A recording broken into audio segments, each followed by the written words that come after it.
right place to put a second one would be North America. Hold on to your hats, everyone. Hold on. Big moments. Oh no! Fifth leg. Johnson's just been hit with a bat. Another one of those. And that's Eclipse's biggest finish of the week, which was set by Trina Gulliver, the 156. If he's underwater, he can still smoothly find his way through. Boom. Bingo! Well, that's some way to make it splash, isn't it? This is what he won the UK Open with when he beat Phil Taylor in the final. He included a double two in the finish this time. That was an orthodox from over at Thornton. This may have actually had a top class so far in this particular group. Yeah, West Newton had no combinations like that. 58, the biggest he hit. Yeah, but he gets that one, and of course he does, because he's playing Paul Nicholson. Treble 13 off treble 17. This is the finish we like. That means his beloved double 16. Anything you can do, Mark Lawrence? I can feel better. So is it going to be the story of all stories? Tops.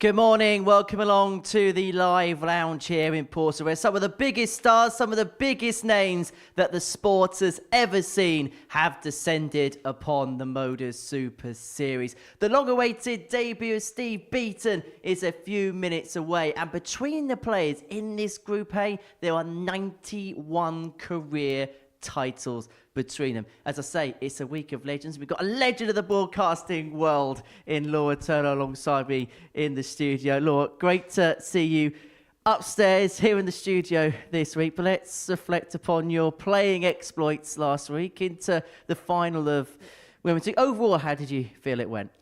Yeah, I kind of came with not that many expectations, hadn't had the best kind of year in the women's series and on the circuit particularly, so kind of came with that. Let's see how we get on. Let's see what happens. Got that first kind of win under my belt and then never really looked back. So yeah, overall, really, really pleased. Well, this is you beating Lorraine Winstanley to make it through to the final. Last leg, decide all the nerves of that. And then once the double goes in, last start in hand, moment which I feel like might become a meme forever. What, my mum dancing? No, to be fair, look, I played Lorraine twice. I'd gone 2-0 up twice. It was something we were kind of joking about in the back because we practiced together, and I so often go take a lead and then just manage to kind of Lorraine just finds a different gear and I can't keep up. So to actually get a win, but not just that, it was for a place in the final as well. And as I say, it didn't come with many expectations, but then you get that little tiny spark of belief back as well, and ended up with some cracking dancing up there. It's a weird one as well. We're seeing Kirsty pick up the title here, that you're proud of the fact you got to the final because maybe it exceeds expectation. But then once you walk away, because you got so close, there's that little twinge of disappointment. Little, yeah, because obviously, you're in touching distance of a title, but you can't take anything away from Kirsty. She was just so solid throughout the week, but then in that final just stepped it up. I think I heard someone say that it was kind of statistically the best performance that she kind of pulled together as well. So, take nothing away. But hindsight, if you told me that I was going to make it through to the final prior to getting in there, I would have been happy if you told me I'd win a game. And Kirsty as well is a player that's been knocking on the door for quite a while, and with the likes of Bo and Fallon playing at Q School, it was a great opportunity for her to really take the headlines in her own right. Yeah, and it shows a bit of strength and depth. Obviously, the last women's week that we did here, we had Rhiannon O'Sullivan in a field that did include Bo and Fallon. So, you just showing and being able to showcase that strength and depth of talent that is there within the women's game, which is absolutely great. Well, that was Women's Week last week. Our second specials week of the year is the Legends League. 12 great players, 16 world titles in this field this week, including a global championship for Devon Petersen as well. If it's the first time you've watched the Super Series, the 6 players in Group A, the top player progressed through to Saturday night. Players in positions 2 and 3 will drop down to Group B and they'll join Fitton, Mason and Van der Voort. And the bottom 3 players will be in Group C alongside Gulliver, Newton and Adams. And you try and look at standout names. I know Steve Beaton's the one that everyone's talking about, but all 12 in their own right, if you saw them on an individual week, would probably be the standout player. Yeah, I mean, what a week we've got that we've been treated to. The strength and depth of talent that you've got there this week is unbelievable. And as you say, you could pick any of them out as winners from a normal kind of week as opposed to a specials week. So yeah, I think we've got a lot to look forward to.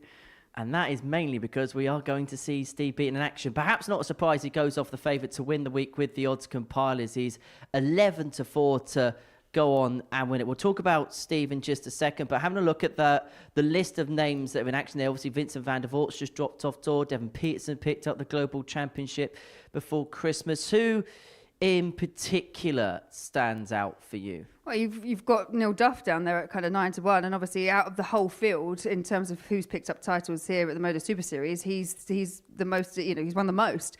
He's also got the most appearances out of anyone in Group A as well. So I think that one does. But we've got Chris Mason in there. He's picked up a title. He knows how to do it. I was trying to join him as a commentator that's actually won here, but got close. But yeah, there's a few names in there that perhaps and someone like Wes Newton that perhaps we haven't seen so much of right down there at 40-1. So yeah, a few bits there.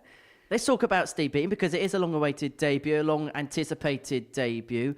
Left the tour last year, but I suppose we should also mention he didn't lose his tour card. He handed it in, so he was good enough last year to still be in the top 64. What do you expect from him in this competition? Oh, he's so solid, isn't he? He's just one of those solid, smooth players, really that natural ability that he's honed over the years with the amount that he's played. What we say, 33 appearances in the World Championships consecutive. Obviously didn't qualify this year, but from stepping away from that PDC tour, it now becomes kind of to our benefit because we get to see him here at the Super Series. Absolutely. Some legendary names in action, that is for sure. If you're having a flutter on the Legends League, it is 18+. It is gambleaware.org. Talking of legends, Devon Petersen etched his name further into legendhood when he picked up the Global Championship title at the back end of December. He beat Adam Lipscomb, who's somebody gone on to get his tour card by 9-3 in the final here at the Live Lounge in Portsmouth. He's about to get his campaign underway for 2025 here at the Super Series. And earlier on this morning, I caught up with the African Warrior, Devon Petersen, ADC champion of the globe. First and foremost, has that title sunk in yet?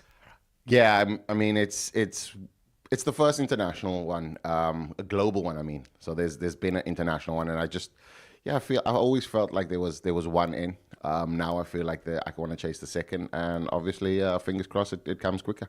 Let's talk about Q School. Bit of a disappointment for yourself? I feel as though it was a disappointment, not in just the game part of it, but my finishing did let me down, and it gave me the indication that maybe I'm not ready for the tour card, because you don't want a tour card just to be a novelty on the tour and be the easy game. I'd want to go in there ready to kind of dominate and fight for supremacy. We've spoken about your development over the last few months, rebuilding, obviously, following injuries and stuff like that. Particularly towards the second half of the year, the last 3 months of the year, you must have felt your game is in a place now, even though you couldn't get the card, to be really competitive, particularly at this level and that global championship, the Carrot. Yeah, 100%. And I feel as though the Modus Super Series gives you that platform. And the next 12 months for me is a lot about what we're going to do, obviously, on the hockey, away from the hockey. But a lot of time is going to be invested, because last year I couldn't invest any time in the throw and all of that and just getting game ready. This year I think it's going to be slightly different, and wanting to go for everything.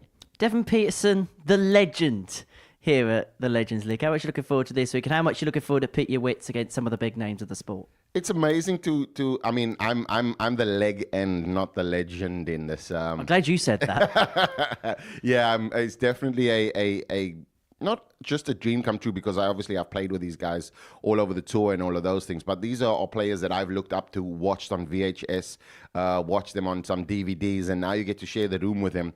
It's fantastic, and the Modus series obviously opens that door up, and yeah, it's going to be great because I mean Steve Beaton's still able to play on the tour.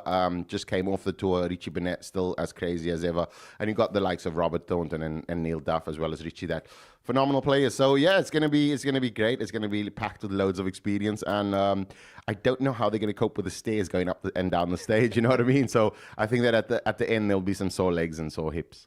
Well, go well. Wish you all the best. Good luck, Devon. Thanks a lot.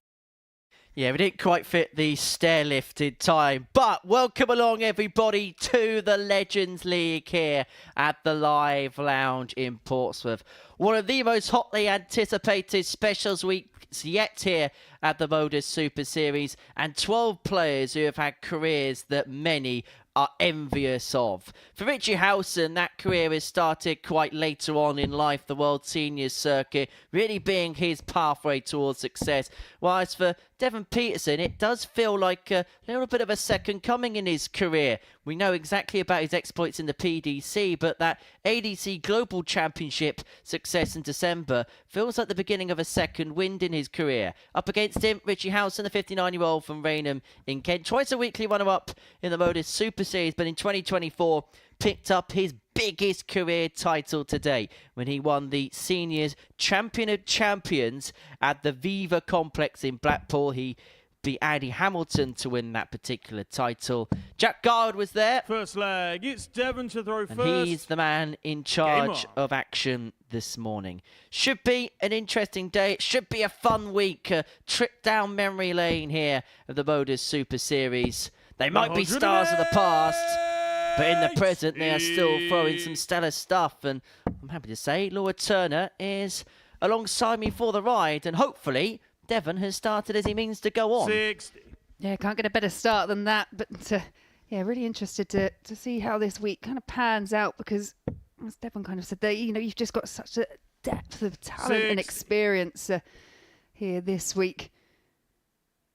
But one thing I was slightly surprised of was actually it's just Neil Duff out of this group that's actually picked up that weekly title. I mean, I'm sure Robert Thornton is fed up with hearing the fact that we mention it so many times, that he's made 10 finals, has picked up a specials week, but not anything on the main Super Series. Which, when you think about 42. the names in particular that are in action, is a huge surprise. But between them, as I mentioned at the top of the show, collectively 91 career ranking titles between them. That's in this Group A alone. 83. Perhaps not a surprise, the player with the most being Steve Beaton, who's picked up 35 across a career which spans the best part of 35 years. 99. And 16 World Championship titles and a Devon Petersen Global Championship between the field this week too. And it is 100. the man who's won the biggest title most recently, who's got off to the better start of the pair here. 6 starts at 120. He's going to need the full quota to take a 1-0 lead and hold throw. And the other thing we should mention as well is it's the first specials week to be played over a best-of-7 format. You may be accustomed to previous specials week being played over best-of-5. 98. This one will be played over 20. first-to-4 format. And if Petersen finds double 10, he would have taken the opening leg, but opportunity for Howson to break. Richie require 100.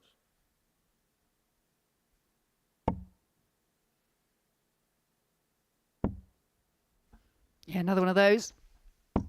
Game shot on The the first opportunity leg. taken too there by Howson. Richie Howson. The first ton top of the week coming in the first Second leg of the week. It's Richie to throw first. I don't think it's Game going on. to be the last big moment that we see over the course of the next 6 days. But for Devon, that will feel like a leg that's passed him by. He 85. outscored his opponent, missed 3 darts at double 10 to take it, and Howson's pinched his pocket. 85. Yeah, but you do have that leg and you kind of kick off that 180 and you just want the settling leg, but where Devon had the advantage of throat, had the first opportunity at the outer ring, missed by the smallest of margins. Yeah, it 100. just a little bit more painful, just has to wait a little bit longer just to get that settling in leg. And even though it's a long week, you can testify to this because you played last week.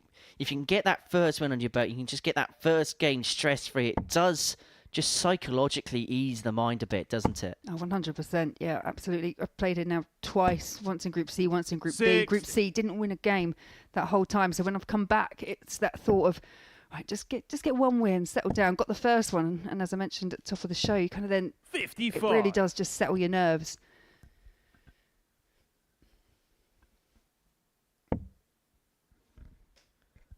For Richie, this has been a stage of near misses in the past. A couple of 100. finals which have been unsuccessful for him, including one to Andreas Howson. Also lost out in a 9-dart shootout to 60. Chris Mason Richie and require 156. Tony O'Shea in the past. But this is an ideal finish for Richie because he loves double 18 but is unable to apply the finishing touches to the second 100. treble 20 there, but has left himself on 56 to double his lead.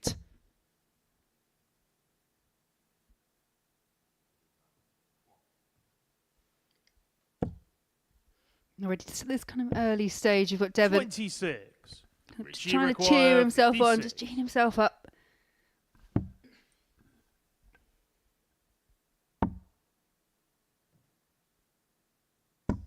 16. Yeah, despite the miss there by Howson, Devon Petersen way back on 2-1-5. 100. Richie require 40. For 2-0.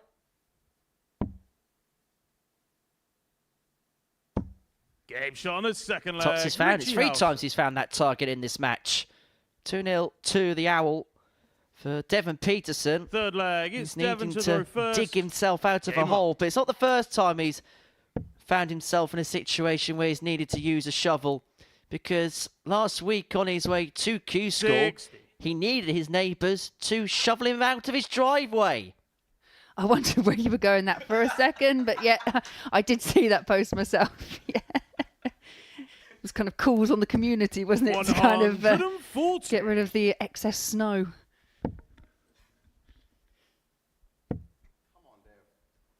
Yeah, such was the 95. inclement conditions, particularly in Yorkshire and up towards the northern part of England and the south of Scotland, that he was snowed in, needed friends and family and anyone basically that could 100. get his car out the driveway to get him out the driveway, and then the long journey down to Milton Keynes. And I know how hard the conditions were to drive that day, because 140. I was on the road up to Northumberland that day, and it really wasn't fun.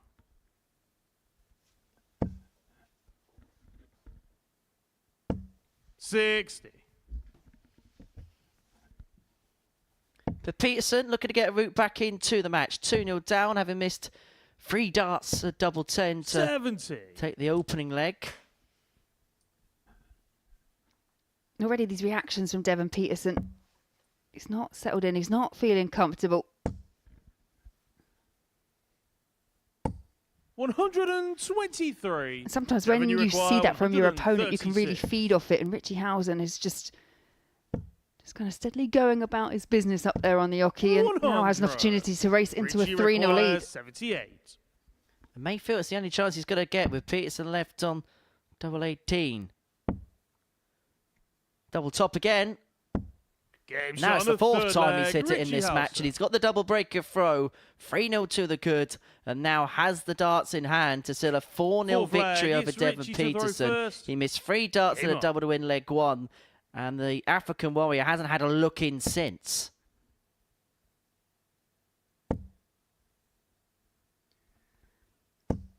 $83. Yeah, best leg of the match so far there from Richie Howson, out in 15. But as you say there, it's that kind of vital break of throw. And when you do that hard work and leave yourself on a double, and you watch your opponent, one 41. dart, last dart in hand, and they pin that double, you're like, it hurts just that little bit more.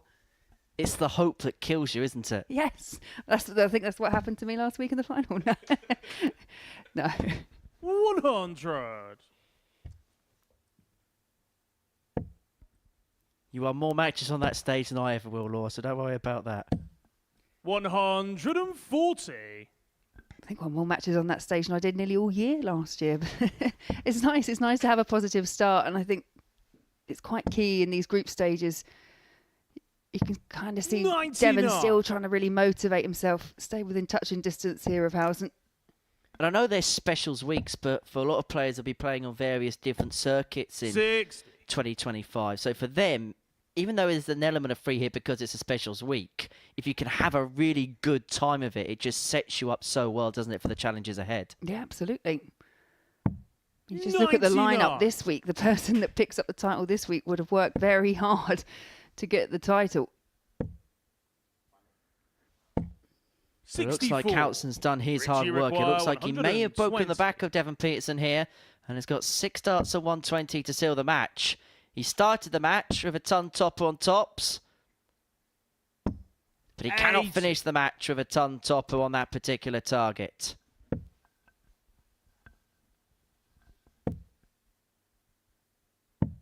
$44. Richie require 40. We know where his haven has been so far.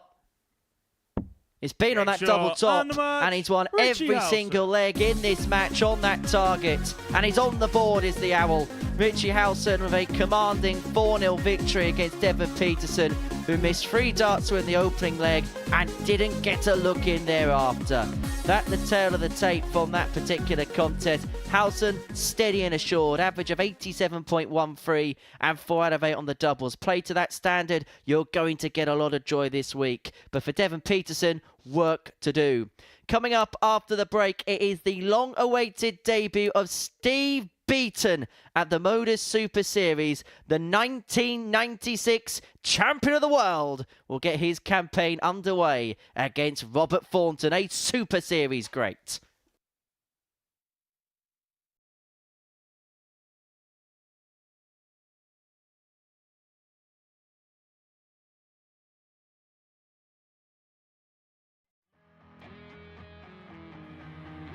Looking for uninterrupted 24/7 darts? Simply download the Pluto TV app on your smart TV, mobile phone or smart device.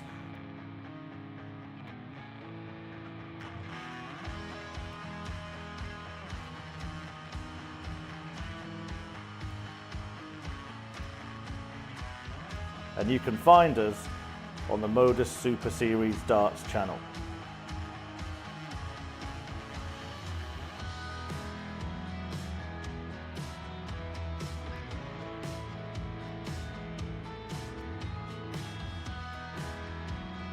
Watch us live from 9:30 AM on Monday to Wednesday, from 1 PM and 10 PM Thursday and Friday, and for our weekly and series finals, 7:30 PM on Saturdays. Still not got enough darts? We've got you covered. When we aren't live, you can find the best of Modus on the channel. From amazing charity influencer events. Has to go for Jaden. Big pressure for the little man, but what a shot to stay alive this would be.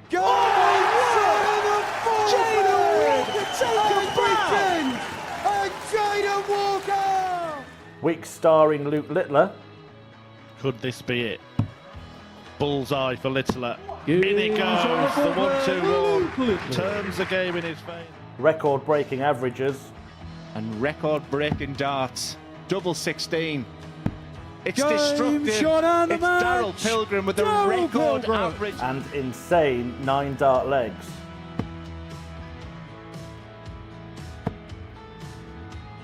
Max. 108. And Sherrick is continuing upon a road towards perfection.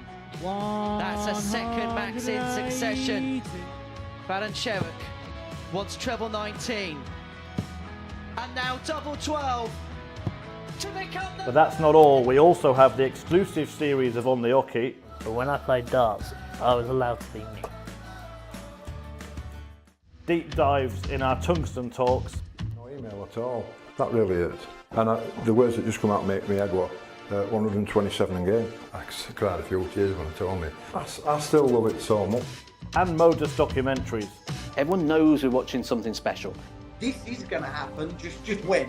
When is it going to happen? Didn't take long. Darts is on 24/7, so what are you waiting for?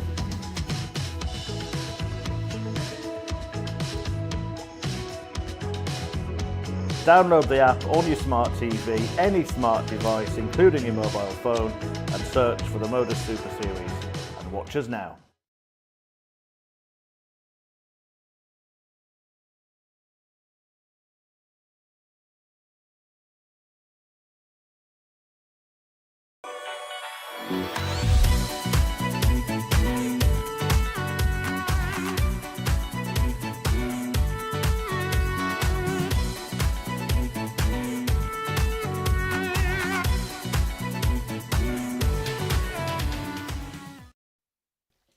Well, there are legends, and then there's legends like Steve Beaton, the 1996 champion of the world, makes his bow on the Modus Super Series stage, taking on a man who has won 3 major tournaments in his career in Robert Thornton. He's also a 2-time World Seniors champion. But all the headlines, and perhaps deservedly so, are going to be made by that man there, Steve Beaton, at the age of 60, making his debut in this competition. The bronzed Adonis from North Walsham up against the 57-year-old from Saltcoats, Robert Thornton, twice a weekly runner-up, 6-time a semi-finalist here, 2-time World Seniors champion, and he picked up the Double Trouble 2 title back in September when he beat Ted Evans in the final. It was 2-0 down in that affair to then go on and win 3-2. But let's be honest, Laura, there's going to be a lot of people tuning in, perhaps some people tuning in for the first time to the Modus Super Series. And that is mainly because they are wondering what this man who's about to throw his first darts here, Steve Beaton, is about to do. Yeah, absolutely. As you say, 100. We've spoken about the amount of talent that we've got here this week, but yeah, Steve Beaton, that kind of record of 33 consecutive World Championship 81 appearances, it's just unrivaled. No players appeared in more World Championships and more World Championships consecutively 95. than Steve. He overhauled the long-standing record, which was set by John Lowe, which went from the 70s into the 80s, 58. into the 90s. But something I've always said about darts as a sport in general as well, the longevity that you can have within the game. You talk about people, say like a Gerwyn Price, that doesn't actually pick up a set of darts until their 30s, and I just think it just offers those opportunities that if you work hard at it, you can have a very long and fruitful career. And Steve Beaton's and Robert Thornton, to be fair, a testament to players that can do that. And he is first to a finish in this opening leg. He's the favourite to win the group and also the favourite to win the week. He was 13-8 before a dart was thrown to win this Group A, and he's looking to to the perfect start. He's got 6 darts from this particular point to take out the opening salvo, and he's going to leave himself on 60 upon his return. 137. Stevie requires 60.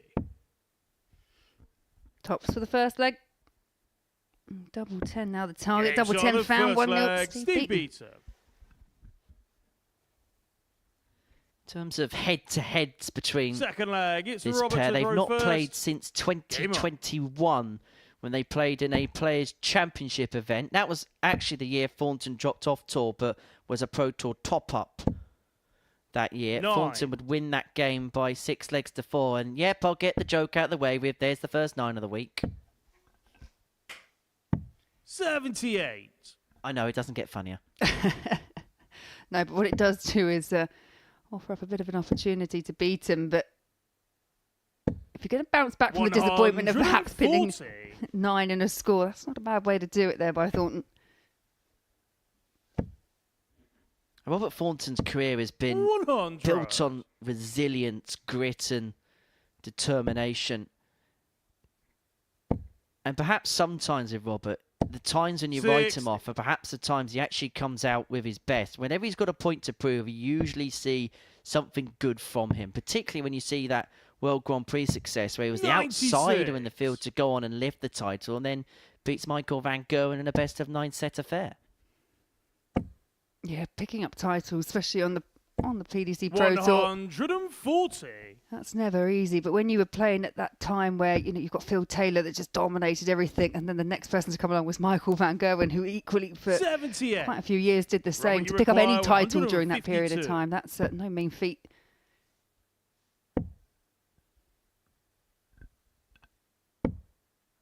42.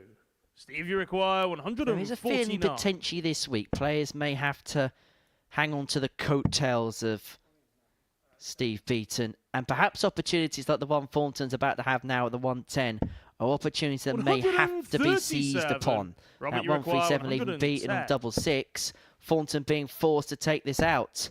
He's going to get a dart at double 18, and he gets the double 18 to square the contest up at 1 apiece.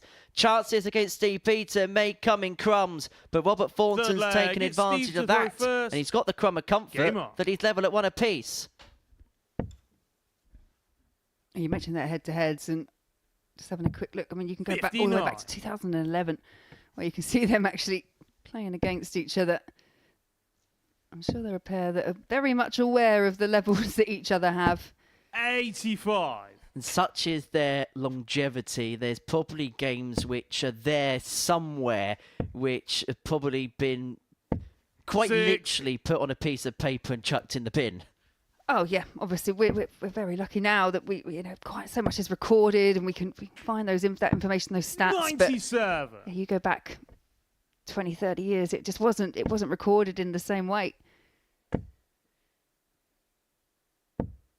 140.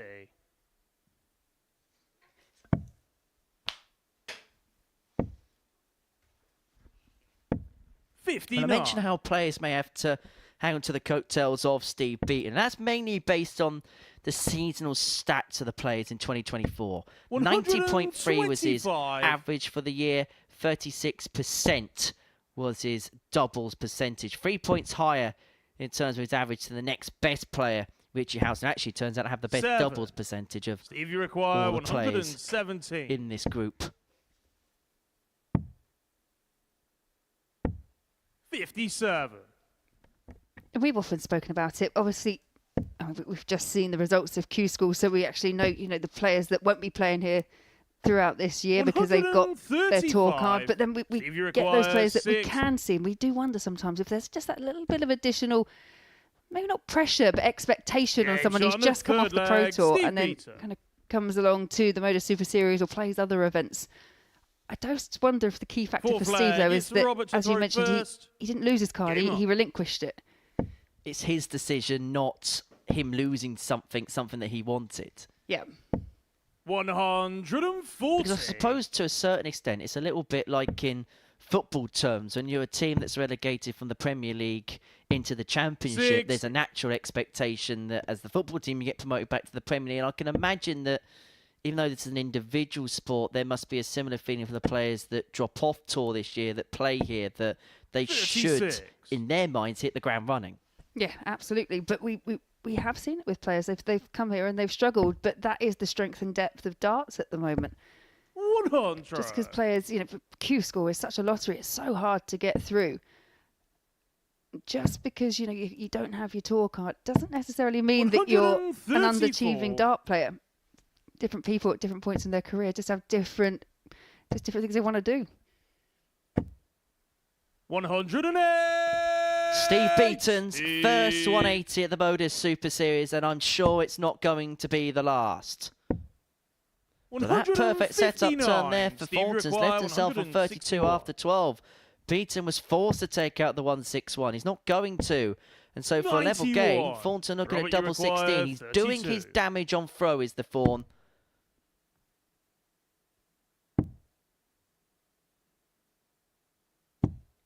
He gets it last dart in hand, but the problem Robert Thornton has is he has to find a break at some point, and he hasn't quite made the inroads on the Beaton throw that perhaps he would have liked. Game on.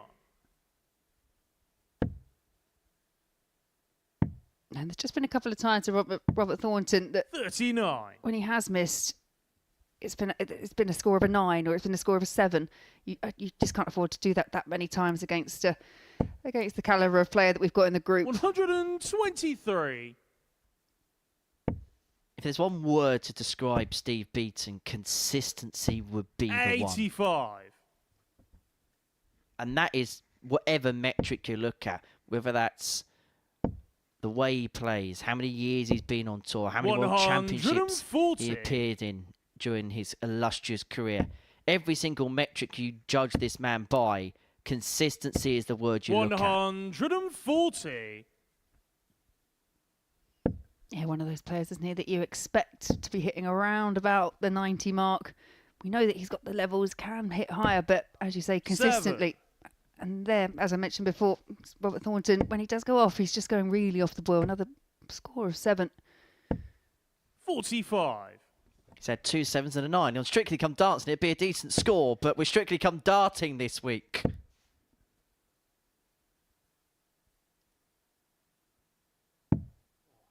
$42. However, this is what we were talking about in the previous leg. Thornton's been very strong on throw, but hasn't been able to make any indent when Steve Beaton's had the darts. He's going to get a look at this double 6. Free in hand is the bronze Adonis to move 3-2 to the good and a leg away from an opening win in his opening match. And there's no mistake. Beaton 3-2 up. Thornton's been good on throw, and he's going to have to hold here to force a last leg decider. 6th leg, it's Robert to throw first. Game on. Just having a look at Steve Beaton's numbers for the year. 90.30, 36%. Look at his numbers here, 90.86 and 50%. And it feels like he's hardly broken sweat yet. But his throw is something that so many people comment on.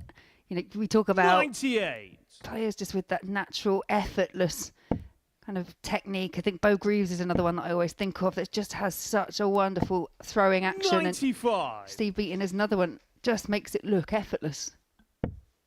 I'm sure it's not. I'm sure he's worked very, very hard across his whole career, but 60. I can imagine, though, with action like that, we talk so much about muscle memory as a dart player. When you've got an action like that, that repetition must be, I can imagine, so easy to follow. Yeah, there's just not much that can go wrong with it. And like you say, you don't see a variation of what he's doing. 36. Thank you, Steve. Talk about your consistency. You hit a 36 in the middle of the segment. 97. But it goes back to that kind of that story we've said throughout. Both players have just been very strong on throw. 99. I suppose it's an old school week, and this game's being played like an old school match. Both players strong on throw, but what's going to give in the last leg? Because that's where it looks like this game is heading.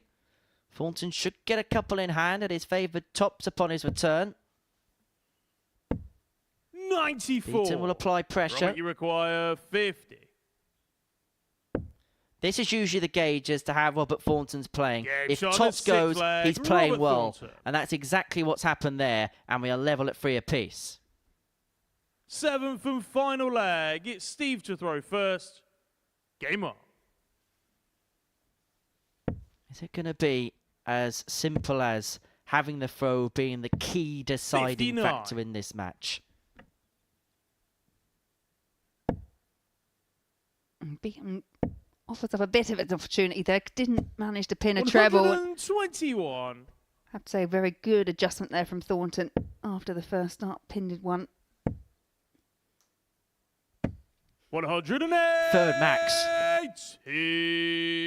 What a time to find it. 26. And what a time for that. Steve Beaton here is now a comprehensive favourite to win this contest. Hitting his stride at the finishing line, his back-to-back 180s. And Steve Beaton here is on for a potential 11-darter to win the match. 80. Steve, you require Yeah, more frustration 82. there for Thornton. Clatters into the darts that were already in the board. Tops for the match, and Tops is found, and that is a debut win there for Steve Beaton over Robert Thornton. All went with throw, but back-to-back 180s in that last there for Steve Beaton. Sees him take the win 4-3 over the Thorn. Nays to the averages, 92, just under 93 for Beaton. 85 there for Robert Thornton. But coming up next, we will be seeing Neil Duff as he takes on Richie Burnett.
Welcome back to the Modus Super Series. It is the Legends League here at the Live Lounge in Portsmouth. Our second week of 2025, and we've seen the biggest name debutant of the year so far. Steve Beaton pick up a 4-3 win against Robert Thornton.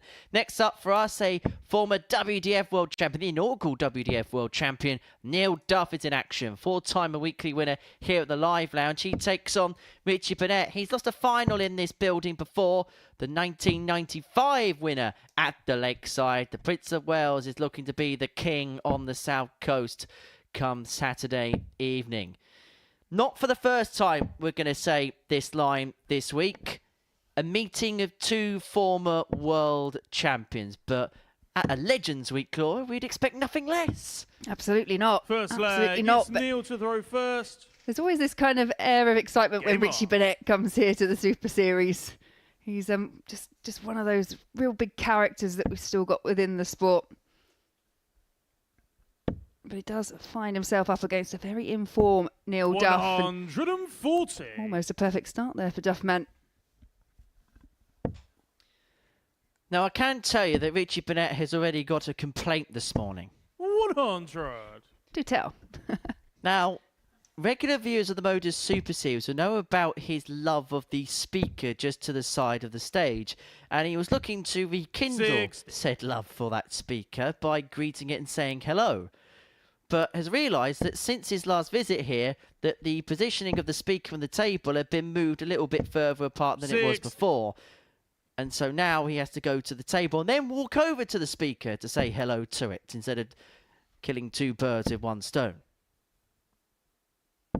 100. Only in a game involving Richie Burnett is that actually a normal story. Yeah, as I say, real character. 40. Duff getting off to the better start of the pair. 6 darts of 201 to take out the opening 45. leg. And in matter of fact, Richie has rested his towel on said speaker at the beginning of this contest. 121. Now we require 156. Duff looking at 156. Isn't going to go on this occasion, but he has got the luxury of time on his side. 60. He's himself on a 2-darter, but he would have liked those pickings to have been a little bit slimmer than that. 60. Now we require 96. For 1-0.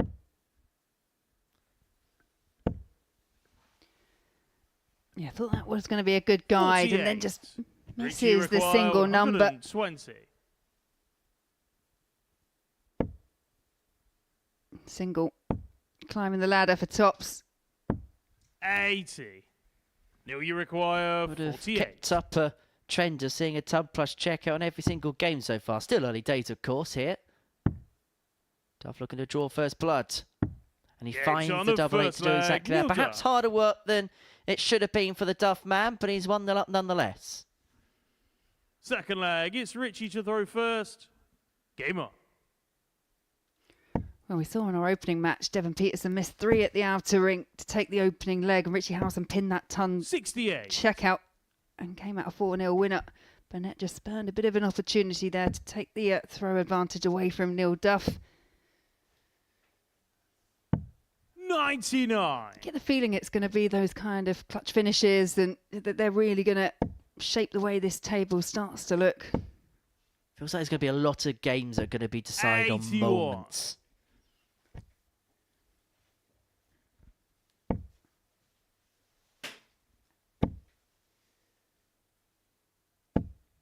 $100.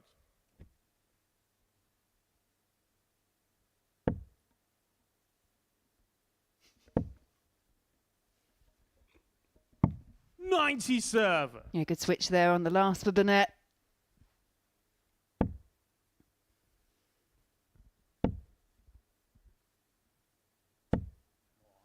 There is a relative form line with Richie Burnett. Did make it through to the second stage of Q School in the UK. So he has been playing over the last few days and has made the trip over to Portsmouth from Milton Keynes.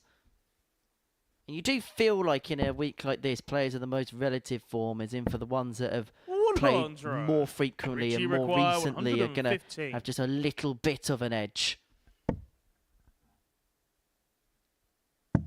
Yeah, and that's his double 19. 77. Another ton plus check out. Missed by Burnett, and a chance here for Duff to find one of his own. B for the break. Double 18. 84. Just inside, and so Burnett will come back. 38.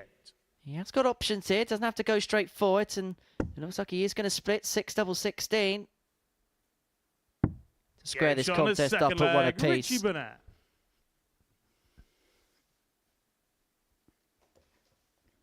Third leg, it's Neil to throw first. Game on.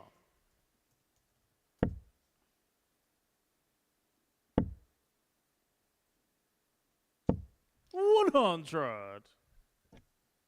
I do quite often wonder, you mentioned there about the players that, obviously Richie Burnett going to Q School, he would have been playing for quite a few consecutive days. It's whether that's either kind of exhausting or tiring for players, or if they've just, you know, they're playing more freely and, as you mentioned, just playing at a better standard because they have been playing top form for quite a while, most recently. I do think we do have a little bit of a problem, Laura, because we're trying to seriously analyse Richie Burnett.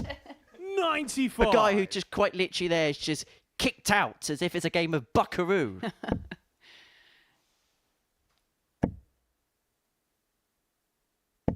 $108.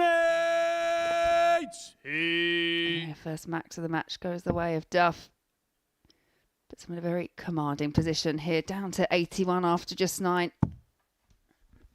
46. Well, we spoke about timing, didn't we? 81. Duff of that max meant he was in full control of this leg on throw. He's forced an error of Richie Burnett of his previous throw there, so he's got all the time he wants to take this 81 out from here, and he's left himself on tops after 12 to re-establish his lead.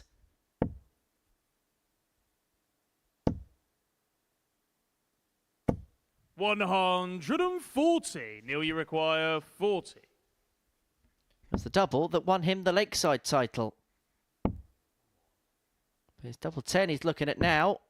20. Doesn't go, and so Richie Burnett require looking at 161 to break the throw, and it'd be an unlikely break as well.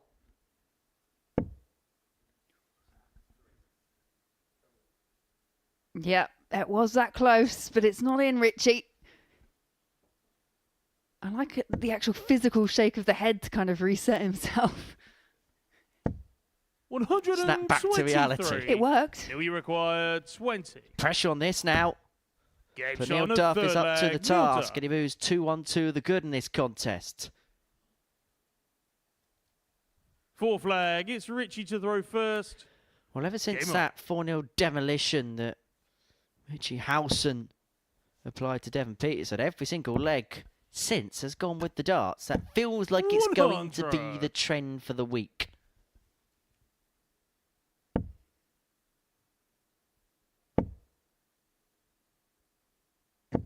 $140. Well, you look at, you mentioned that the kind of seasonal averages, or the averages that we've kind of got over the last 12 months. There is very little to split the 6 within this group. If they all play to that kind of form, then you would expect quite a lot of them to go the distance. Well, yeah, Steve, I suppose, is a 45. little bit of an outlier, and that usually is because you're playing on the Pro, so your numbers are going to be better, because they're going to have to be better. And granted, again, he didn't lose his card. He stayed inside the 64. But you look at the 5 players underneath, there's a very small range between them 5. So you're expecting a lot of games as a consequence to go deep. 45. But also in terms Richie of doubles require percentage, 161. take out Howson's 41%. There's 6 points between the rest of the field. Doesn't have to go for this 161 because Duff isn't on a finish. He's going to leave himself on 32 after 12 to square this contest up. We feel like it's a group that's going to be decided by fine margins, and the early indications on this Monday morning is it's going to be the case. The last game went to a decider, and if Burnett pins this, we're 2-2 here. And that's exactly what the Prince of Wales does. A 13-darter, level at 2-2. Fifth leg, it's Neil to throw first. Game on.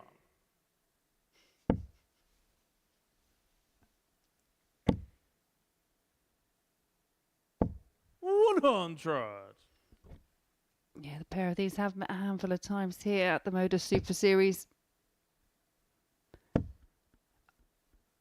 Another one would have been on a specials week. 100. It's a slight advantage in favour of Neil Duff, but I just think that means nothing. It really does. It's like 3-1, I think, in head-to-heads. 100. And Neil Duff will be the first to tell you, if you win Group A, it's great. But the head-to-heads mean nothing during the week. It's all about getting the job done on Saturday. 123. And Neil's kind of become the trendsetter in terms of how you deal with a week. If you can be successful in Group A, great. But if not, use it as a practice tool ahead of whatever secondary group you're in, and then work from there and build yourself up to the big crescendo on Saturday. Agreed. The whole goal is to get into Saturday night. You've got 12 players at play, so only 6 can make it through. If you don't 57. Get through, it's 1 out of 6 that gets through, isn't it, from Group A? So if you don't get through, it's just drawing a line under it. We saw it last week with Steph Clark. Really wasn't firing on all cylinders in Group A and absolutely powers through Group C. Another good campaign for her here. Made the semi-finals of the Tour Championship back in November. Neil Duff also played in the men's version of that event. Lost in the quarterfinals. But he's looking to get his nose back in front here. One left at tops. Game shot on the He's fifth not going to give Burnett a Neil look at the 161. And the former Lakeside champ a leg away from winning his first game of the week. It's Richie to throw first. Game on.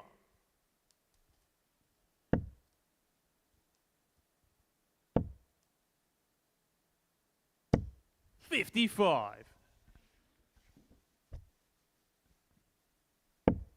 When Burnett does overextend like that, and obviously you see that back foot come out, I am in awe of how it pretty much is still very much on target.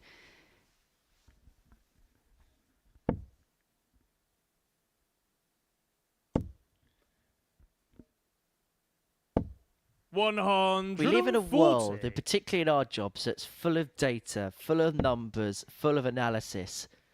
But sometimes you just got to bow down to the maverick nature of some players. And in Richie Burnett's case, whatever numbers and notes I've written, I might as well screw up and put into a bin because it's completely and utterly irrelevant. However, one thing I can say about Richie Burnett and numbers is you probably should have started downstairs on 306. 58. All's well but ends well. 6 starts to take us to leg 7 for the second time in as many matches. 100.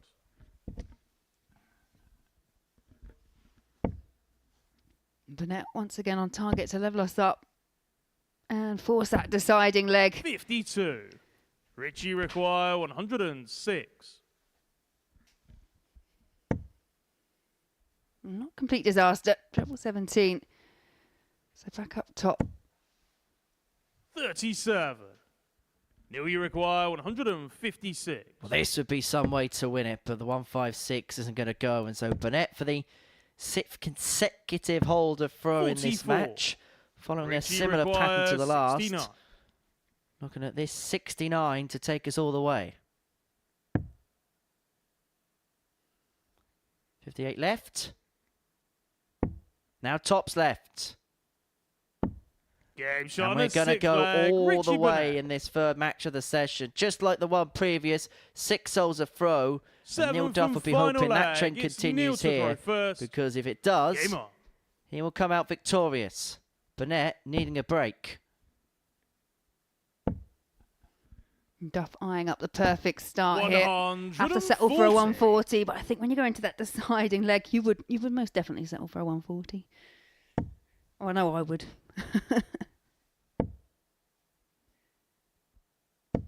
95.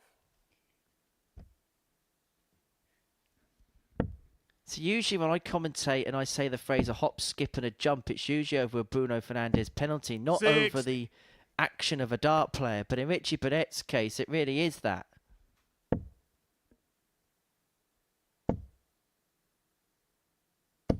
$100. It's like it becomes more pronounced when it gets to a tense stage. Yeah, it's just the kind of the effort that you're putting into the throw. 95. And whereas for some people, they kind of try and channel that inner zen and that moment, whereas Richie, you can just see it all just becomes that bit more urgent. 41. But it's Duff who holds all the aces. 6 starts on 206 to get the job done and to see an opening win in his opening match of the week and his opening match of the year here at the Modus Super Series. Appeared in more matches in this building than anybody else in 2024, but I'm not quite sure that's too much of a surprise. We require 146. Triple 18. There's to be some way to win it. Double 16 for 146. 130. Richie require Great 106. effort there by Neil Duff. And a long range opportunity for Burnett, and it's not going to go. So Neil Duff back to take the win. 60. Players averaging 88. 16. 6 holes a throw. And it is the power of throw which wins again. And it's Neil Duff that gets his campaign up and running with a win. He gets the better of Richie Burnett by 4 legs to 3. And Richie having his say about what happened in that contest. But for Neil Duff, no complaints. He's up and running. He's in the winner's enclosure. A tight game on paper. And it's Duff that takes it in 7. Coming up after the break, we're going to see Steve Beaton once again. He takes on Richie Howson. 2 winners from the first round going head to head.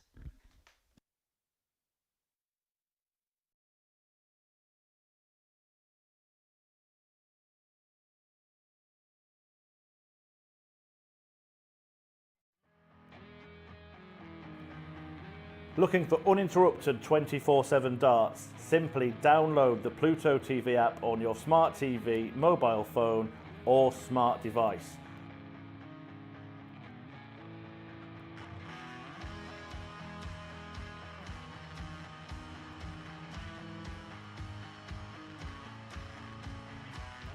And you can find us on the Modus Super Series Darts channel.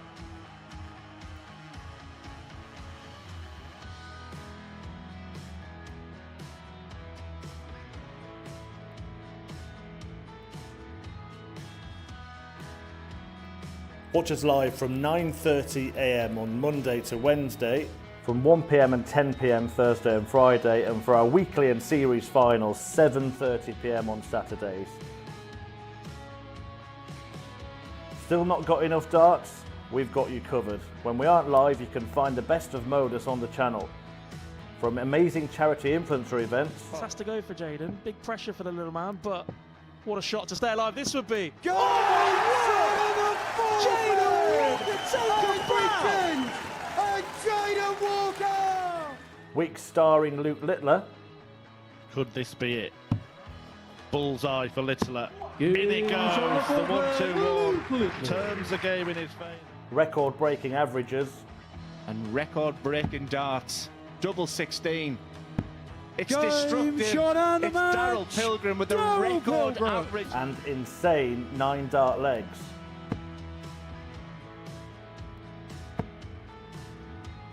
Max. 108. And Sherrick is continuing upon a road towards perfection. That's a second max in succession. Baron Sherrick wants treble 19. And now double 12. To become the... But that's not all. We also have the exclusive series of On the Hockey. But when I played darts, I was allowed to be me. deep dives in our tungsten talks.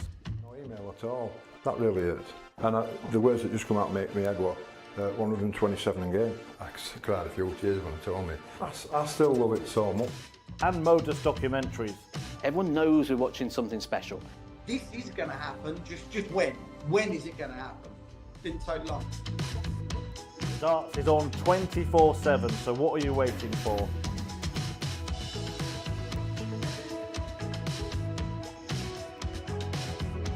Download the app on your smart TV, any smart device, including your mobile phone, and search for the Modus Super Series. And watch us now.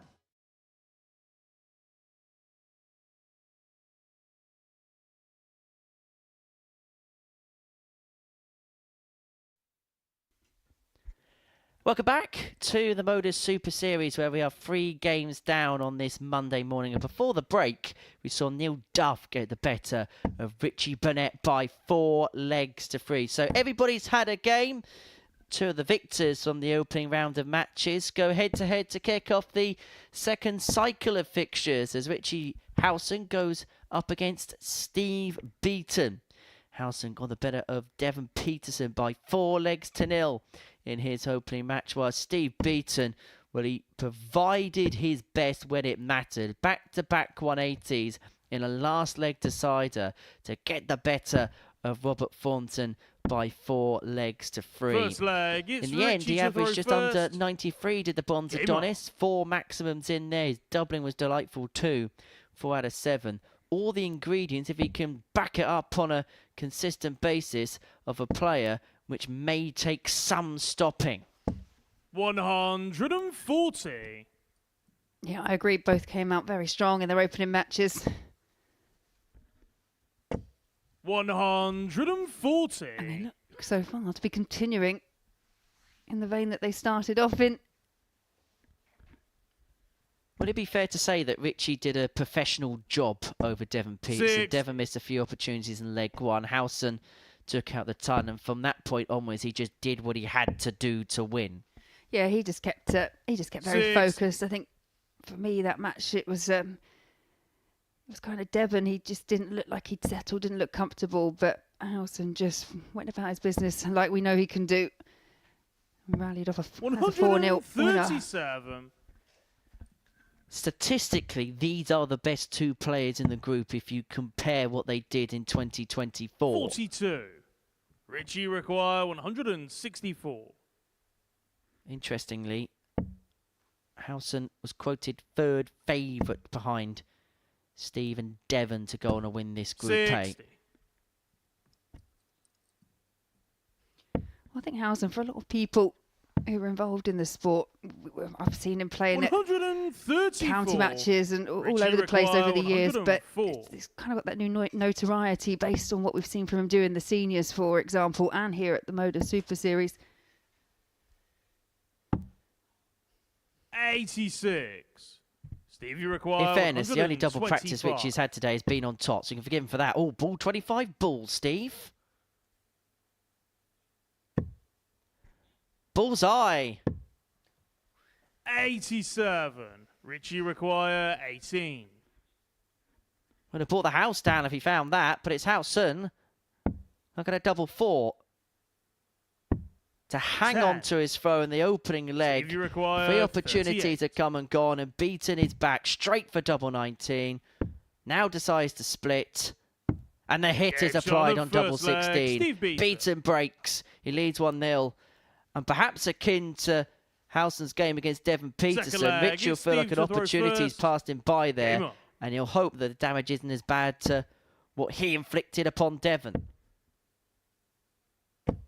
60.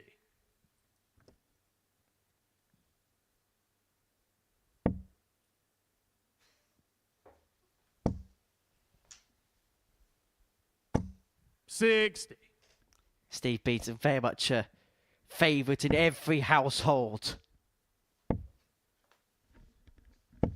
Probably is one of the most recognisable players of all time. I think if you walk down the street and you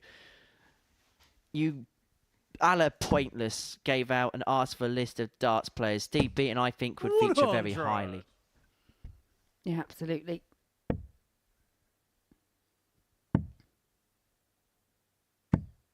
96. Yeah, good last and Beaton. Looking like he's got pretty good control here of the second leg. 140. Right for Howson is what he did to Devon Petersen could be inflicted upon him here. Beaton nicking the first leg, but unable to really hammer home in leg 2. Had an opportunity there to put Howson in all sorts of trouble, but if the Owl could find a couple of big trebles here, then the leg could hold a different complexion. 55. Steve, you require 145. Opportunity missed there for the Owl. Beaton isn't going to pounce, but he is going to leave himself in a 65. handy position if Howson cannot take out this 146. Yeah, good first. Can't find the treble 18, which would have left double 16. So a chance here for Steve Beaton to double the lead. 80. 25 ball, he's already done it in this game, and he does so again beautifully. The clip off the barrel in the middle of the bed. Beaton's 2 up. Third leg, it's Richie to throw first. Game on. And even when things go slightly awry, they in the end go right for Steve Beaton. 100.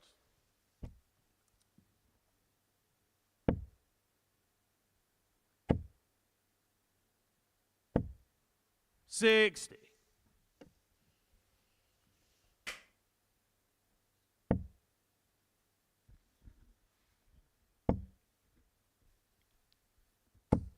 54. Yeah, Howson, they're desperately trying to locate the treble 20. Couldn't find it. 48. Yeah, but neither can Steve Beaton. Reached a bit of a stalemate in proceedings. 58.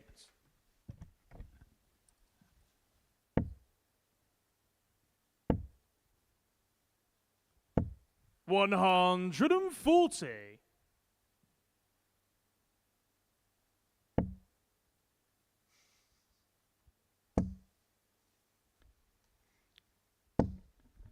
You look at the mechanics of this group. Everything, I think, for every player will work well. Most of them know one another. Okay, we know that. But also, looking at the pace of this group, all 6 do go at a very nice speed, which will complement one another. Yeah, there's no one that you'd say that has that kind of real methodical throat. Very different techniques if you compare the likes of Richie Howson to someone like Steve Beaton, all the way through to Richie Burnett. However, like you say, in terms of pace, it's conducive to kind of get the best out of people. 58. It's only going to speed up when Vincent van der Voort's here on Thursday night. 45. But Richie Howson needs to get moving quickly here. He's unable to find the treble 15, which will give him a dart at tops, but he's going to do the next best thing and leave himself on a double.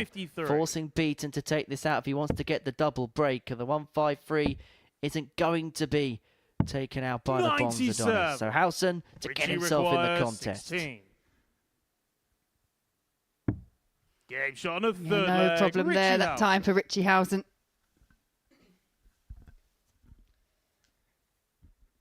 Fourth leg, it's Took Steve himself to some throw time first. to get settled into proceedings, but Howson is on the board. Looks like he's bought a packed lunch on the stage as Richie Howson. I'm expecting in amongst that case there's going to be some nice little cheese sandwiches and maybe some mini cheddars or something like that. I see what you've got in your lunchbox more than anything else there, isn't it? Just grapes and apples, Lou. I'm on a diet. You're doing better than me, much definitely. 83. Yeah, I definitely had that lunchbox at school. It's a sizable case. Maybe it's one that he's taken out the fishing tackle or something, because as we know with Richie Howson, not just a phenomenal dart player, but a very accomplished fisherman and a very good snooker player as well. He's one of those players that seems to just be able to pick up and be very good at anything he kind of tries. But that was very good from Steve Beaton. His first max of the match, and what a crucial time for it. We're at a little bit of an impasse in this game. But that Max has left himself on 98 after 9. 140. He's going to get 6 on this point to put himself 2 clear, needing just one more to win. And it goes in 2. It's an 11 darter from Steve Beaton. A clinical kill of the 98. He's 3-1 to the good. And Richie Howson here with the darts in his hands, staring down the barrel of defeat.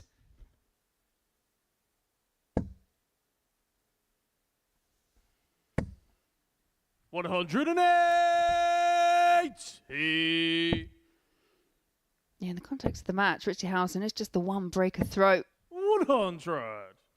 out for Steve Beaton, but Steve Beaton making it rather difficult when he has got the darts once again.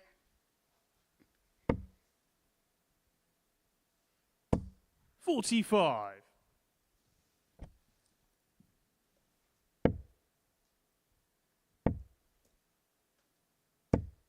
$100.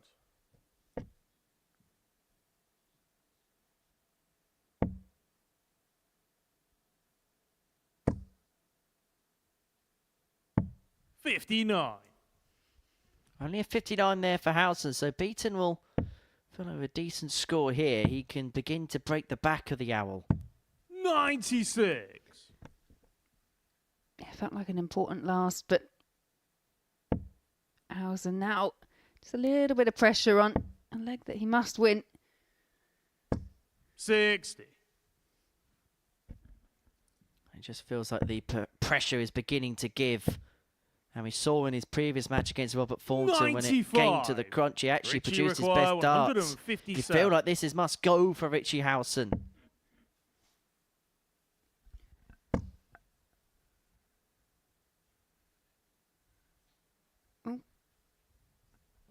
Just 99. Steve, you require 100. Looking at his options a bit there. Yeah, and that means that Richie Howson will be back for 58. 38. Should begin on Richie 18s here. 58. To give himself 2 in hand at tops. 10s. And a failure to hit has given Steve Beaton the opportunity to claim back-to-back wins. The ball for Beaton to win it, and to win it stylishly. It's back-to-back wins for the Bronze Adonis on his debut of the Modus Super Series. Steve Beaton making the live lounge his manor on this Monday morning. We've been waiting a long time to see him on this stage, and boy is he delivering. Back-to-back wins, and a comprehensive one at that, against Richie Howson by 4 legs to 1. Coming up after the break, it is Richie Burnett up against Devon Petersen.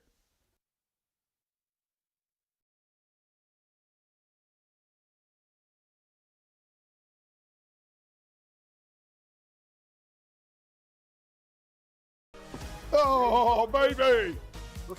You thought it was in that you could have given it to me? I did with Taylor. Where's Russ when you need him? Gibraltar revisited. Right, come here, Russ. Let's put a bit of daylight between us. Bigger daylight. I bet you want me to get this, Paul, don't you? I bet you really want me to get this.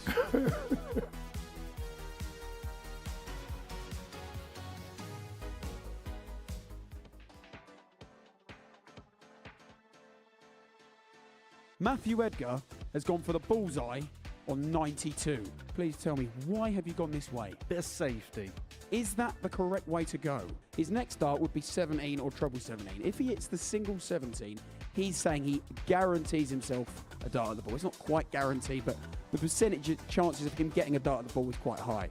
Now, the alternative is going for the treble, so Matt's on 92. Raymond van Barneveld, I believe, was one of the first players to go the treble 20. His basically reasoning was, as a professional dart player, he backs himself with 2 darts being that good to hit a treble. If they don't hit it and they hit a single 20, this is where the next bit of dilemma comes in. Back in the day, they would have probably gone on for the treble again, okay? Nowadays, we don't really see that very often. The next shot with 72 left, 8, maybe 9 times out of 10, it's 2 double 18s. I mean, look at the size of the double segment. This is another fact that it's big. The bullseye's tiny. That's the thing, isn't it? I think to myself, I would personally, if you're a good dart player, I think go the single 2 doubles. And then next thing you know, someone's gone the 25 route, and I find myself calling game shot. Which route would you do on the 91s, the 92s, the 93s, the 94s? Should you go for it, or should you lay up? Your opponent's on 212 points. This is a World Championship semi-final. The fans out there, they're all against you. You need something to get them on your side, perhaps. What would you do? Genuinely, what would you do in this situation? I'd be going for it. Got to go for the bullseye. And what's your reason behind that? Why would you do that? Just got to believe in yourself. Give yourself a little bit of a G up. If you hit it, it's going to look incredible. And if you don't, then you've got time to sort it out. Me, as somebody who likes me mathematics, I would probably say do the sensible thing, lay up. This is a World Championship semi-final. Jared, he wants to get the crowd behind him. So there's 2 options. You might be on 170 thinking about whether to go for it. Your opponent is also on 170 and you're thinking to yourself, he's a great dart player, he's in the World Championship semi-final. Is he really going to take out 170 under this pressure in this occasion?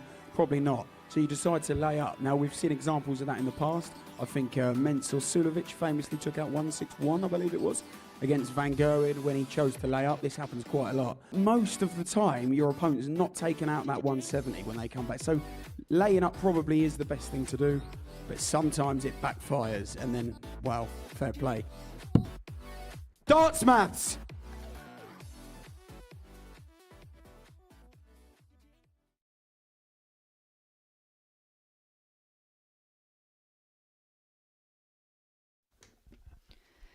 Yeah, welcome back to the Modus Super Series. We've just seen Steve Beaton comprehensively beat Richie Howson 4-1 to top the table, 2 wins from 2. And Devon Petersen, that man there, his first match, 4-0 loss to Richie Howson. But also a similar defeat for Richie Burnett. It was 4-3, it was tight, but both these players now looking to pick up their first win here at the Modus Super Series in 2025. Tough one to call. I think out of the 2 of them, first leg, for me, Richie Burnett just looks that little bit more comfortable up on the stage. Devon Petersen just seemed to be beating himself up quite early doors as to how he was playing. One thing we know about Devon, he is very much a confidence player. If things go well to start with, they go very well. But perhaps sometimes if he loses a couple of legs he feels like he shouldn't do, then sometimes the little bit of self-doubt can creep into his game. It was one thing we saw from his ADC Global Championship campaign. He got off to a very good start on the Thursday, and it just felt like he carried that momentum all the way through that week to then pick up the trophy. Yeah, and I think there's a lot of players that can understand that thinking that when you... 60. Devon mentioned it himself early on that one of the things he hasn't really been able to focus on is kind of the throwing action, and it's been focused on just the kind of match play as opposed to the technique, the style. Just 60. When you start then winning matches, as you say, it just breeds that extra bit of confidence.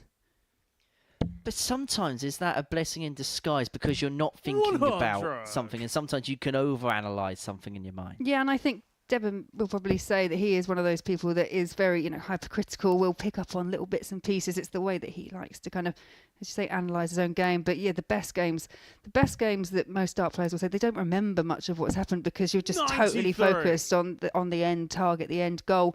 The ones that you remember, I missed that there, or I did that there, they're probably the ones where you're not fully focused on just winning. You're focused on other bits and pieces. 140. It's not intentional, I promise you. It's just one of those things. It's a very hard sport to play if you're not 100% involved in the match. Well, it's been a very good start to the contest so far. Burnett unable to take out the 150. Petersen looking for the break. Triple 18 would have left the subsequent double. They finished up at Thornton's already taken out this morning. But Burnett looking at a smaller size 57 to get up and running. 2 at tops. Only needs one into the top corner, Burnett one up. Second leg, it's Devon to throw first. Game on.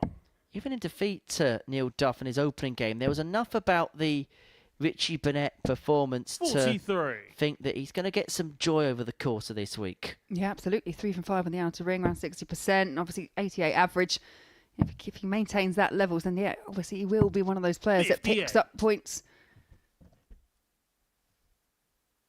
And so far, what we've seen from Burnett, he's been pretty solid when it's come to him having the advantage of throw. Hasn't been able to find a break off of any player so far.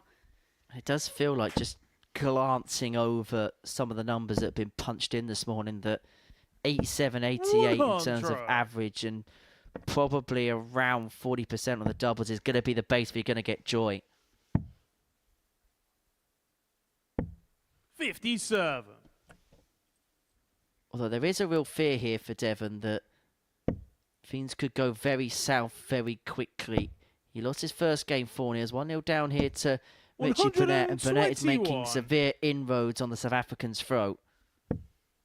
Yeah, you can find yourself cut adrift very, very quickly, but as you mentioned, 140. when it comes to when we get to Wednesday and we're really looking at the nitty-gritty of how the table's shaping up, leg difference can really come into play. And even if you don't make it through straight through to finals night by topping Group A, the advantage of being in Group B, I think, is very big, and what most players would want as a runner-up prize.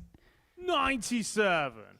Richie required possibly for Devon as well, with just coming back to full fitness too. I think having just the extra couple of games on the Thursday afternoon could be to his detriment. If he could play the evening session and just have that one game less per night, it may just sound minuscule when you say it, but actually in reality, just shortening the evening may be the best for him.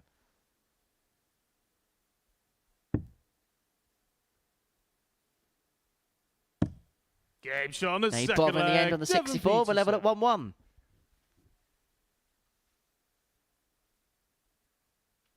Third leg, it's Richie to throw first. Game on.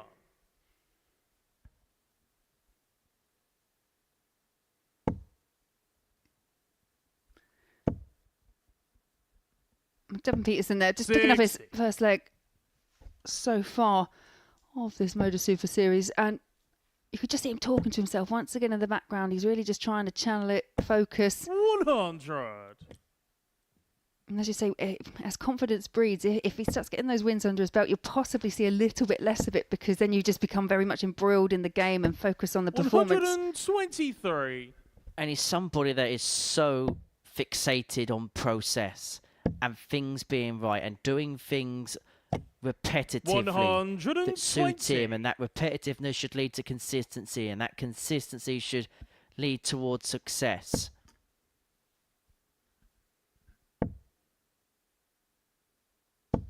$140.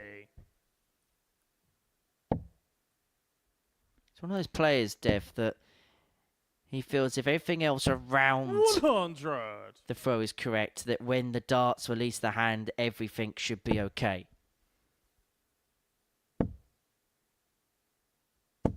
100. Yeah, Devon now just looking to put on a little bit of pressure on the Richie Burnett fine, and does find a second treble there. Richie requires 78.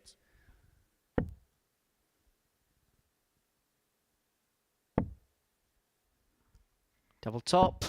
58. Doesn't go. And so Devon Petersen here, who trailed 1-0, looked as if he was going to go 2 behind, has got 2 darts here for the break of throw. Double 16.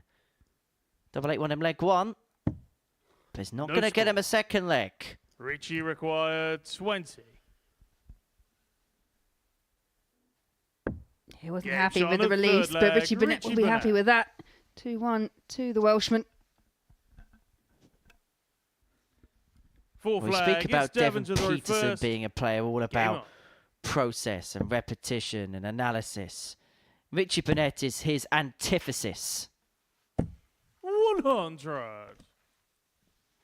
Matter of fact, Richie was quoted to saying in an interview here last year that some of the lavish lifestyles doesn't wash with him, and that all that people need to worry about is having a kitchen, a toilet, and a roof over your head. He's probably not wrong. 38. But yeah, so has the kind of professional dart scene changed over the years. The opportunities, the money on offer. You know, that's 59. That kind of more lavish lifestyle is available for players at the top end of the sport. And you still feel it's in that position with the success of like Luke Littler and the new audiences that have been brought to the sport, that it's still growing. There's still this massive buzz around it. Being at the Worlds this year, it was just, especially when Luke was about to step up on the stage, it was just electric. And the hope now is, because the World Championship, it looks like 32. it's become such a blue chip event in itself, and you now hope that the other majors, the match play, the Premier League's going that way because of the players that are on offer. That now the World Championship's become such a big deal that hopefully the other tournaments can now enjoy that same prestige. Yeah, I mean, they were all pretty much sellouts, I think, throughout 2024 with the major events. But the one that did it for me actually was the Premier League, where they sold out the O2. You think of the size of the arena, it was absolutely exceptional. And this could be exceptional for Petersen. 128. And just pulled it low, going for double 11 there.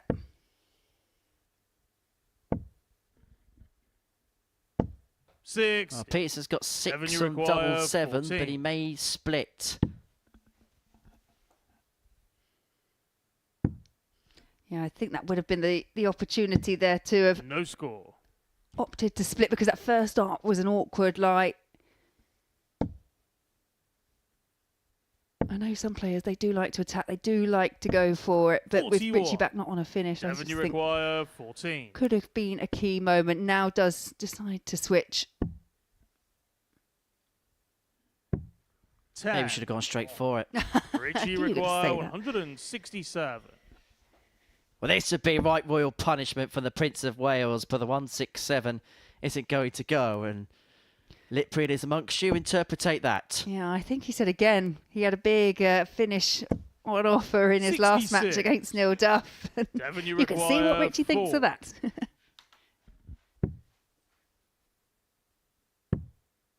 There's only one commentator on that stage, and it's seemingly at the minute score. Richie Burnett. Richie require 101. Well, it's not the worst miss in the world. Well, that is.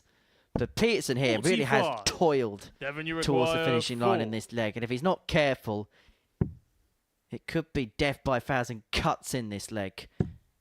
Because Burnett is hanging around on 56. And he's going to get a look at it for 3-1. Yeah, 1 from 16 in this match for Petersen on the outer ring. He's missed 8 at a double in this leg alone.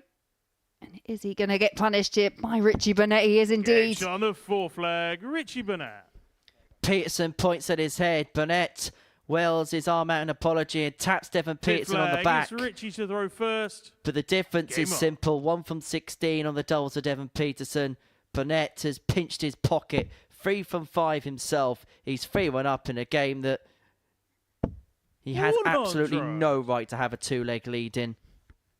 Yeah, and anyone kind of new to the sport or new to playing, I think that is a real testament that in any leg, you still need to stay competitive. You need to try and keep up with your opponent, because at the end of the day, the players that you're playing against are human. Whilst it doesn't feel like it, they all are as equal as others. Those opportunities can come up. You have to be there and ready to take them. This might sound silly. Probably is if you're saying it, and you've given us that. 140. But it felt a little bit like a World Grand Prix leg, where somebody's so far behind and then someone can't finish the leg off and they slowly creep up and slowly creep 140. No, I get that. Just missing the double start, to be honest. The problem for Devon was the double finish. 140. Well, Devon will hope as the day goes along, the cream rises to the top here at the Live Lounge in Portsmouth. Just like it did at the Global Championship. Has got a route back into this game, but it is a big one of the 161, and failure to take it has allowed Burnett a mid-range finish here at 116 to 47. claim his first win of the group. Richie require 116. Yeah, single 16. He's pulled into double 16, so 24 remaining. 92. Just on the Devon, outside. So 114. Again, a real chance here for Devon. Needs a treble. cannot get it, and so Burnett is 58. back to Richie dispatch Devon requires Petersen. 24. Double six. Get And shot Burnett on does the back match, the win, and Richie it's Burnett. back-to-back defeats for Devon Petersen to kickstart the day. The crucial point was leg 4, where Devon Petersen missed a couple of handfuls to level up at 2-2. Burnett a long way behind in the leg, but managed to pinch his pocket and then would rally on to win by 4 legs to 1. With a key statistic, 1 from 16 on the checkouts for Devon Petersen. Burnett over the line, a 4-1 winner. Coming up after the break, it's Robert Thornton up against Neil Duff. These two have had some battles on this stage.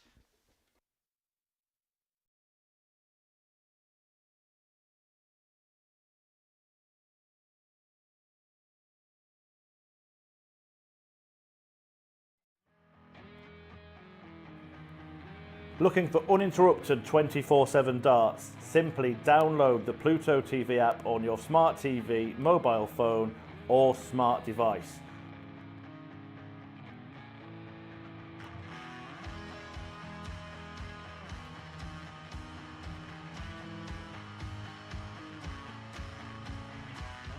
And you can find us on the Modus Super Series Darts channel.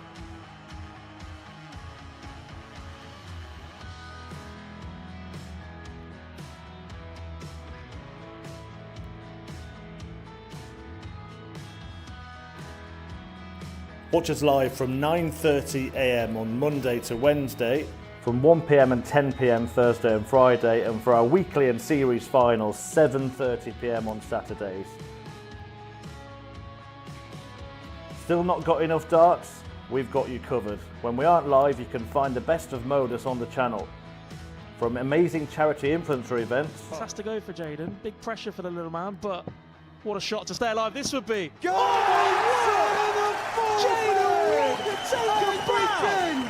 And Jaden Walker! Week starring Luke Littler. Could this be it? Bullseye for Littler. In it goes, the 1-2 run. Turns the game in his favour. Record-breaking averages. And record-breaking darts. Double 16. It's Game destructive. shot on the It's match. Darryl Pilgrim with the Darryl record Pilgrim. average. And insane 9 dart legs.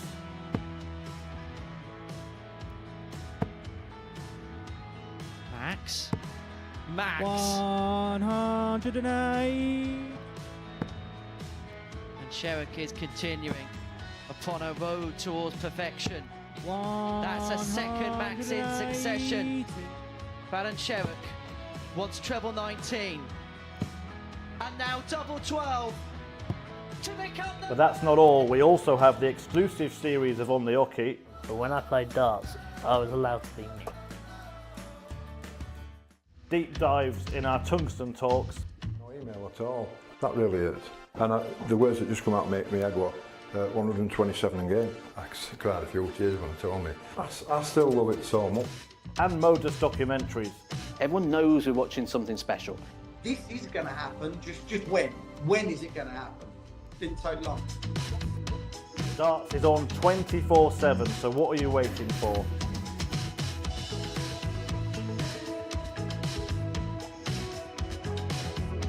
Download the app on your smart TV, any smart device, including your mobile phone, and search for the Modus Super Series. And watch us now.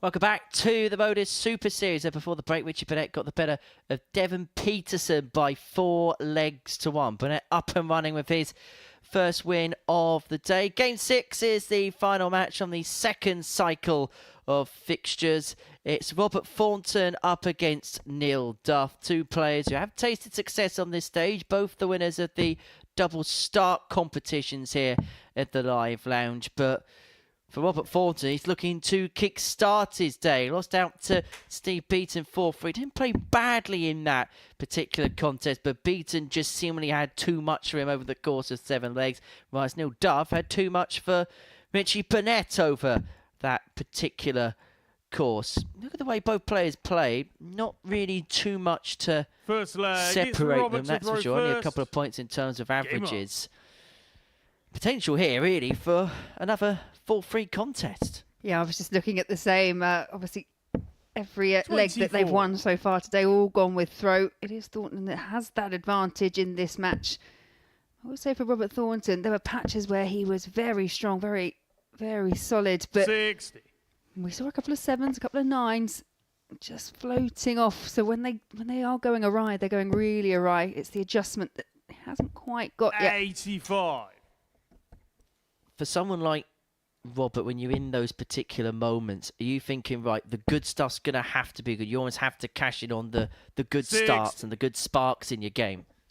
Yeah, you just have to use what advantages are actually there. And obviously, in this short race to 4, the biggest advantage, I still think, is just having that throw that should give you that confidence.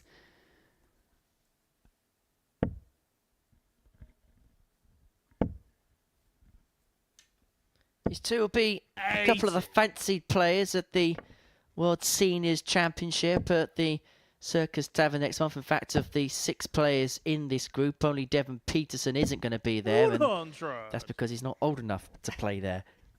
I'm being complimentary, Dev. The draw takes place later on tonight, and both of these players will harbour realistic ambitions of going all the way. Thornton's won it twice, and you sense a player like Neil Duff, it's only a matter of time that he gets, even if he doesn't win one, he gets very close to winning one. Yeah, he's one of those players, isn't he? Uber competitive. Always got his eyes on that big prize, no matter what it is. 105. Robert, you require 132. Bitterly disappointed with the way that his Lakeside campaign came to an end. Probably thought that the way the tournament draw was panning out, that there really was 96. A realistic chance of a second title. Lost out in the quarterfinals to the American Jason Brandon in the end. 40. And that was a game he was 3-0 down and then brought it back to a last set. Yeah, but a bit like what we do here at the Super Series, you know, with the WDF, it's good to see different players and them being opened up the opportunity to play in front of the cameras and actually rise to the occasion. Brandon was one of those. Game shot on the first leg, Neil Duff. A bit of an early steal there for Neil Duff. Thornton missing his beloved tops to take a 1-0 lead, and Duff does punish. Second leg, it's Neil to throw first. Game on. Let's be honest, we spent half of that tournament idolising over Paul Lim. It was all about Paul Lim, let's be honest. 108. Sorry, Shane. Neil Duff taking the first leg against throw and then kicking off leg 2 of a max. 140. The only thing he hasn't done here is hit a 9-dart leg, and he's not going to do so in this leg. When's too early 44. to mention a 9, Henry? Come on. Laura, you know I get overexcited about these things. It's not just about these things, is it?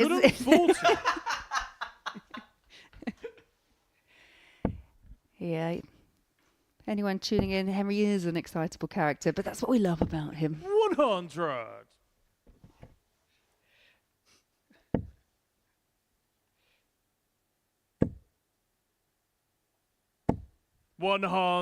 Duff may have kicked off for a max, but Thornton, a hat-trick of 140s, has left himself with a 2-darter after 9. It really is threatening the break back. Duff needs to find a treble last dart, does so to his credit. But Thornton's going to get first poke to square this contest up, and he's going to get 2 at double 12. But cannot take it out in a dozen. Now he requires 76.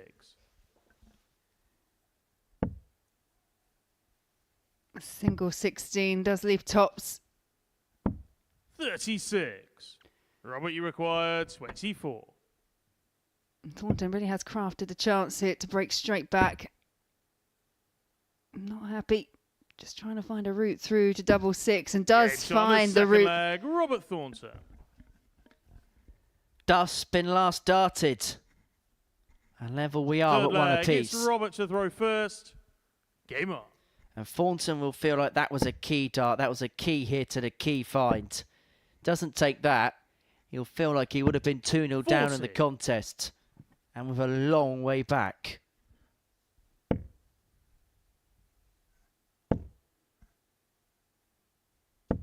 $140.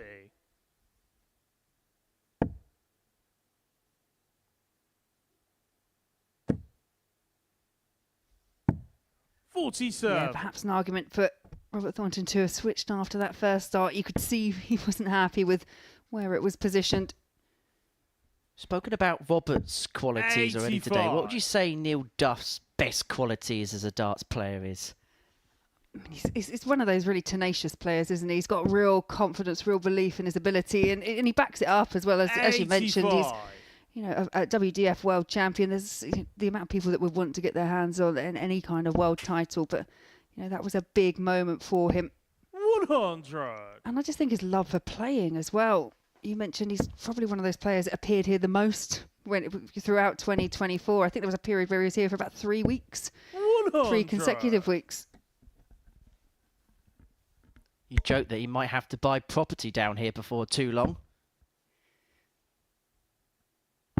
136. He left himself on tops after 12 here. One of the things he did during that Lakeside campaign was he was telling the press the margin he was going to win matches, and in fairness to him, he used to get the predictions bang on. Now we require 40.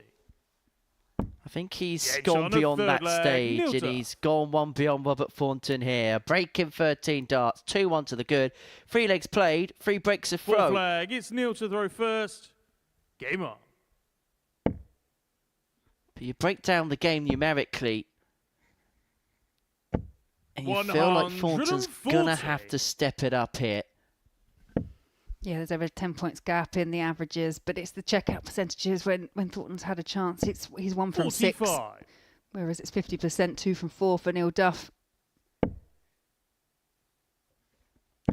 Thornton's got the better of 40 plus scores. 123. But it's those single treble visits, or visits acquaintanted to the likes of 1, 2, 3, where 46. Duff is doing his damage.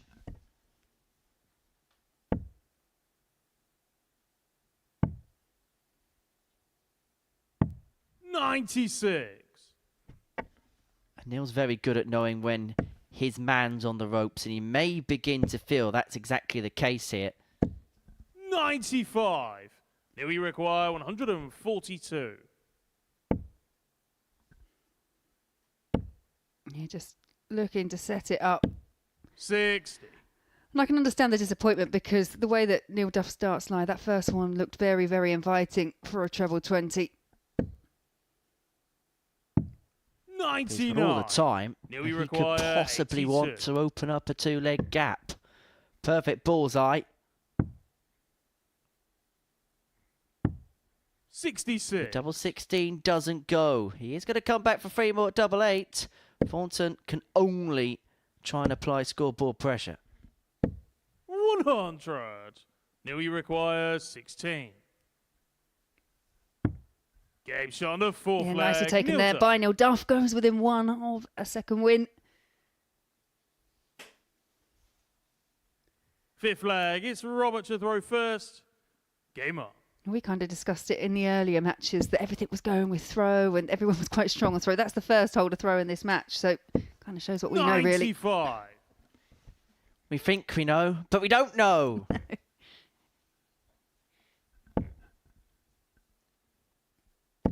Round 3, you sense we're getting towards a sliding doors moment in this group. Everybody would have had a few games under their belt, will begin to establish form lines and patterns of play. Thornton ain't going to give up this match without an almighty scrap. 100. I think that's kind of a characteristic of both those players. Is this? I said the word tenacity, but it's applicable to both players. They really do like to dig their heels in. 41. It's a game you know that's not going to be over until it's over. There's not going to be any waving of white flags. Oh, no, not at all.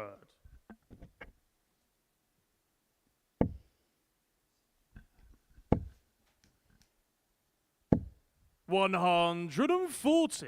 Neil, you require 161. Well, this would be some way to take the match out, but he's not going to find the 161 is Neil Duff. And so Thornton, opportunity to extend this 49. game furthermore if he can find this 45. Tops the target. Tops Gets is on found. the fifth leg, Robert Thornton. And I think that slight reaction there is it's just the fact that it's a cleanly taken finish. Haven't seen too much of that from the Thorns so far today. 14 darter as well. Much better than anything he's really shown in this contest up to press. 100. Forces Neil Duff to serve this contest out. 60. Pose the question of the Duff man. Has the Northern Irishman got the answers? 45.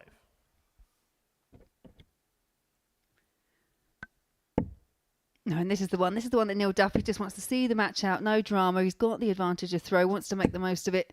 26. Yeah, and Robert Thornton there with that unfortunate visit really does offer up the chance here for Duff to extend a lead in the leg. 95.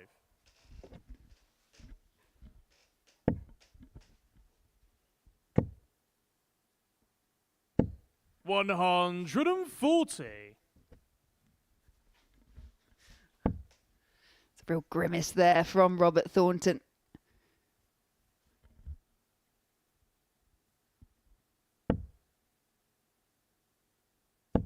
$60. Well, Duff coming up dry, and so Thornton has got an opportunity here to really ask a question of Neil Duff. 105. Leaves himself on the fish.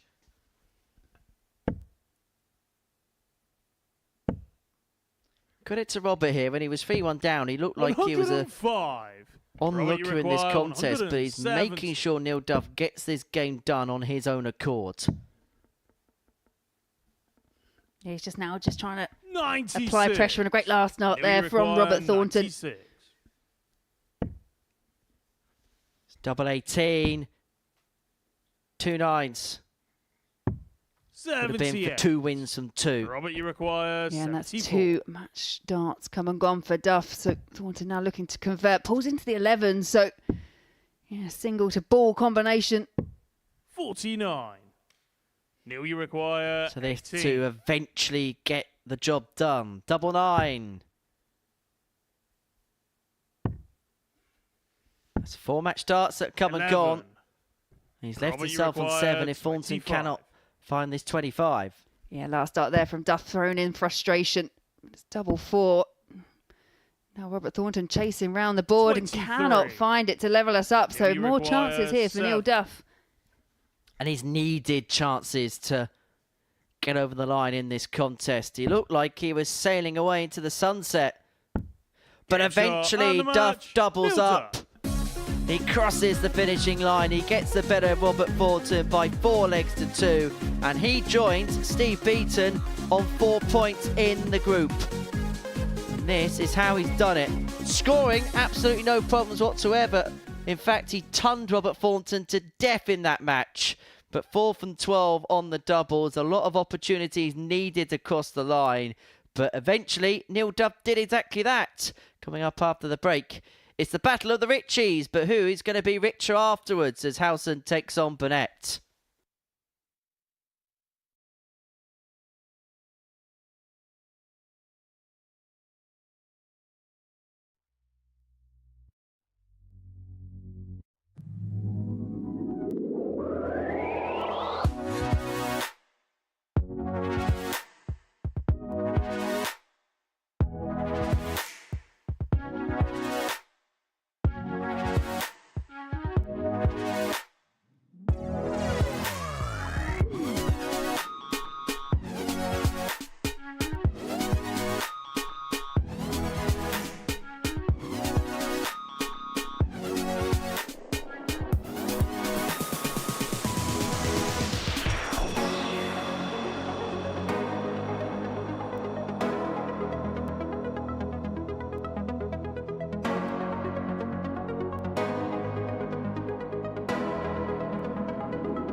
Welcome back to the Modus Super Series. Before the break, Neil Duff got the better of Robert Thornton by 4 legs to 2. That sealed his second win of the day.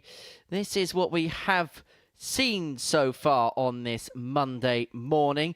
Steve Beaton, well, his long-awaited debut has seen him win 2 from 2 and looking fairly confident in doing so as well. Elsewhere, Richie Howson and Richie Burnett find themselves in the winners' enclosure. They go head-to-head in Game 7 of our afternoon session. So Steve Beaton and Neil Duff, top of the table, both with 4 points to their name as we go into round 3 of our day. And it sees the two Richies go head-to-head as Howson and Burnett face one another.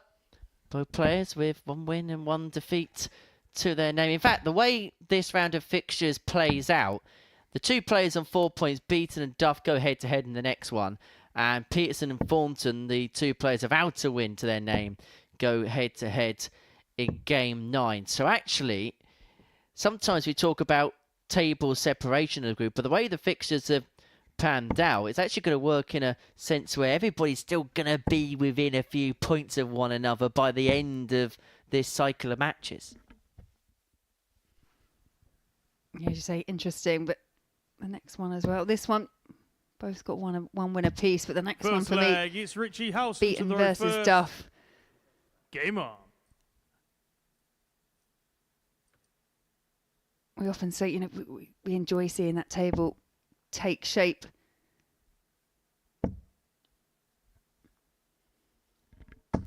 I feel like for Richie Howson, a case of getting back on the horse again. He looked impressive in his opening match, 4-0 win against Devon Petersen. He looked like he was going along the beaten track quite nicely against Steve Beaton. Went a leg up, but then missed a handful of opportunities to double his lead. And from that point onwards, it was all about one man and one man only.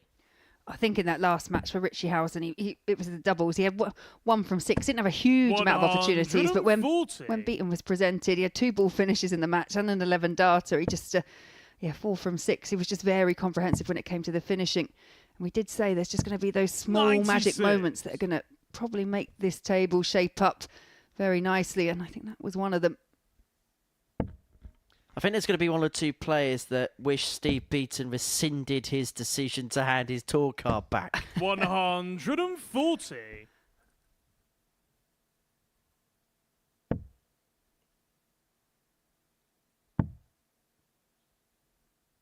There's a lot of people that'll be tuning in to watch 86. that man there, Richie Burnett. He is forever box office. But it's Howson that has got off to the quicker start. 6-1-2-1. To take out the opening leg. 59. Well, Richie Howson himself has got a legion of fans. We see them quite often travelling over to the Circus Tavern. Quite a hoot they are, the Owl Army. The Owl Army, yes. Richie requires 62. Well, Burnett hasn't got out the starter's gate so far in this contest. 30. Howson cannot punish just yet, but he is going to come back for 3 more at double 16.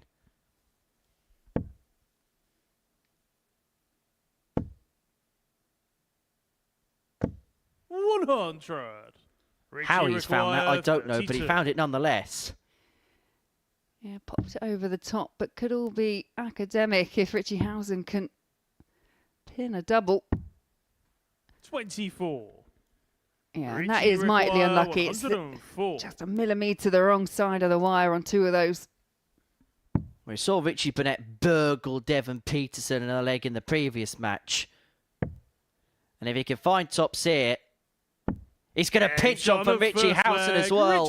Into the top corner and into the lead. Richie Howson missed 4 darts to win the opening leg. And Second Burnett leg, it's Richie Burnett to throw first. given an opportunity and duly obliges. You know, Howson in that last leg, 2 140s and a ton. Just the 2 tons of Richie Burnett, and one of them just happened to be the most important one, the 104 finish. But how you start, it's how you finish.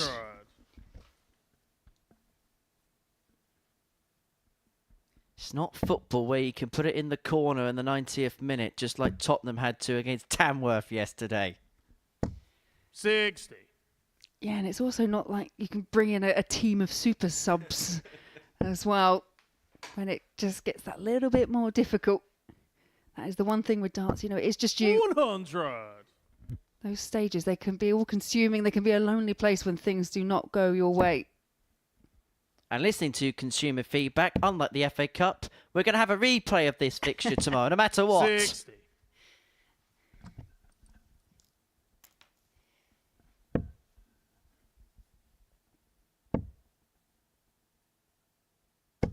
$140.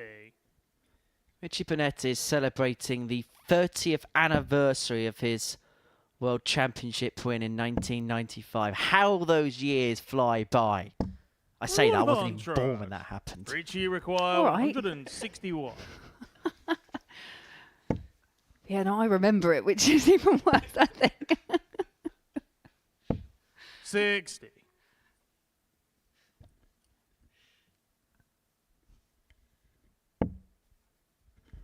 Yeah, we are lucky we're treated to a sport with such a rich history. But yeah, 30 years, that's amazing. Richie require 101. And to still be in the sport and being as competitive as Richie is. For back-to-back ton plus checkouts, double 16 is found. Burnett is boiling up here. 2 legs played, 2 ton toppers. He's 2-0 to the good. Third leg, it's Richie A case Howson of darting 101. Game and on. Richie Howson could be left in the doldrums before too long.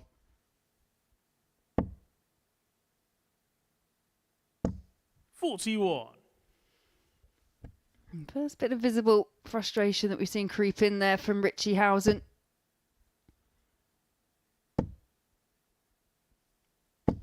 $140.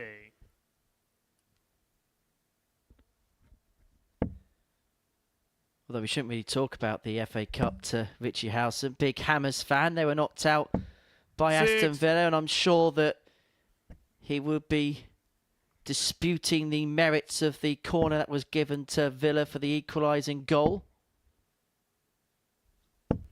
I don't mind talking about it this weekend. It's probably one of the only times I don't mind talking about football. Being a Saints fan, it seems like we can win cup matches, but I'm not allowed to say that. I'm in Portsmouth. 125. Cannot wait till next season, Laura, when we are both in the same league. It is very much looking that way. Hey, you can win cup matches, but you're making Derby County look good right now. 140.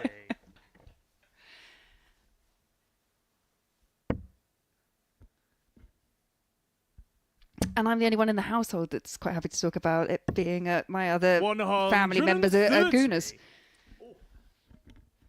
So you're both going to win as many trophies this season. Howson looking at 145 as the Burnett scorpion kick becomes more pronounced.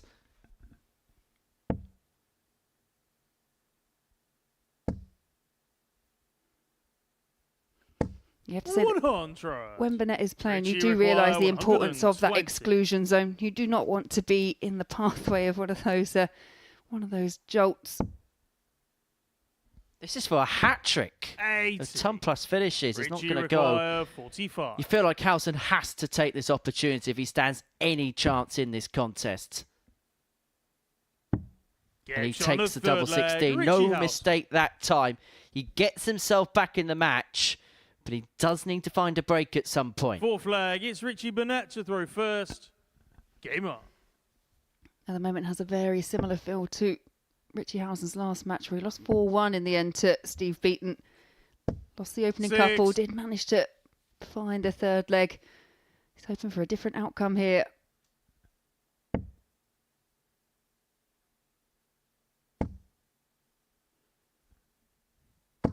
$140. On the back of his shirt, he has the line, "Never give up," does Richie Howson. And he will show that never say die attitude.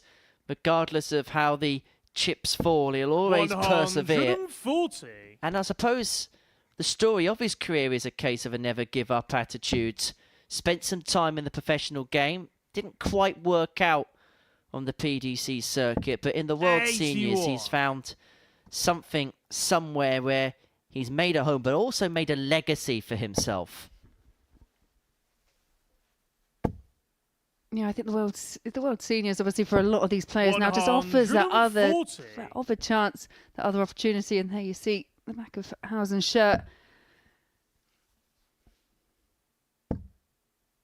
Yeah, but some players, they really have made the most of it, and Richie Howson is most definitely one of them. Richie require 161. Burnett's got a plethora of time here for the 161. Was never going to contemplate going for the finish, but 130. Pretty much close to the next best thing, leave himself on a single to double combo, but upon his return. 100. Has got options here, is Richie. 31.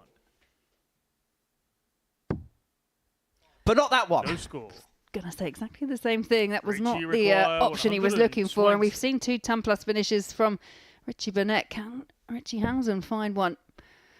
Yeah, no, not like that. And the smile tells you everything you need to know. 29. Richie require. Question is, does he 31. stick with the same ammo? 11 double 10.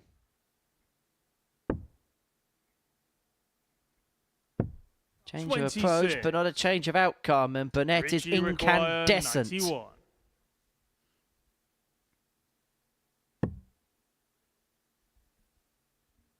Again, options. 59.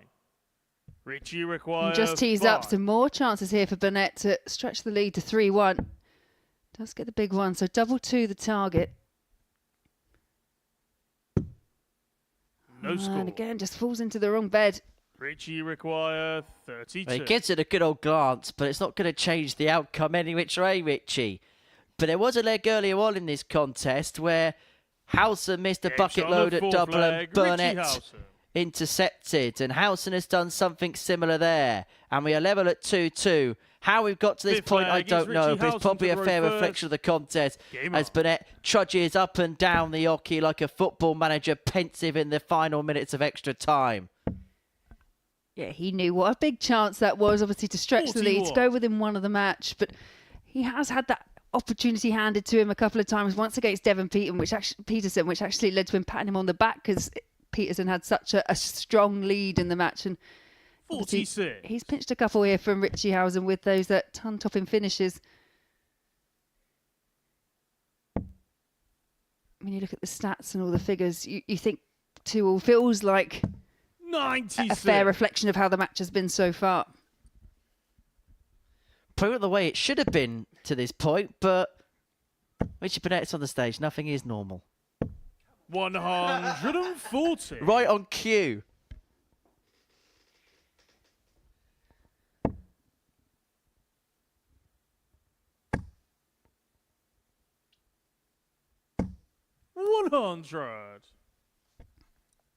Yeah, Howson, they're doing well, just working his way in. 96.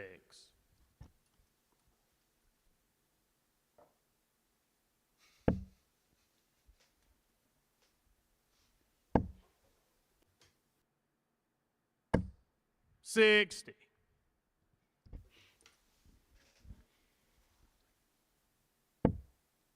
Perfect first start for Burnett. Looking to get that break back. And he's put himself in an incredible position. Goes to the 180. Why not? Leads himself on 39 after 12. As you say, the line was perfect. Even a switch, it wouldn't have made it any better for him. 100. Still has to spurn one dart to set up a chance for the outer ring.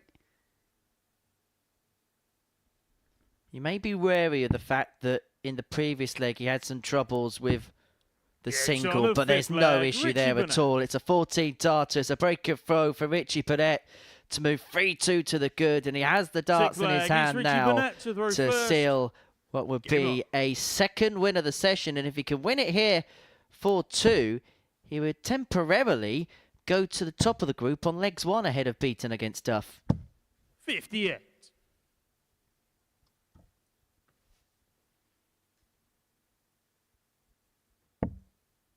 Howson's trying his best to get himself back into this contest, and just when it looks like there's an opportunity for him to get back to an even kilter, Richie Burnett just keeps him at bay.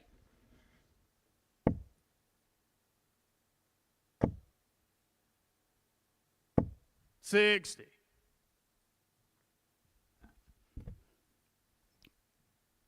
I mean, you quite often know what Richie's thinking. He stares at those darts with such disdain if they haven't actually found the target, especially when they're close. 180. First max of the match for Howson. What a time to come up with it. Don't know about you, but I'd love to see a fly-on-the-wall documentary series. You know how they do one of those 95. documentary series? They follow people's lives. Could you imagine a documentary series looking at the day-to-day running to the life of Richie Burnett? I don't think he'd ever get commissioned. Oh, I don't know. Definitely one that I tune into. I'll give you that much. Put it this way, it won't be pre-Watershed.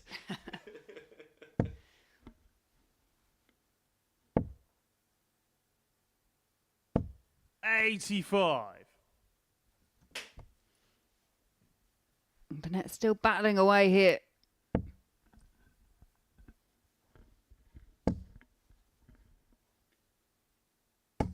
$140. Howson just seems to have stepped it up a gear here in the 6th leg. Down to a double after just 12. Will be posed with a decision to make if he goes straight forward, decides to split. Split is what he decides to do. One left at double 8. Game shot on the 6th Gets leg. it last Richie dart in Howson. hand. And that is a break back for Richie Howson. He has the darts in this decider. 7th and final leg. It's Richie Howson to throw first. Game on. Penny for his thoughts.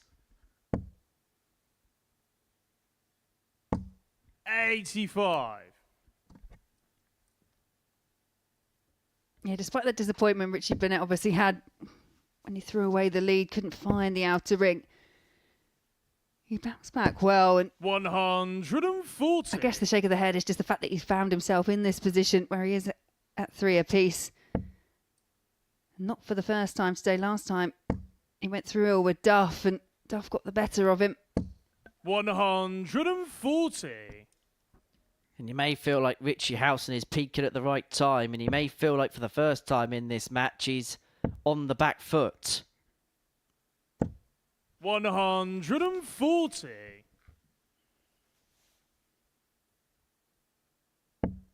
Definitely felt his back foot there. 140. This is a proper last leg from Richie. Back-to-back 140s on a finish after 9 on the throw.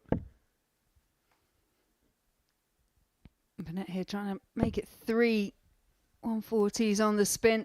Yeah, and does. 140. Richie requires Brilliant from both in the last leg.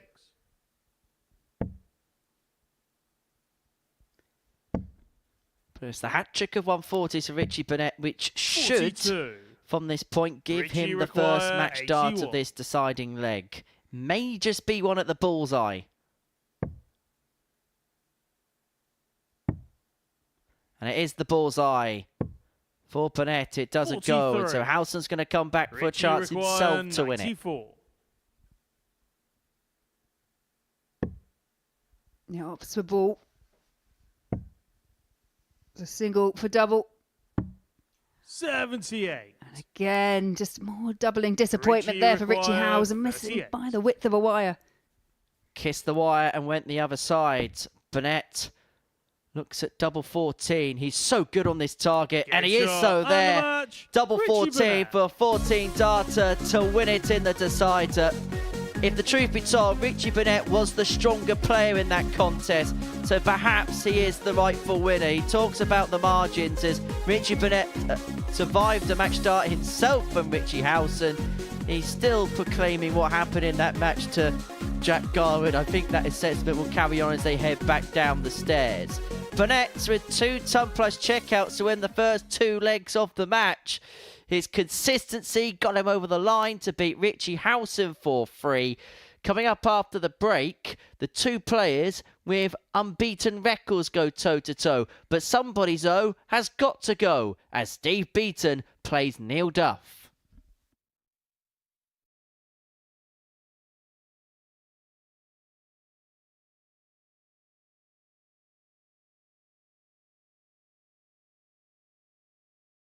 Oh, baby! You thought it was in that you could have given it to me. I did with Taylor. Where's Ross when you need him?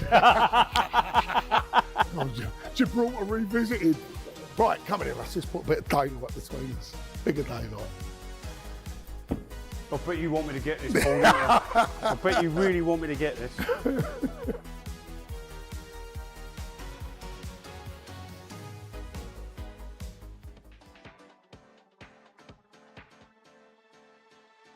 Matthew Edgar has gone for the bullseye on 92.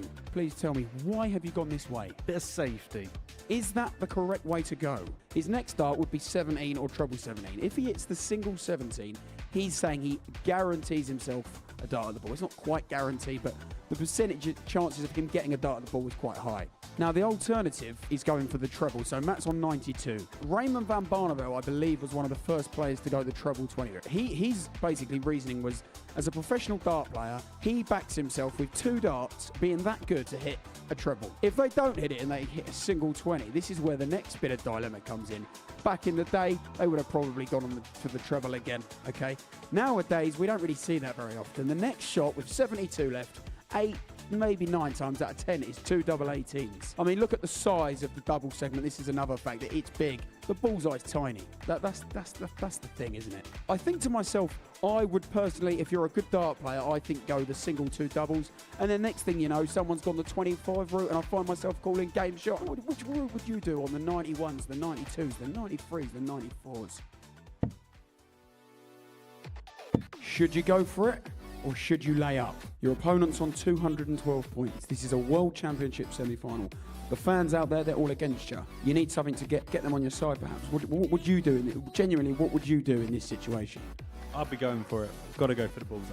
And what's your reason behind that? Why would you do that? Just got to believe in yourself. Give yourself a little bit of a G up. If you hit it, it's going to look incredible. And if you don't, then you've got time to sort it out. Me, as somebody who likes me mathematics, I would probably say do the sensible thing, lay up. This is a World Championship semi-final. Jared, he wants to get the crowd behind him. So there's two options. You might be on 170 thinking about whether to go for it. Your opponent is also on 170 and you're thinking to yourself, he's a great dart player, he's in the World Championship semi-final. Is he really going to take out 170 under this pressure in this occasion? Probably not. So you decide to lay up. Now, we've seen examples of that in the past. I think Mensur Sulovic famously took out 161, I believe it was, against Van Gerwen when he chose to lay up. This happens quite a lot. Most of the time, your opponent is not taking out that 170 when they come back. So laying up probably is the best thing to do, but sometimes it backfires and then, well, fair play. Darts maths!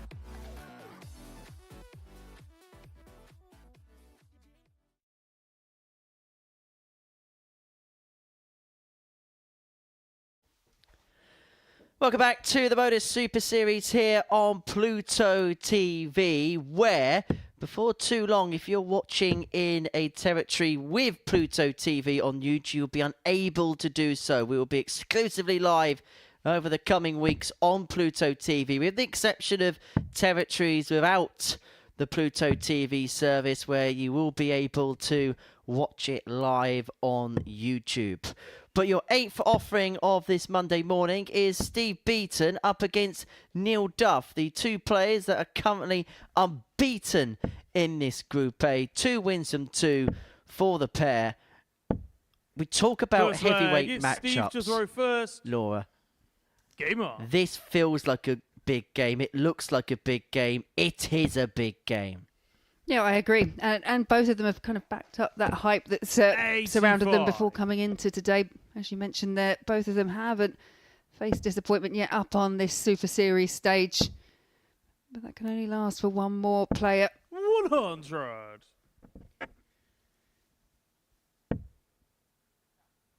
For a lot of people, I suppose it could be quite easy to say 96. that they'd expect Steve Beaton to get off to a good start in this competition. But the dynamic of this is very different compared to other competitions. I suppose the early start for one. 45. The round robin, okay, he's played a lot of Grand Slams before and played in the old Championship League, which is a kind of equivalent to this. But there is so many different facets about this competition, which is so different to tournaments that he would have played week in, week out. Yeah, and I think that's the same for most players, and that's probably where the advantage for Neil Duff does come from, because, you know, we've mentioned before, he is one of those players that has participated here at the Modus Super Series the most.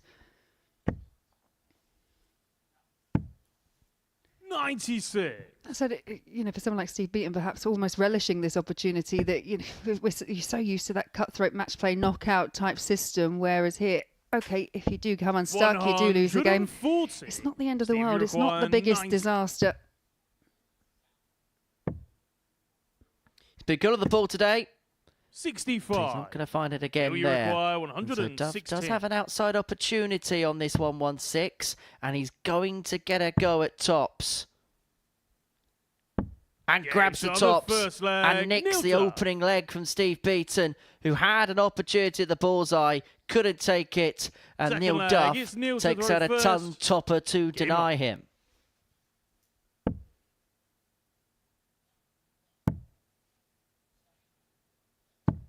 $96.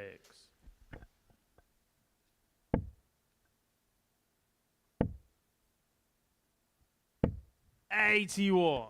I suppose the other thing as well, I know he got pushed to the brink against Thornton, but was not behind at any point in that contest. It'll also be interesting to see how Steve Beaton deals with a little bit of adversity as well.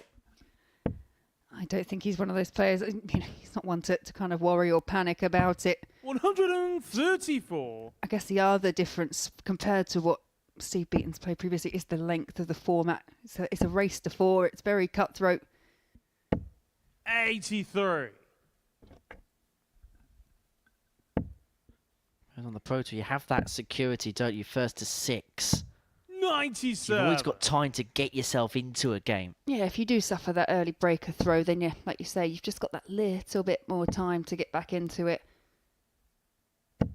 140. He's going to get no crumbs of comfort here, because Duff, having broken in leg 1, has left himself on 82 after 12 here 57. To win leg 2. He's a man that's won a world championship himself, Neil Duff, at the same venue as Steve Beaton, but this for him will be such an honour. And that's a 2-0 lead for Neil Duff.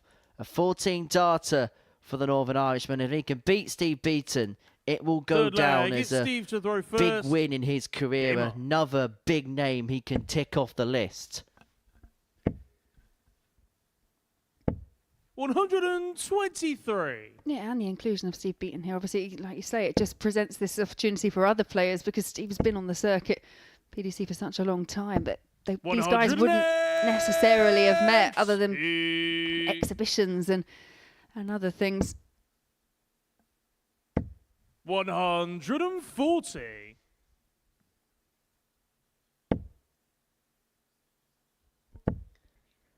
And I suppose for Steve, having had such a long and illustrious career, it's not often he will be able to do something new at this stage of his career. So I can imagine it must feel weird first day back at school. Well, yeah, you mentioned it earlier, actually. You know, he's here, 60 years old, on debut.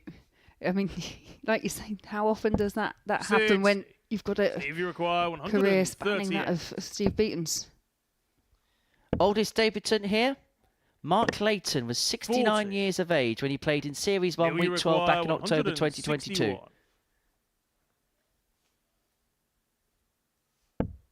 A week which was won by Chris Mason. And he gets the opportunity to try and win another week. Steve, you require 98. Opportunity to take this 98 out again. He took it out in his previous match against Richie Howson. Not going to do so here. So Duff here for the double breaker throw.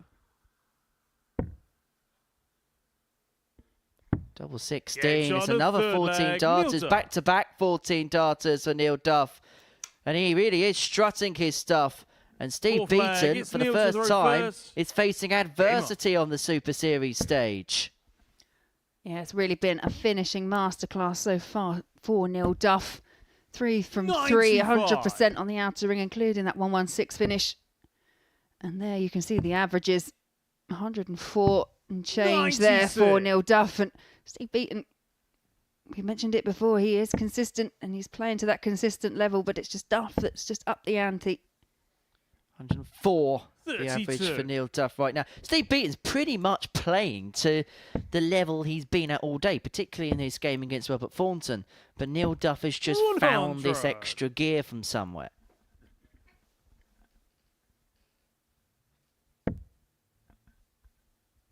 We thought this would be a good contest, and it's turning out to be a good contest. 125. Yeah, against Neil Duff, just looking to dominate. 137. It's a great response from Steve Beaton.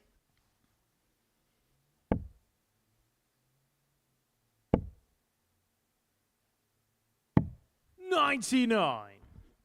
Leaves himself on a finish. Beaton can only set up from this point. 95. But will leave himself on a 2 darter unless Duff could have taken out the 150. Yeah, just a little stretch too far. 96. Steve Beaton's only been afforded the 1 chance at a double in the match so far. Should get one here. Tops the target. Tops is found. Flag, Steve Beaton. Steve Beaton just stops that little run there that Neil Duff was on. As you can see, every single leg in this contest run in 5 visits. A real indication of a real quality match. And for Steve Beaton, that's actually his first dart at the outer ring, because his other attempt to win the leg was at the bullseye on the back of the 90.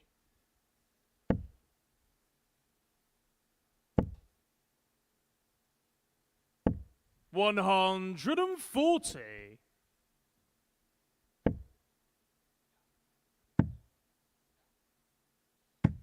I think I need to tell Neil Duff that he needs to be a little bit careful here, because he'll know that Steve Beaton can rattle off exactly what Neil's just done in 55. As much comfort as he did.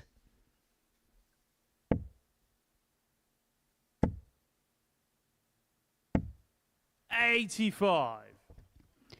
Yeah, a bit of a loose last one there for Beaton, but his first to a finish after just 9. 120. Yeah, that smile there from Neil Duff tells me he's probably all too aware of what you were thinking, Henry. Because Steve Beaton is beginning to get closer to Neil Duff's level. His average has gone up to 98. Duff 101.42 at this present moment in time. And Beaton looking for a 14 dart of his own. Duff has already had 2 in this match. Game shot on the 5th leg, Steve Beaton. Every single leg has been won in either 14 or 15 darts. Duff was 3-0 to the good in this match, but Beaton has rallied off 2 legs in 29 darts to bring it back to 3-2, and he's posed the ultimate question of Neil Duff: can you serve it out? $140.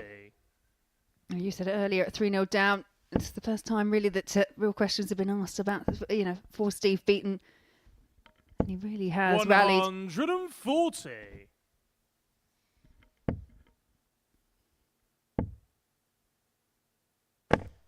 $61. But that is an ill-opportune time for a bounce out, and it just gives Neil Duff on throw that extra little bit of breathing space. And he's utilising that to its fullest extent. We'll be disappointed after dart 1. It was only a ton. But realistically, Beaton needs 2 trebles for a finish, but really only a max applies to mountable pressure, you feel. 140. Now we require 161.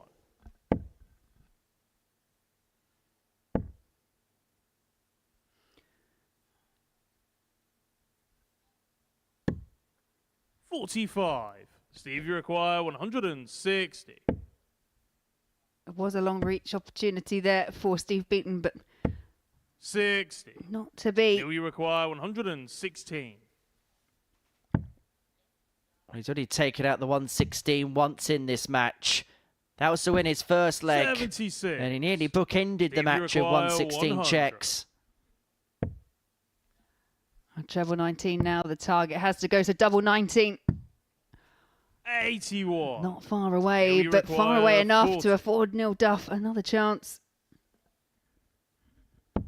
And a chance he won't pass by. Neil Duff gets the better as Steve Beaton by 4 legs to 2 in the highest quality game we have seen so far today.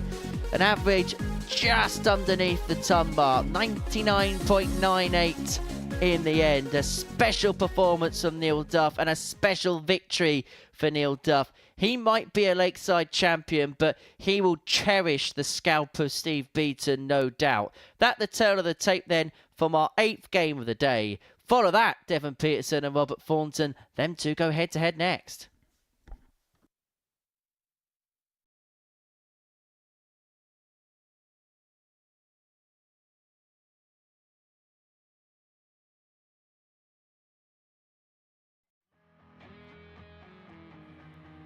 Looking for uninterrupted 24/7 darts? Simply download the Pluto TV app on your smart TV, mobile phone or smart device.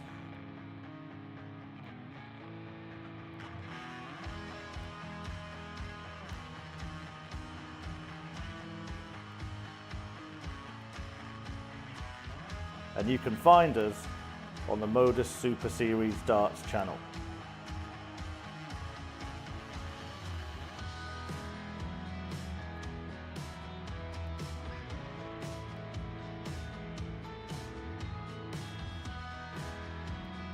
Watch us live from 9:30 AM on Monday to Wednesday, from 1 PM and 10 PM Thursday and Friday, and for our weekly and series finals, 7:30 PM on Saturdays.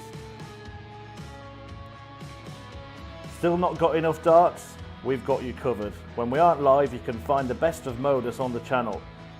From amazing charity influencer events. This has to go for Jaden. Big pressure for the little man, but what a shot to stay alive this would be. Go! Jaden Walker taking everything! And Jaden Walker! Week starring Luke Littler. Could this be it?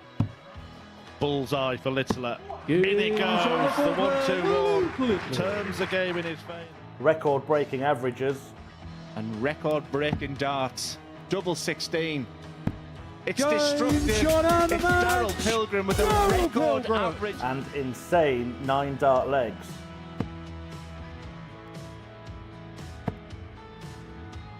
Max.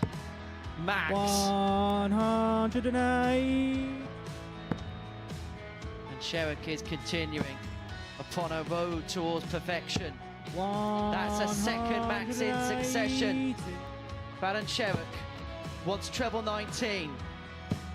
And now double 12 to become the... But that's not all. We also have the exclusive series of On the Hockey. But when I played darts, I was allowed to be me. Deep dives in our tungsten talks. No email at all. That really is. And the words that just come out make me head what? 127 in game. I cried a few tears when they told me. I still love it so much. And Modus documentaries. Everyone knows we're watching something special. This is going to happen, just when? When is it going to happen? Didn't take long. Darts is on 24/7, so what are you waiting for?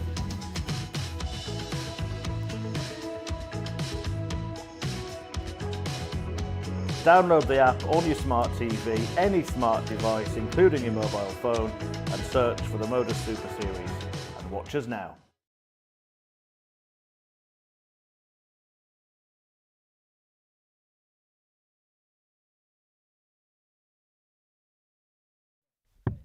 Welcome back to the Modus Super Series, where both Devon Petersen and Robert Thornton are looking to get their campaigns up and running. Both players without a point to their name thus far on this Monday. The victor here will feel like they are still in the group. Before the break, Steve Beaton suffered his first defeat here at the Modus Super Series. In the game of the session, he lost out 4-2 to Neil Duff. Both players averaging in the high 90s. In fact, all but one leg in that contest was won in 15 darts or less, and that was won in 16 by Neil to run out a 4-2 victor against the bronzed Adonis. But for these two, it's about getting on the board as quickly as possible, and if the truth be told, Laura, you probably begin to fear the worst for the player that First leg, loses it's this Devon to particular throw match. first. Yeah, agreed. Absolutely. Campaign hasn't started for both these too brightly. Just kind of going through and having a look at their head-to-heads. And 123. this is their first meeting here at the Super Series. However, if you go back, their first meeting was back in 2015. You know, and this is what we're saying. These players have just been playing each other for such a long time. But yeah, it's kind of two apiece, mostly on the Pro Tour. Yeah, it's not like when we get back to normal Super Series action, when we get some qualifiers who are playing on this stage for the first time, and we've got no relevant head-to-heads. Everybody knows everybody this week. 55. There's no secrets.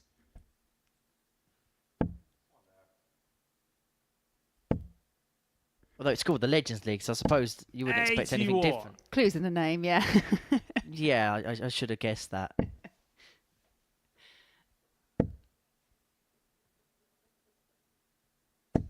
$100.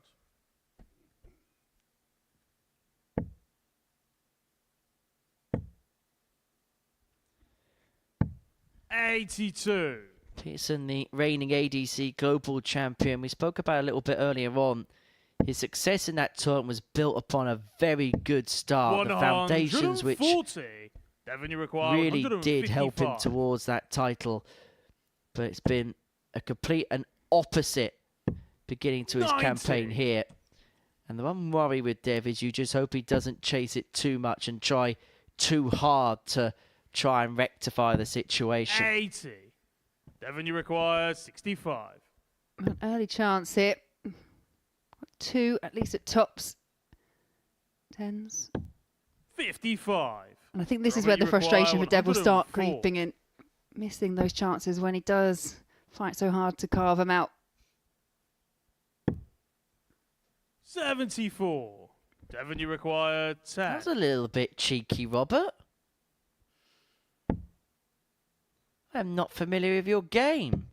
Game shot on the But it's first Devon leg. Petersen Devon who's game for the opening leg. He takes out the double two to lead 1-0. Second leg, it's Robert to throw first. Game on. And there wasn't much hesitation with Robert Thornton going for that. I think the first dart just acted as a little bit of a blocker, so just made that very snap decision to go 45. double 18 to leave the ball. And it's very much a modern play. If a bed's blocked, then find a target along that's open and work from there. 140. The amount of players now you see on a 98 finish, where in the past they'd persevere for the trouble to leave double 18. They're happy to go 48 ball if that is what's the best option 6. for them. And the game's probably changed as well, where there probably was a time where that would have been conceived as a little bit of gamesmanship or a little bit out of order, where now it's just common practice. I will say, though, I reckon this week, especially where it is some of the kind of old school players, you will see a bit more of that perseverance when it comes to trying to find the treble 20. Martin Adams being a case in point in my mind that he will just persevere to try and hit the treble 20 target as opposed to switching around. 100. We're actually giving the spotter a game off when Martin Adams plays, because we just know he's just going to stay at the top of the board and hit tons all leg. I mean, if you can do that, I think it's a pretty good 85. game plan. Devon, you require 121. Always works when it hits. Devon looking at 25 first with 6 starts in hand from 1-2-1. 21 scored. Funny to tell you what's left.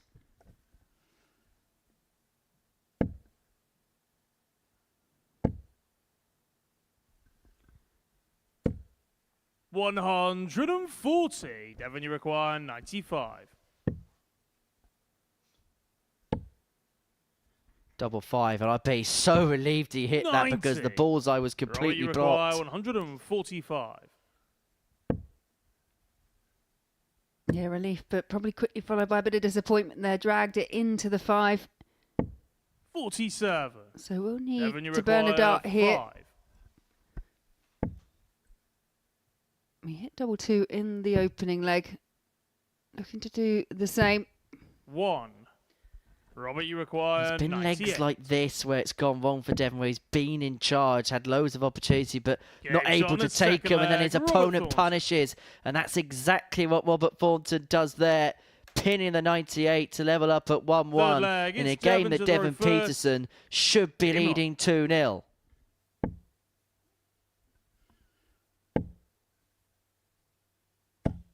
$81. Yeah, in the opening match, Petersen, just the 3 chances at a double against Richie Howson. All came in the first leg, but couldn't convert any of them. In that 4-1 defeat to Richie Burnett, 16 attempts at the outer ring, just 1 converted. Petersen's already 1 from 7 in this match. That's the element of his game at the moment that he really just needs to take a bit of a look at. And this is by his own admission. It's a part of his game that is a weakness, and he's always said that his game is built upon real power scoring, and that because at his best he is as good a scorer as anybody else, it buys him opportunities at a double. Well, he's done that bit. But at the minute, he could probably buy it on the New York Stock Exchange, and the Stock Exchange would crash. 43. Well, you go back to when Devon Petersen was regularly competing on the PDC circuit. I think for 1 year, he was one of the top 180 hitters 64. out of the whole tour.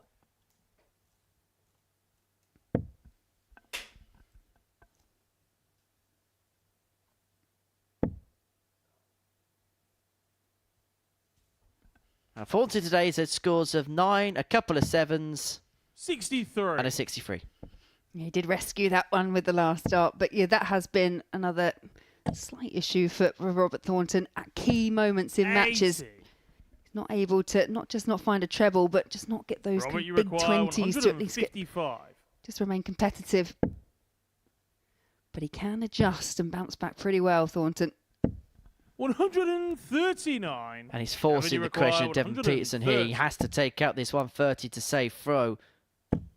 Cannot find the treble, which would have given him a dart at the ball. And so Thornton back for double 8 to get the break. Game shot on the third leg. Robert Thornton. Yeah, nicely taken in the end there by Robert Thornton. 2-1 up. He's got Fourth the flag. break It's of Devon Robert to throw Petersen. first. Smiling through the pain. But he knows that inside, he's only got himself to blame. He's put himself in some great positions, but he's been unable to capitalise upon them. And Thornton on throw in leg 4 has kicked off Max.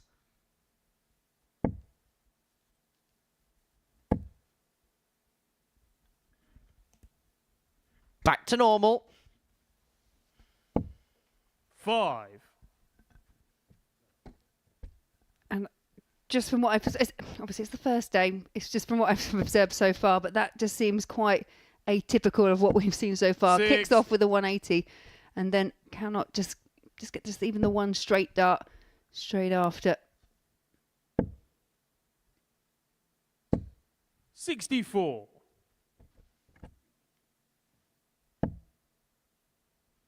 Some may say somewhat erratic. 140. But in fairness to Devon Petersen here, he's seen a little bit of a stumble from the Scot, and he is looking to punish to the hilt. 134. What can he shave off this 180? All right, make sure it's big. 125. Robert, you require 180. It's just that fear, isn't it, of finding that third treble 20 and busting the score. He'd be fearing now. He would have been fearing the worst. And because Petersen moved over so he didn't catch the flight, he's going to have to, well, spurn 2. He's only going to get 1 at tops.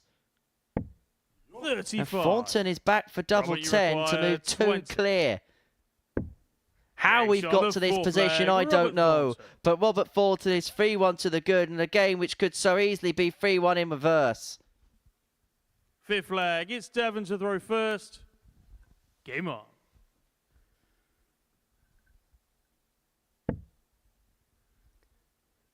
We talk about how approaches and board management and things have changed. Just Devon Petersen registers his first 180 of the match. sometimes I have seen when players have 180 left and they've gone treble 20, they will switch completely away from it. I've seen so many kind of go for now. Like I think treble 12 is quite a good option, just to ensure that you don't fall into the trap of finding a third treble or just doing what Devon did and having to spur not one but actually ended up being 2 darts to get onto a double. I had a good chat with Bradley Brooks, new tour card holder now, about this last year, and because his darts kick up similar to 40. Devon, and partly because he has a hatred of tops, that he'll move across to that 12 just to give himself a safety net and a safety cushion. And from that point onwards, he will back himself in a scenario to get himself out of whatever would remain from that particular point. 83. 140 for Devon to bring it back to 3-2. And one of them would have left double 10. 100. To be fair, had a similar scenario there that could have been bust, but this time Petersen does get the lift over the top to leave himself on double 20.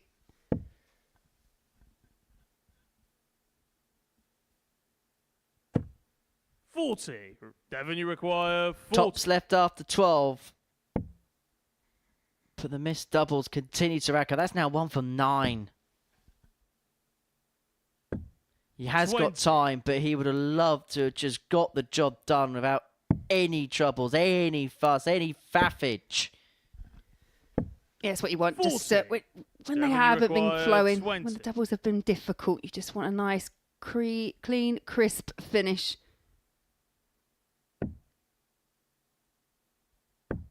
Game shot on the 5th leg, Devon Petersen. Devon Petersen does find the double 10. 6th leg, it's Petersen's Robert still to in the throw contest. first. Thornton has the darts to Game win on. it from here.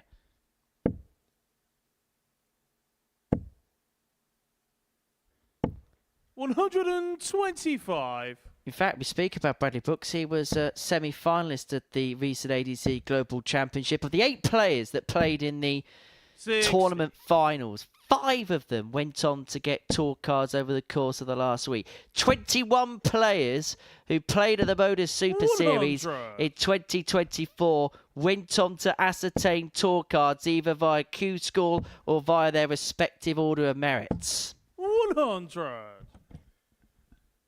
Yeah, it's quite an impressive tally, isn't it, when you break it all down?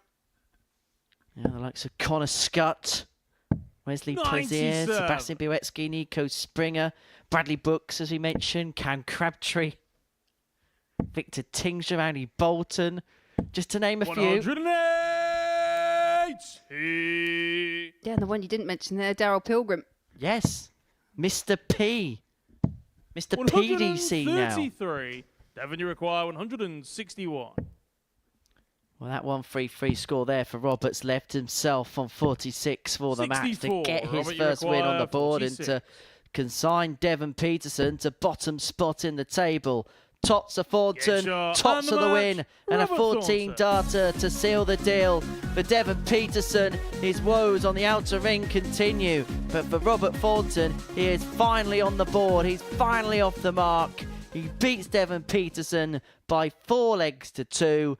Coming up after the break, a repeat of the 1996 World Championship final as Richie Burnett plays Steve Beaton.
Welcome back to the Modus Super Series, where we've completed 9 matches on this Monday morning. This is what we've seen so far. Before the break, Robert Thornton got the better of Devon Petersen 4-2. Neil Duff beat Steve Beaton by that scoreline. And Richie Burnett got the better of Richie Howson by 4 legs to 3. Let's take a first look at the table then. Neil Duff top of it, the only player preserving an unbeaten record still. Richie Burnett and Steve Beaton both on 4 points. Richie Howson and Robert Thornton with a solitary win, whilst Devon Petersen is the only player yet to get off the mark so far. And we're going to see the 2 players on 4 points go toe-to-toe as Steve Beaton takes on Richie Burnett.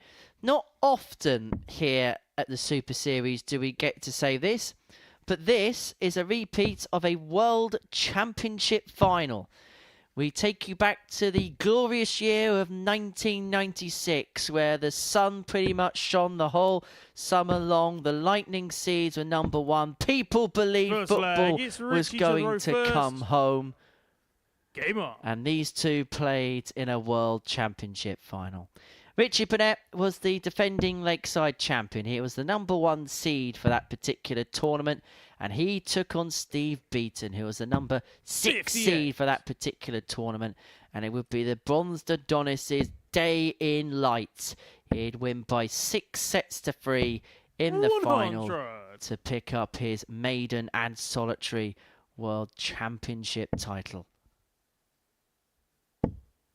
And 29 years on, they play in Portsmouth on a Monday afternoon. 140. Yeah, and unsurprisingly, not their only ever meeting. Although, as you mentioned, that the one that stands out for most of us. Yeah, met at the likes of the UK Open, World Masters. 81. Not many places these guys probably haven't met over the years. I'm just having a look at Steve Beaton's route to the title. We'll talk about it a bit more in the next leg. He did not do it the easy way. He came through the jaw of death to get there. 58. Steve, you require 161. 161's on. Can I find the treble 17? And so Burnett will return for 164 to hold through. 97. Richie require 164.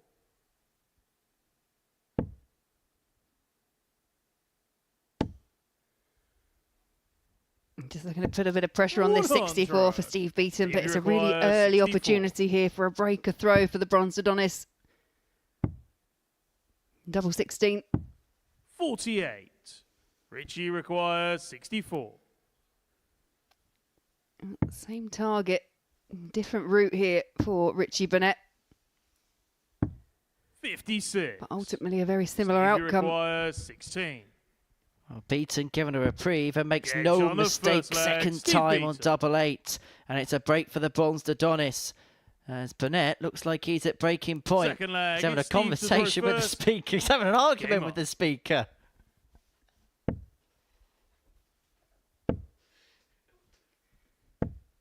Well, we have a look at the 95. route that got Steve Beaton to the title at the Lakeside. It is a toughie, one of the toughest you probably will get to win a world championship. Seeded number 6 140. for that tournament. He got the better Coast Stompe by 3-0 in the first round. I'm sure that would have upset plenty of the boxing podcast 134. enthusiasts. Then beat John Part by that same scoreline, the champion of 2 years prior in round 2, 3-0. Averaged 95 and 97 in his first couple of games. And then he 78. went one better in a classic match against Martin Adams. Beaton would win by 4-1, averaging 99.48. Adams 97 in that contest. 130. He'd then go on to beat Andy Fordham in the semi-finals. Much missed character in the world of darts by 5-3. And then, of course, Richie Burnett in the 22. final. Stevie require 142. As you say, definitely some route. And Richie Burnett wasn't much easier to get through to that final.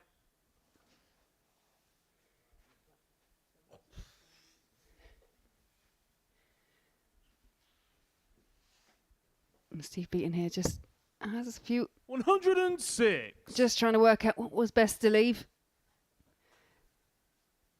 World Championship where Matt Clark beat Raymond van Barneveld. Yes. It would take Les Wallace a while to dispatch of him in the next 42. round, though. Stevie require 36. Double 18 for Beaton now. Doesn't have to go for double 9 because Burnett's not on a finish. But decided to 28. persevere, leaves himself on double 4 upon his return.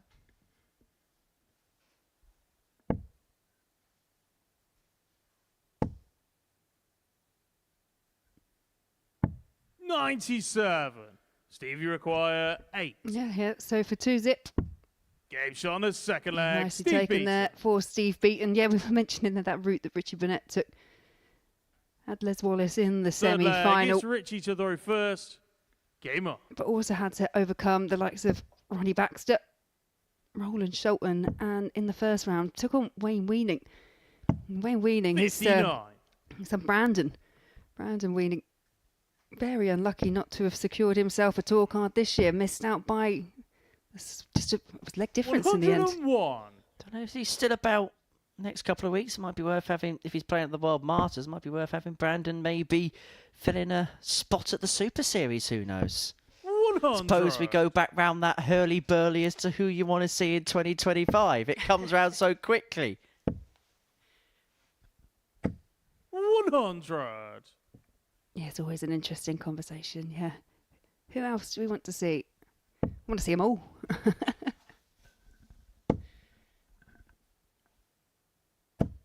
Six. And one thing we know when it comes to tournaments, when you send out invites, not everybody's going to be happy. Well, Steve will be happy about that. First max of the match. He's brought his average up to above the 101 mark now.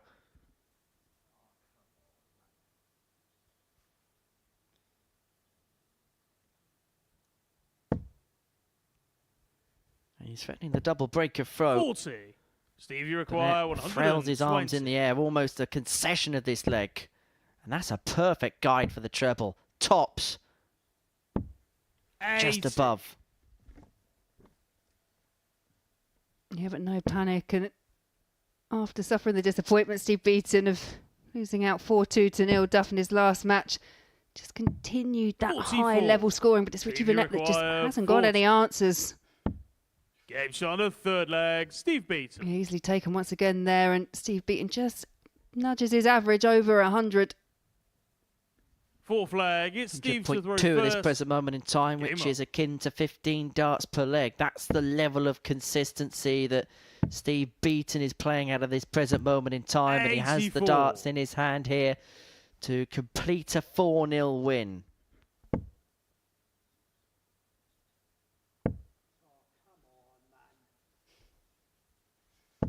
$85. Beaton wins this game. He goes top of the group on legs 1 and legs difference, depending on the margin of win. 180. Well, that's a second 180 there for Beaton. Just puts him in contention to run out a 4-0 winner. Average just under 104. He lost in his previous match of an average of 97.33 against Neil Duff, where he's going above and beyond here, 47. and it is proving way too much for Richie Burnett. Just like in 1996, Steve Beaton is seemingly too much for Richie Burnett to 81. handle.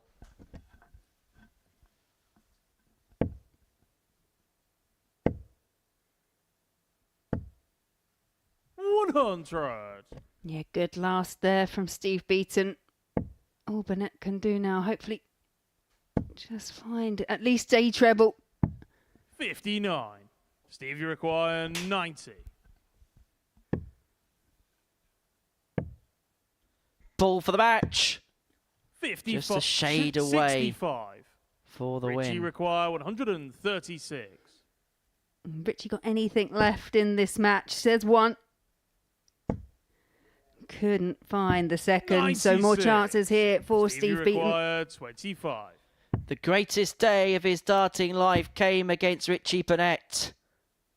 And Game shot, 29 and the years match, on Steve from that Beaton. World Championship final, Steve Beaton has beaten Richie Burnett on the big stage again.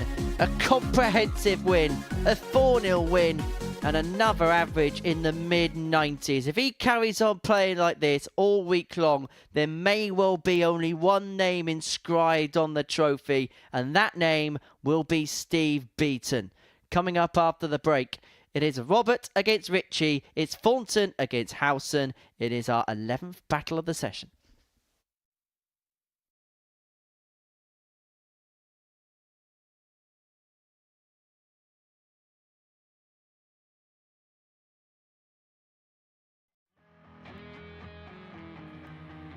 Looking for uninterrupted 24/7 darts? Simply download the Pluto TV app on your smart TV, mobile phone or smart device.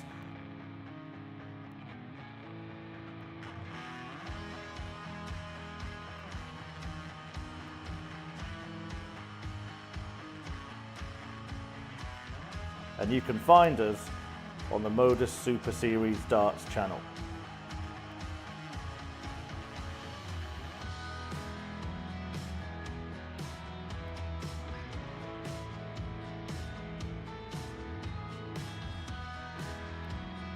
Watch us live from 9:30 AM on Monday to Wednesday, from 1 PM and 10 PM Thursday and Friday, and for our weekly and series finals, 7:30 PM on Saturdays. Still not got enough darts? We've got you covered. When we aren't live, you can find the best of Modus on the channel. From amazing charity influencer events. Has to go for Jaden. Big pressure for the little man, but what a shot to stay alive this would be. Go! Jaden Walker taken and Jaden Walker! Weeks starring Luke Littler. Could this be it? Bullseye for Littler. In it goes. The 1-2-1 turns the game in his favour. Record-breaking averages. And record-breaking darts. Double 16. It's Game destructive. shot and the It's match. Darryl Pilgrim with the Darryl record Pilgrim. average. And insane 9 dart legs.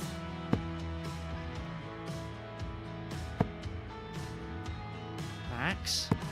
Max. 108. And Sherrick is continuing upon a road towards perfection. That's a second max in succession. Baron Sherrick wants treble 19. And now double 12 to become the... But that's not all. We also have the exclusive series of On the Hockey. But when I played darts, I was allowed to be me. deep dives in our tungsten talks. No email at all. That really is. And the words that just come out make me head what? 127 in game. I cried a few tears when they told me. I still love it so much. And Modus documentaries. Everyone knows we're watching something special. This is going to happen, just when? When is it going to happen? Didn't take long. Darts is on 24/7, so what are you waiting for?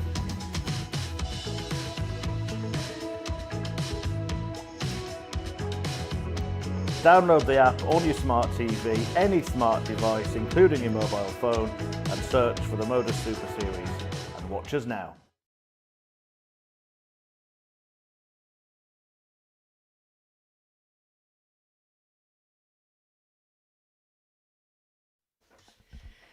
Well, welcome back to the Modus Super Series, where we've just seen Steve Beaton rallying up a 4-0 victory over Welshman Richie Burnett. Looking very solid is the bronzed Adonis, but now all attention is between these two.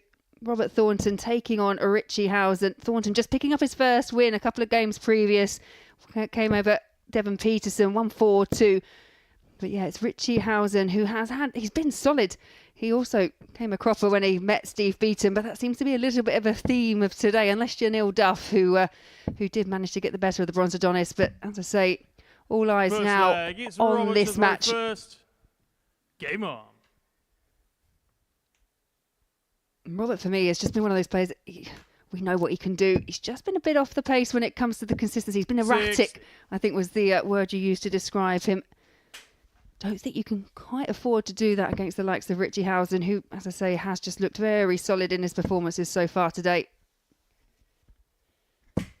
140. Might scratch his head a little bit as to how the results have gone today. Richie Howson has picked up just the one win from his 3 matches, and that came in his opening match. And the way he played against Devon Petersen, you thought from that point onwards maybe he's just beginning to build towards something for the day, but it hasn't quite correlated yet for the Owl. But still, a couple more games to go, and if he can end the day on 6 points, then he puts himself very much in the mix, and particularly the way his last couple of games pan out. Robert here, and in his last, he takes on Neil Duff with the throw. So there is still a day to be very much salvaged here for Richie Howson.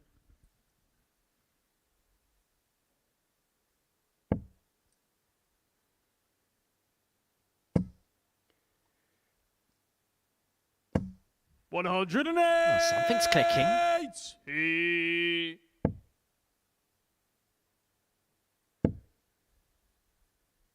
Yeah, Howson here, really strong advantage 21. on the Robert Thornton throw. 41.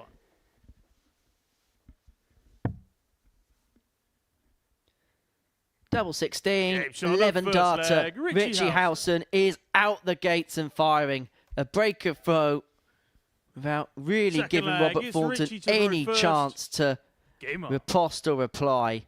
That is much more like it for the man from Rainham in Essex. 60. You would say, though, having played different types of tournaments, different types of competitions, when it comes to the Modus Super Series, especially when you find yourself in Group A, it's a bit more of kind of like the marathon equivalent of darts in terms of the fact that, you know, you use this first day to kind of find your pace, find your throat. Richie Howson, as you say, made that very solid start against kind of slightly out of sorts Devon Petersen. He's just been building and building. Well, we spoke about the repeat of the 1996 BDO World Final on the previous match. This is actually a repeat of the 2023 World Seniors 96. Championship Final, where Robert Thornton won his 2nd title in that tournament, beating Howson in the final at the Circus Tavern, a home tournament for the Owl. Lives a couple of miles away from the venue. He can sleep in his own bed if he wants to for that tournament, but decides to stay in a hotel to get the full playing experience. He won 5-2 in that final, did Robert Thornton. His route to the title saw him beat Scott Mitchell, Neil Duff, Kevin Painter and Howson. That is a hard route towards a championship title.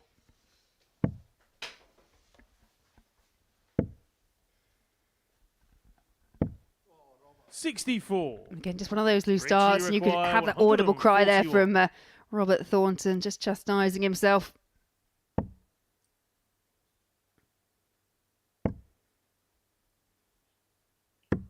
$105.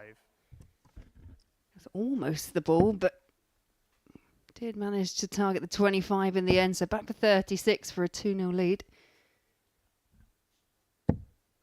26. Richie require 36. Well, Richie is running red hot here.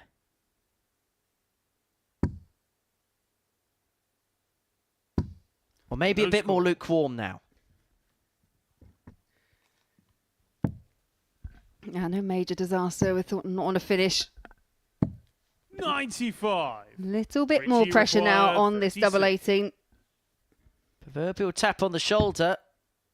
And we do know that Howson has missed a fair few darts at a double at points today. 18. And he is spurnt. Robert, you require 6 84. opportunities there to go 2-0 to the good. And Thornton punishes to the hilt. There's been a few times today where Robert Thornton's had to hang on to his coattails and then punish when he's got an opportunity. He's done exactly that again there. Howson shakes his head. He can't believe he hasn't got a 2-leg lead. You win some, you lose some. 46. Yeah, Richie Howson there, just a little aside to the camera. He knows how big a chance that was. Especially when you go through the effort. You're trying to win every leg, but when you do find that break of throat, and then back it up and cannot hold your own throw, especially when you've, like you mentioned, 6 darts at a double. 108. You don't want to be in the position to give your opponent that kind of extra bit of oomph, that extra bit of confidence. And now you can see Robert Thornton, bit between his teeth, finds his first 180. 81. You're making life a little bit more difficult for yourself than you really had to. And Robert Thornton is a little bit like Jaws on the 4th of July, where if he can sense blood and smell blood, he will go for it. You're right where I was going then, weren't you? I did. I was thinking, drawing some parallel with Colin Lloyd for a minute there, talking about Jaws. Well, let's hope he don't punch any dartboards. Well, he does have some parallels. World Grand Prix champions. 140. 11 years removed.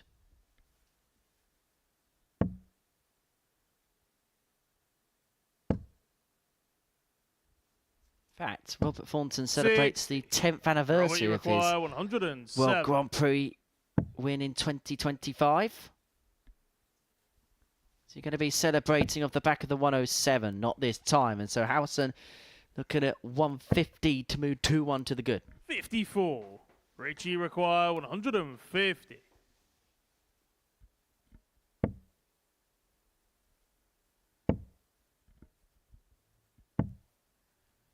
$80. Robert, you require 53. 13 will be the target for his favourite tops. Game No mistake there by Robert Thornton. Clinical, and the key difference has been on the doubles. Thornton 2 from 2. It's Richie to throw first. Taking both the opportunities he's had, whilst Howson missing 6 starts to go 2-0 up. And ever since, he's found himself chasing, but a 2-treble start to leg 4 just gives himself a little bit of breathing space from the get-go. 40.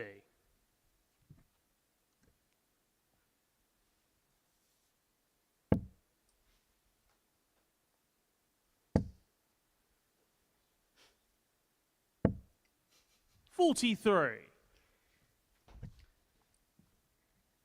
Don't forget to make a date with us every single weekday morning here for the Modus Super Series. If you are new to us, and we know that there's a lot of new viewers this week because of the introduction of the likes of Steve Beaton, we are live Monday, Tuesday, Wednesday morning, 9:30 on Pluto TV for Group A. And then Thursday and Friday, we have double session days, 1 o'clock start in the afternoon, 10 p.m. start in the evening. And then Saturday nights is our showpiece night. They're our finals nights.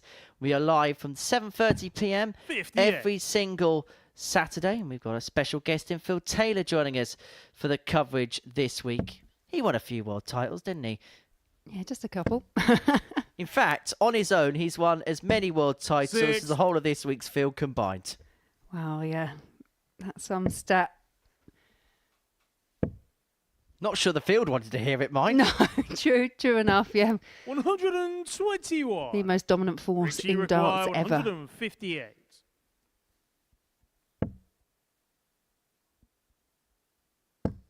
Though I have to say, of the 16 world titles, Trina Gulliver's doing a lot 58. of heavy lifting in that department. I was going to say, yes. She's got 10 to her name as well. Trina's going to be 59. my Richie require 100. co-commentator, my co-pilot tomorrow. Looking forward to her company.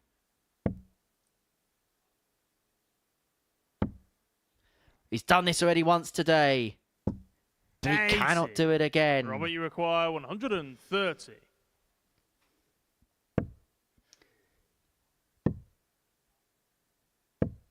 $50. Yeah, the last couple Richie just thrown in required frustration 20. there by Robert Thornton. Game shot on the 4th flag, Richie Howson. And so often as a player, just like make sure of the single number, make sure of the single number. And so often when that kind of 5th flag, it's Robert idea to throw fills first. your head, you miss Game the on. single number.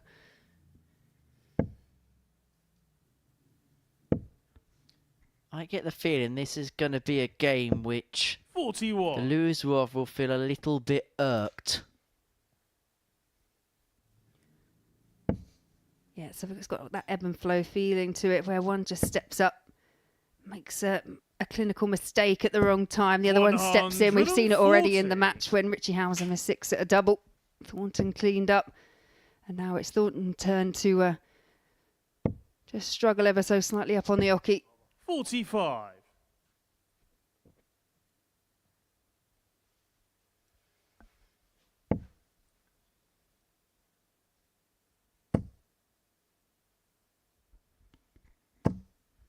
Max Howson. And he's threatening that break again. Real good leg against the throw. Ton 40, Max. Thornton under a bit of pressure here. 58. Yeah, Thornton under a lot of pressure here after that last visit.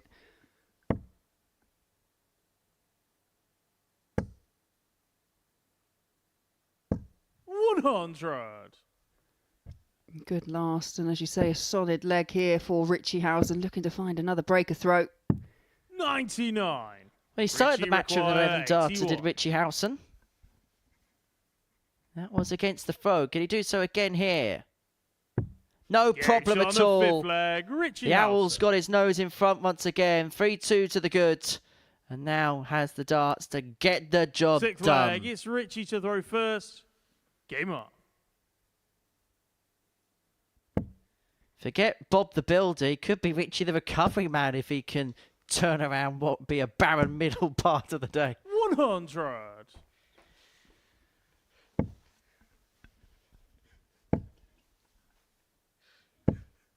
$100.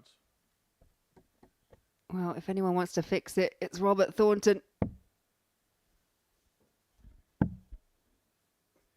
Steve Beaton that sits 96. on the lofty perch at the top of the table. But Neil Duff is looking to continue his unbeaten run when he takes on Devon Petersen after this.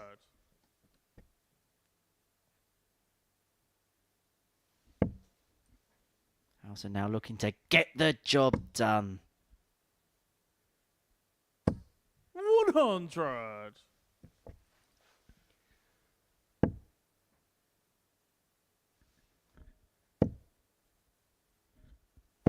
Yeah, but Thornton's not going to go quietly. His second maximum of the match, 4 in the match overall.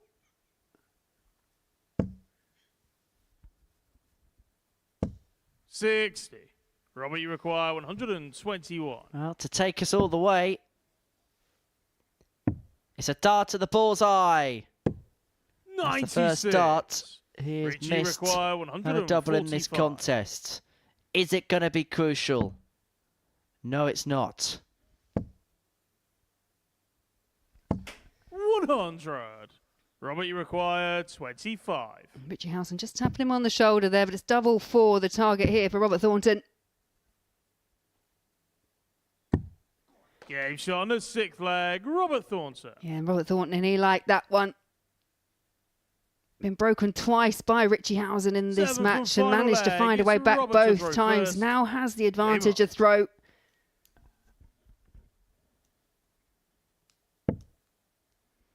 Crucial game for the pair. The winner moves on to 4 points in the group and they will see a passage in front of them. But the loser of this contest, well, they'll feel like they're standing still whilst everybody else is just beginning to motor in front of them. 81. Yeah, and despite what the scoreline says at 3 apiece, Richie Howson over 12 points above when it comes to the average, courtesy of the 2 11-dart legs, no doubt. But 83. Howson just showing signs of why he is one of those firm fan favourites.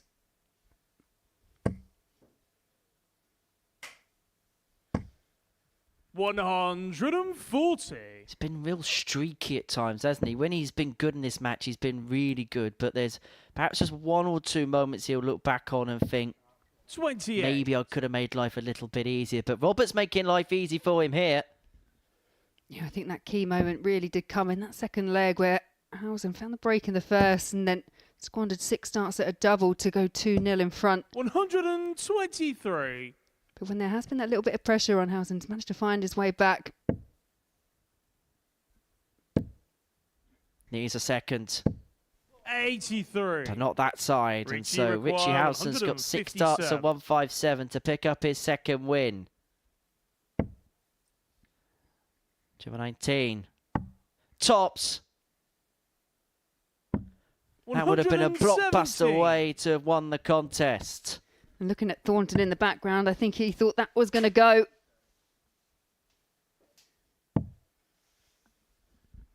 But it's going to be pressure on now. 171 at a perfect time. Leaves himself on a double. 40.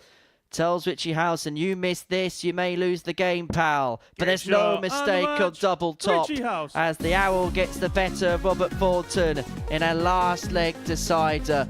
Average in the end of 96.5. The legs he won, 11, 11, 13 for 3 of them. When he was on it, he was on it. But he allowed Robert Thornton in maybe 1 too many times for his liking. But Howson over the line nonetheless. A 4-3 victor coming up after the break. Neil Duff looking to head back to the top of the table. He's the only unbeaten player so far. He takes on the only player about to win up to press in Devon Petersen.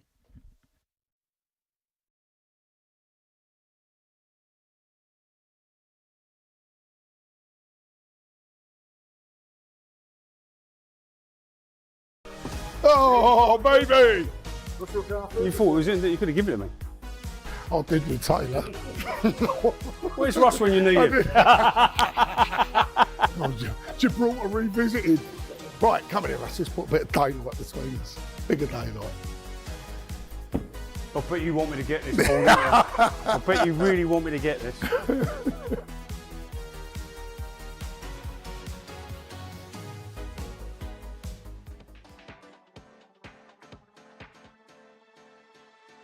Matthew Edgar has gone for the bullseye on 92. Please tell me, why have you gone this way? Bit of safety.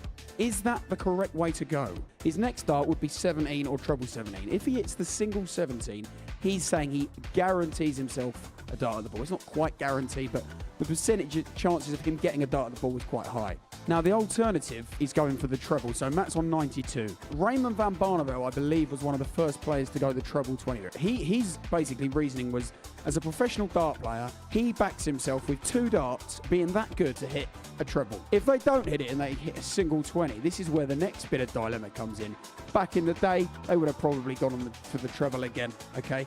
Nowadays, we don't really see that very often. The next shot with 72 left, 8 maybe 9 times out of 10, it's 2 double 18s. I mean, look at the size of the double segment. This is another fact that it's big. The bullseye's tiny. That's the thing, isn't it? I think to myself, I would personally, if you're a good dart player, I think go the single 2 doubles. And then next thing you know, someone's gone the 25 route and I find myself calling game shot. Which route would you do on the 91s, the 92s, the 93s, the 94s? Should you go for it or should you lay up? Your opponent's on 212 points. This is a World Championship semi-final. The fans out there, they're all against you. You need something to get them on your side, perhaps. What would you do? Genuinely, what would you do in this situation? I'd be going for it. Got to go for the bullseye. And what's your reason behind that? Why would you do that? Just got to believe in yourself. Give yourself a little bit of a G up. If you hit it, it's going to look incredible. And if you don't, then you've got time to sort it out. Me, as somebody who likes me mathematics, I would probably say do the sensible thing, lay up. This is a World Championship semi-final. Jared, he wants to get the crowd behind him. So there's 2 options. You might be on 170 thinking about whether to go for it. Your opponent is also on 170 and you're thinking to yourself, he's a great dart player, he's in the World Championship semi-final. Is he really going to take out 170 under this pressure in this occasion? Probably not. So you decide to lay up. Now, we've seen examples of that in the past. I think Mensur Sulovic famously took out 161, I believe it was, against Van Gerwen when he chose to lay up. This happens quite a lot. Most of the time, your opponent's not taking out that 170 when they come back. So laying up probably is the best thing to do, but sometimes it backfires and then, well, fair play. Darts maths!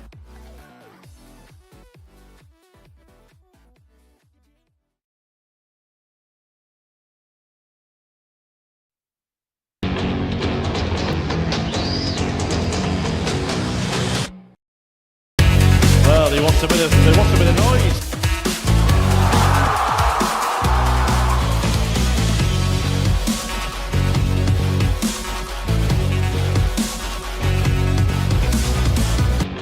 It's ka-ching for does it? It's a ka-ching for Bradley Brooks.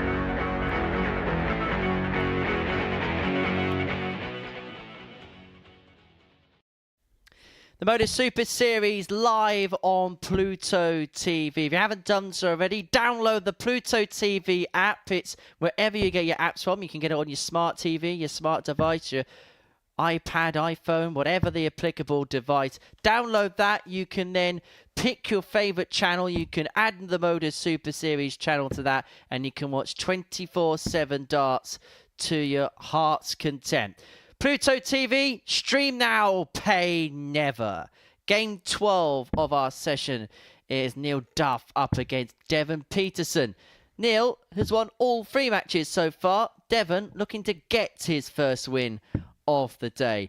And if things went bad enough for Devon, I raise him what Neil Duff did last time out in beating Steve Beaton. Average 99.98. Legs of 15, 14, 14, 16, 4 from 5 on his doubles and a 116 checkout to boot to depose of the 1996 champion of the world. He plays like that. It's going to take an almighty task for Devon to try and depose him. Yeah, and we know Devon's got the levels, and to be fair, he's shown it in terms of his scoring prowess. It's not really been the scores that have been the issue, but when he's had those chances to finish off legs or have a go at the at a double, that's where he's just come very unstuck so far today, Devon Petersen. As a player, when it's glaringly obvious what the issue is there a fine line between trying to fix it and then overthinking what the problem is? Yeah, you can get yourself kind of really... You can overthink it. I think there are players that we've mentioned before that just kind of are very thoughtful when it comes to the process and everything involved in a game. And if you can finish off a leg quickly when you've been struggling on your doubles, that can really help. That boosts your confidence because you're not thinking about it. As soon as you start missing again, you're then chasing it around the board. It becomes very difficult. I've often said darts is so much about ability, but also so much about mindset and how you approach the game.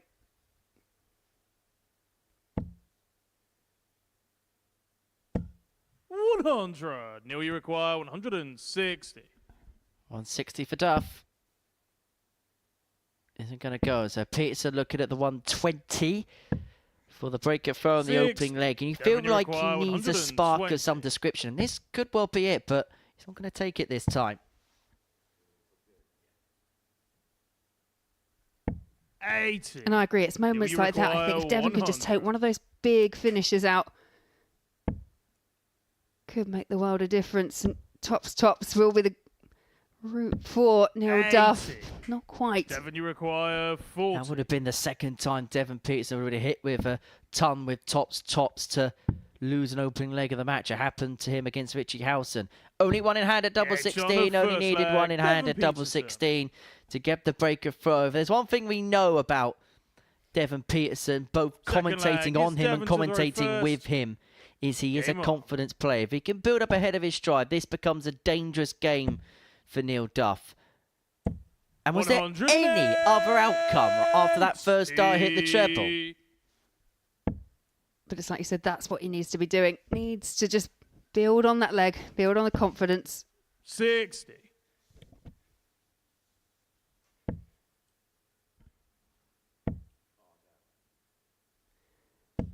And I'll be honest, the way that first start went in as well, I thought we could have been looking at back-to-back 180s, but great adjustment after hitting the 5. Averaging just above a ton here, Neil Duff. 140. After what was a superb display against Steve Beaton, it seemed he's still in the practice room so far. We mentioned how big that game was against Steve Beaton, beating the former champion of the world. Neil will be hoping this isn't after the Lord Mayor's show.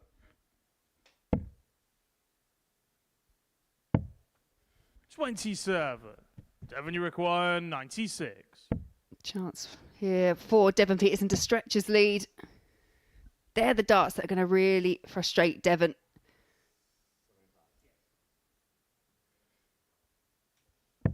$72. But again, good adjustment with the last. And he has got the luxury of time. 99. And he has needed Devon, time to 24. take out doubles. But no mistake that time. It looks like something's just switched for Devon Petersen. 13 darter, 2-0 lead. Average just under 97. Third leg. So far, so good. And he looks like a completely different man to the one that played the first 3. 97. There is also an argument you can get to that point where, you know, things haven't gone your way for a tournament or for a day here at the Super Series, and I'm not saying that you relax, but 100. We've discussed that idea that you try that little bit too hard, whereas here at Devon, obviously he's playing the person that's at the top of the table, hasn't lost the game in Neil Duff. He's propping up the other end of the table. Perhaps this is almost like one of those games that he feels probably wasn't expected to win now coming into it. And just relaxing, just pulling out. This was so far the best performance we've seen from him today. You don't just throw it off or something like that, but you do feel like there's no expectation. You see the shoulders do feel a lot looser. Yeah, your mindset changes slightly. That's all it is. Everyone's going up there to win, no doubt. But 140. as I mentioned, darts is as much about ability as it is the way your mind is. The mindset of Neil Duff will be, if I can just take this leg, bring it back to 2-1, just ask the question in the 4th. Devon will have the darts. If we can bring it back to 2-2, the Duff man, then the game's back on throw, and that's ideal for him because he has the darts and the odd-numbered legs. Now you require 146. Now, but a great opportunity for Petersen to go 3-0 up on the table topper. 58. Devon, you require 120. Should we say 120 can have an air of awkwardness if the first dart hit the trouble because his darts stand up, but doesn't really trouble that finish. So Duff back to half the deficit.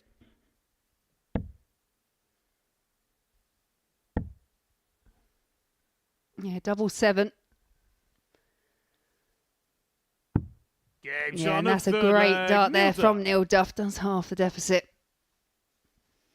Posing the question of Petersen. Fourth leg. Does the South African ace have the answers to those questions? The pride when he picked up that ADC Global Championship was there to see it. And Devon Petersen's career has been as much for himself as it has been as much opening up opportunities for other people. 44. Yes, he's got the branding of another venture, which is very close to his heart on his sleeve quite literally, but he has Africa on his sleeve. 100. The continent, the map of the continent of Africa on the right, on the left sleeve of his shirt. He knows that he is playing for a cause which is so much bigger than himself. 140.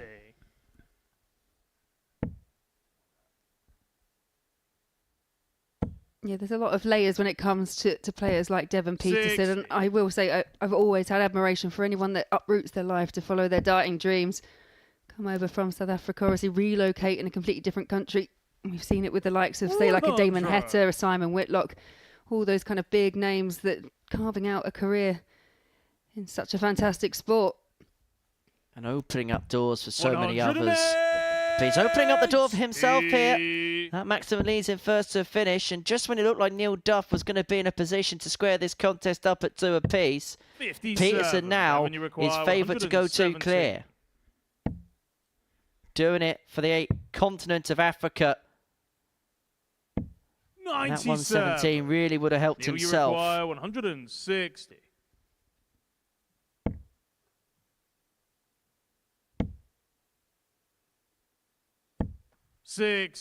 Devon, you require 20. So to go within 1 leg. No score. Double 10 has proved a little bit troublesome for Devon Petersen. That's been the problem. That's been the problem for Devon Petersen. That is perfect for the treble. But clips to the other side. 85. Devon, you require 20. It's been missing multiple visits worth of doubles. It's been Devon's deadly sin today. But he finds the double 10 there. He moves 2 legs clear. He needs just 1 more to get the better of Neil Duff. And the man who was previously unbeaten is a leg away from being beaten by the man who's yet to pick up a win today.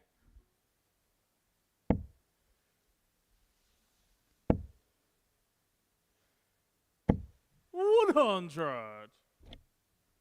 Here's the process. And for Devon, it's all about that pushback. When it's released and it's set back beautifully, it works a treat. But there is times, and this is by his own self-admission, he can just sometimes push it a little bit. And that just leads to a little bit of inconsistency from his side.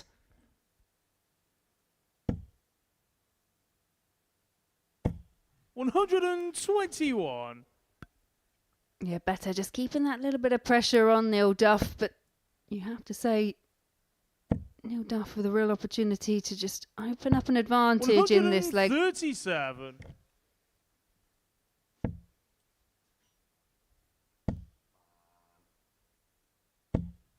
$100. Again, that reaction there, when that first dart hits and lands like it does, you just expect the others to go in from Devon. Love another. 100. Just underneath. Does leave himself on the Shanghai. But what pressure can Petersen put on here? Maximum pressure. And now this is must hit. Neil, you required 120. And that perhaps is just that little additional pressure of the 180 just hit there by Devon Petersen. And now a match-winning opportunity. 1 dart, a double top. 40. 1 dart to win the game has come and gone. Yeah, Petersen's first chance to win a match today. Game shot on the 5th leg. Yeah, but Neil Duff does save the match, save the leg. Asking the ultimate question of Devon. Game on. Can you hold to win the game? We've been here a few times today, haven't we? 108! And not for the first time. Petersen piles in the match. In fact, it's his 4th of the game. We said at the top, 140. the scoring for me hasn't been the major issue for Devon Petersen. It has been the finishing. He's 3 from 11 in this match. I mean, just looking at the scoring power pack altogether. 4 180s, but to me what's more striking is the amount of 1 treble turns, 11 of them over the course of the contest, which has just given him so many more opportunities.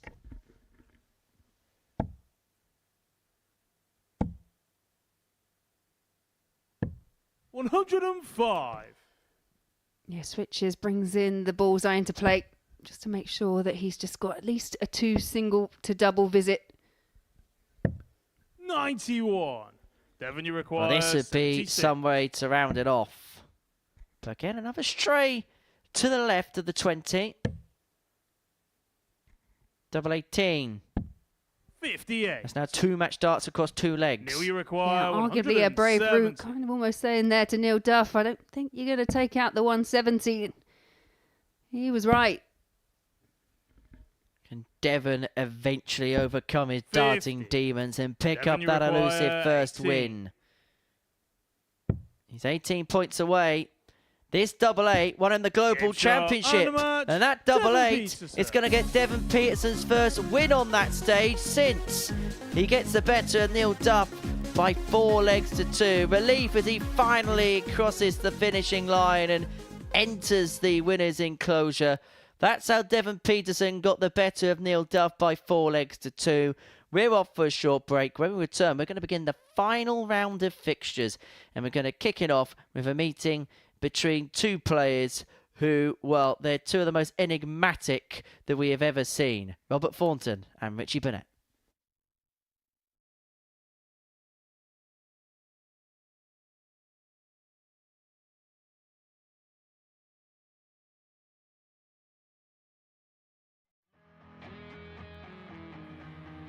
Looking for uninterrupted 24/7 darts? Simply download the Pluto TV app on your smart TV, mobile phone or smart device.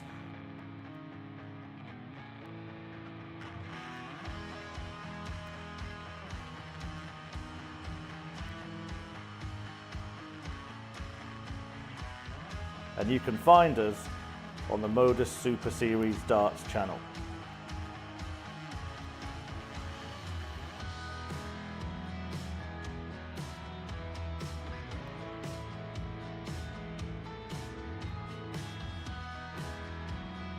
Watch us live from 9:30 AM on Monday to Wednesday, from 1 PM and 10 PM Thursday and Friday, and for our weekly and series finals, 7:30 PM on Saturdays. Still not got enough darts? We've got you covered. When we aren't live, you can find the best of Modus on the channel. From amazing charity infantry events. This has to go for Jaden. Big pressure for the little man, but what a shot to stay alive this would be.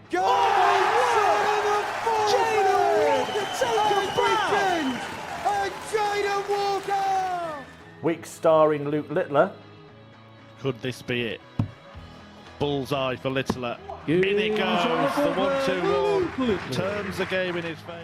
Record-breaking averages. And record-breaking darts. Double 16. It's Game destructive. shot on the It's match. Darryl Pilgrim with the Darryl record Pilgrim. average. And insane 9 dart legs.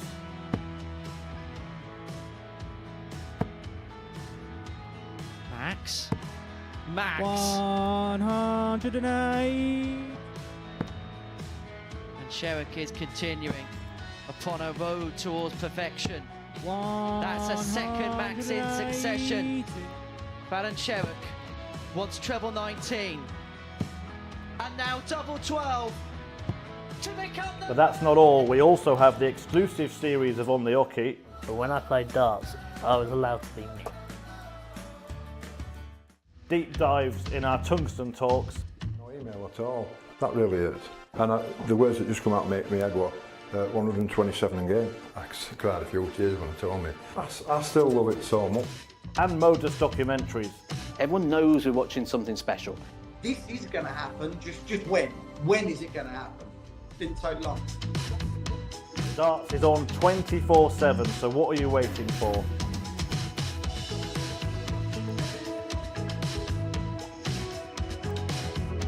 Download the app on your smart TV, any smart device, including your mobile phone, and search for the Modus Super Series. And watch us now.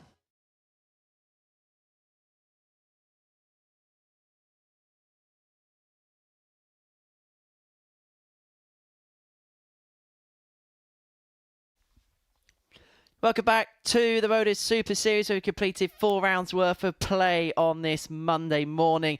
And at the end of it, Steve Beaton and Neil Duff are the top 2, both winning 3 and dropping 1 match. That's because before the break, Neil Duff lost out to Devon Petersen, who got his first win of the day. So the South African up and running elsewhere. It's all pretty tight, if the truth be told, in terms of the league table. And if the last round of fixtures go to plan, well, everybody could be within a couple of points of one another.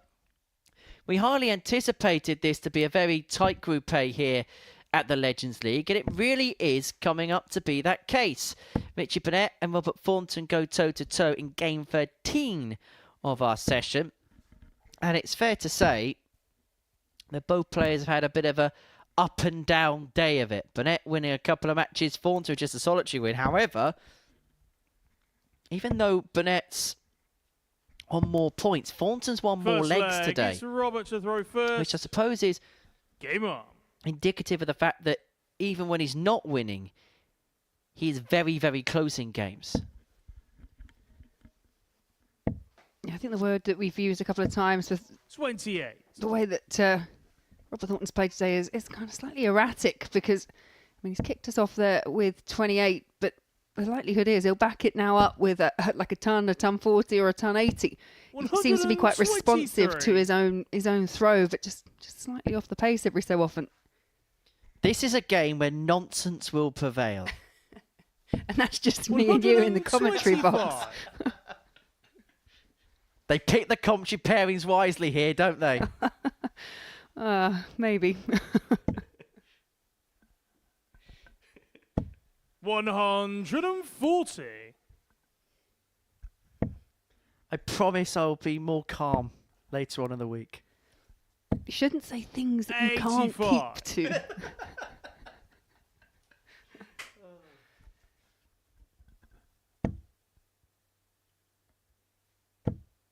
No, so it's an absolutely fabulous lineup for the week. I mean, I know we say it a lot, but it's these are real legends of the game.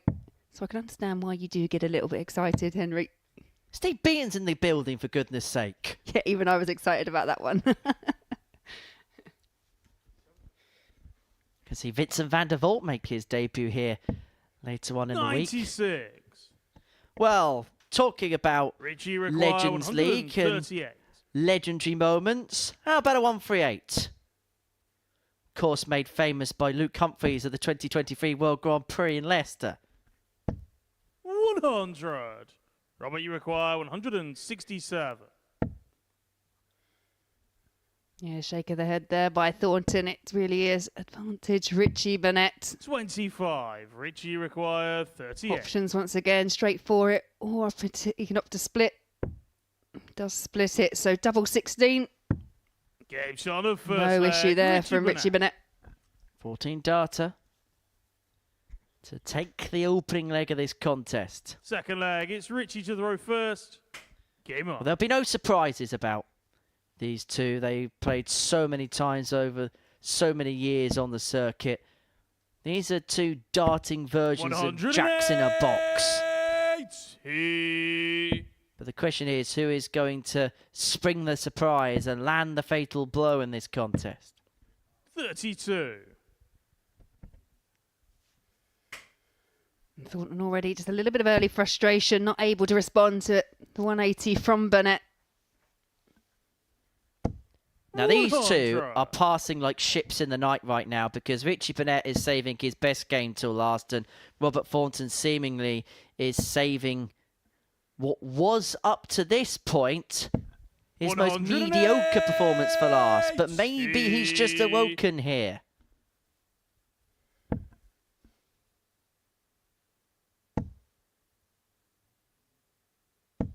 $81.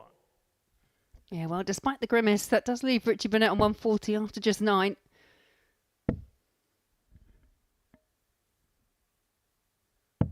$59. Richie require 140. Time, space, luxury, comfort.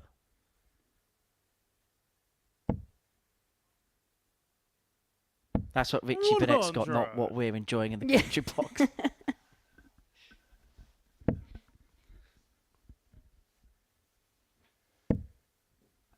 Yeah, but time does run out quite quickly in these limited format matches.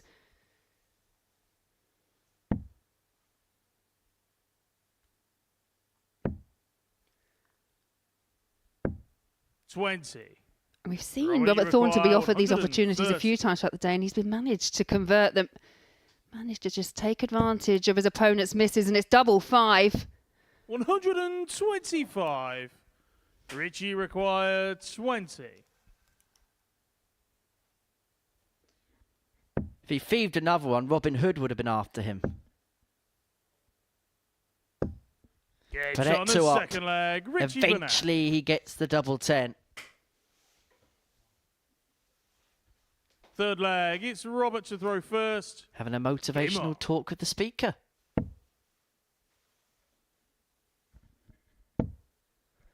I'm going to have to clarify this. 60. If you are new to the Modus Super Series, Richie Burnett likes to have a chat with a little sound speaker we have to the side of the auditorium. We use it on a Saturday night for the PA for the crowd. 140. And he likes to use it for, I don't know, his inspiration. He might sometimes give it a high five. He may sometimes tell it to, well, go figure.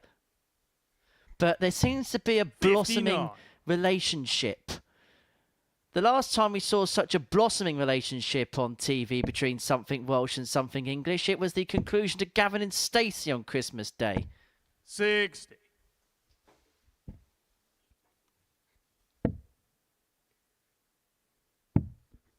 Not quite Nessa and Smithy though, is it? Yeah, it's not quite got the same kind of feel to it. I'll give you that. 46. But it's been a tidy performance so far from Richie Burnett.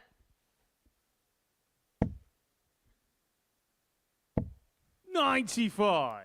Manages to squeeze it on over the top.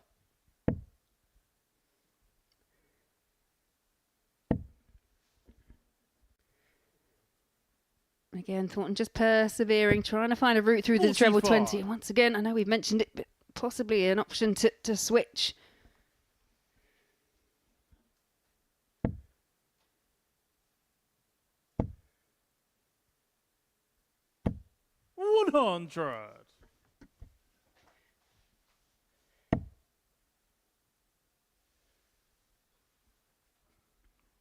Burnett. 106 points away from the double breaker throw and a 3-0 lead in this contest. If the truth be told, he's been able to get what he wants when he wants it in this match. And he now has another ton plus chicken. That's his third of the day. And the 106 is the biggest one yet. Fourth leg, it's Richie to throw first. Game on.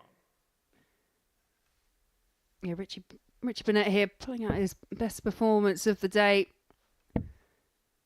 Whilst Robert Thornton just really struggling to stay with the pace of Burnett.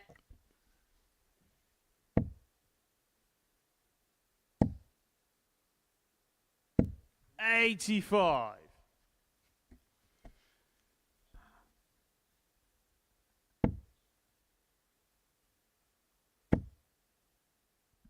Motoring towards home. 100. Richie Burnett with his second max of the match. His average in excess of a ton.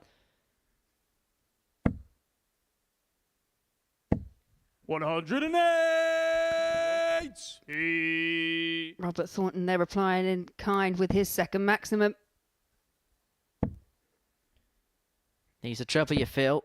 K's on the finish, but Thornton will feel he's got an opportunity to make some serious inroads here on the Burnett throw. If he can take the first one, he may feel like there's a route back into the match. 123. Thornton just Richie throw him with a bit more freedom, a bit more pace.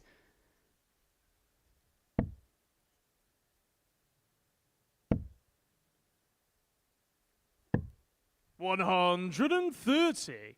Robert, you require 130. Not the first time we've seen Richie Burnett do that. And he will come back. Last time he opted to go 15, but pulled it into the double, then switched it up to 11. So options available here for Richie Burnett. 31. Well, what a performance this has been. Robert Thornton shakes his head, wondering what's gone wrong from his perspective. But everything has gone right here for Richie Burnett. Apart from that, 25 left. He's going to get a match dart at double 8. 15. And he's going to need more, and he hopes he gets more. 76. Yeah, perfect. First start, double 8 the target. Working his way in. 60. Chance come and Richie gone for requires Robert Thornton. 16. And so Burnett to end his day on 6 points. 1 left and it's awkward. It is very awkward. He doesn't quite know where to go and where to throw. And he almost found the finishing touches. Robert, you require 16. Yeah, just couldn't find a route through. So Robert Thornton, same target, hoping for a different outcome. 8. Richie requires Thornton's missed 16. 6 starts at a double. 5 in this leg. Burnett is back. And this time he makes no mistake on the double 8. And for Richie Burnett, it's 3 wins from 5 on his opening day here at the Legends League. He'll be really pleased with his return. There's been some good performances, and even in the games where he didn't quite get the victory, apart from that one match against Steve Beaton, he's been competitive all the while. 91.09 is his best return of the day. 4 from 30 on the doubles. In fact, his finishing's been his strong point. 3-ton plus checkouts. The only player to have more than 1 today. But for Robert Thornton, just 1 win. 1 win was all he could muster on Monday. 2 more games to go. And we kick off with Steve Beaton up against Devon Petersen.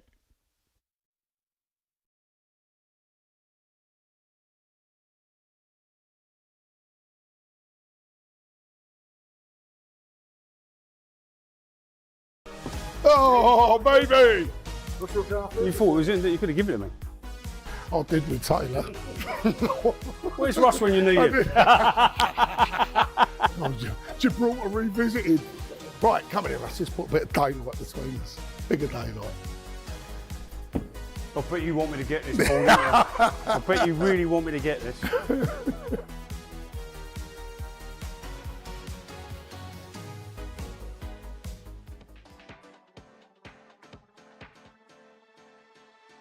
Matthew Edgar has gone for the bullseye on 92. Please tell me, why have you gone this way? Bit of safety. Is that the correct way to go? His next dart would be 17 or treble 17. If he hits the single 17, he's saying he guarantees himself a dart at the ball. It's not quite guaranteed, but the percentage chances of him getting a dart at the ball is quite high. Now, the alternative is going for the treble, so Matt's on 92. Raymond van Barneveld, I believe, was one of the first players to go the treble 20. His basically reasoning was, as a professional dart player, he backs himself with 2 darts being that good to hit a treble. If they don't hit it and they hit a single 20, this is where the next bit of dilemma comes in. Back in the day, they would have probably gone on for the treble again, okay? Nowadays, we don't really see that very often. The next shot with 72 left, 8, maybe 9 times out of 10 is 2 double 18s. I mean, look at the size of the double segment. This is another fact that it's big. The bullseye's tiny. That's the thing, isn't it? I think to myself, I would personally, if you're a good dart player, I think go the single 2 doubles. And then next thing you know, someone's gone the 25 route and I find myself calling game shot. Which route would you do on the 91s, the 92s, the 93s, the 94s? Should you go for it? Or should you lay up? Your opponent's on 212 points. This is a World Championship semi-final. The fans out there, they're all against you. You need something to get them on your side, perhaps. What would you do? Genuinely, what would you do in this situation? I'd be going for it. Got to go for the bullseye. And what's your reason behind that? Why would you do that? Just got to believe in yourself. Give yourself a little bit of a G up. If you hit it, it's going to look incredible. And if you don't, then you've got time to sort it out. Me, as somebody who likes me mathematics, I would probably say do the sensible thing, lay up. This is a World Championship semi-final. Jared, he wants to get the crowd behind him. So there's 2 options. You might be on 170 thinking about whether to go for it. Your opponent is also on 170 and you're thinking to yourself, he's a great dart player, he's in the World Championship semi-final. Is he really going to take out 170 under this pressure in this occasion? Probably not. So you decide to lay up. Now, we've seen examples of that in the past. I think Mensur Sulovic famously took out 161, I believe it was, against Van Gerwen when he chose to lay up. This happens quite a lot. Most of the time, your opponent's not taking out that 170 when they come back. So laying up probably is the best thing to do, but sometimes it backfires, and then, well, fair play. Darts maths!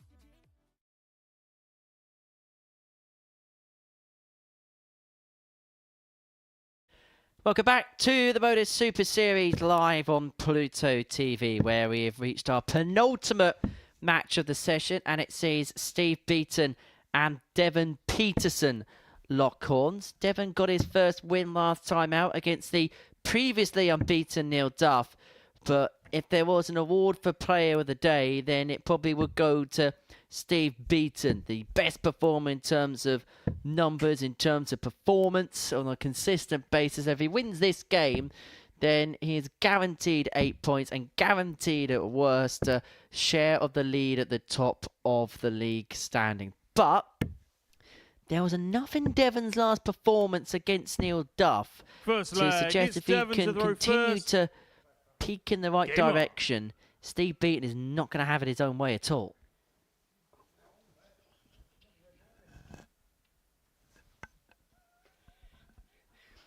I think the players both need a bit of a moment. So I think me and Henry might need a bit of a moment. Steve Beaton just managed to find that there's just some ever so slightly softer parts of the stage there. And he's just put his foot down it. He saved himself, though. It's quite impressive. How's your trip, Steve? You know, sometimes they say the only way a player can be beaten is if they injure themselves and fall off the stage. Well, Steve Beaton nearly quite literally did that. 140. There it is, the culprit.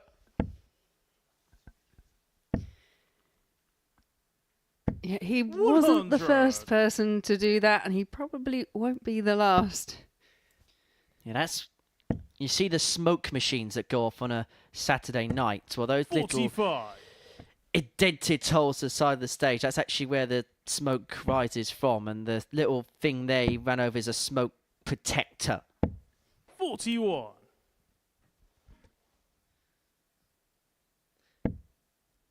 First day here, and Steve Beaton's destroyed the set. 60.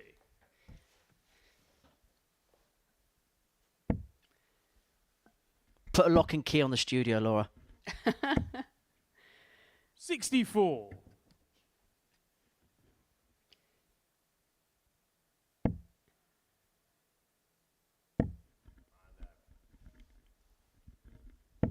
$60.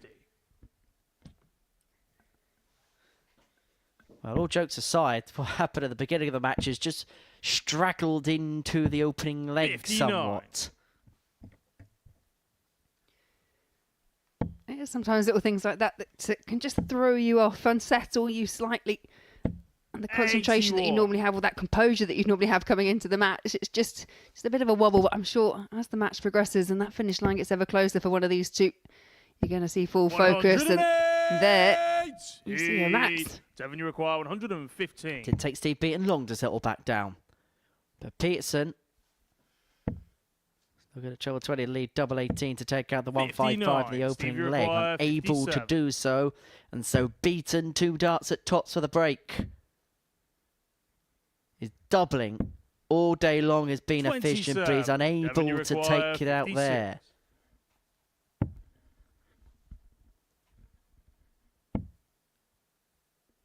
One left.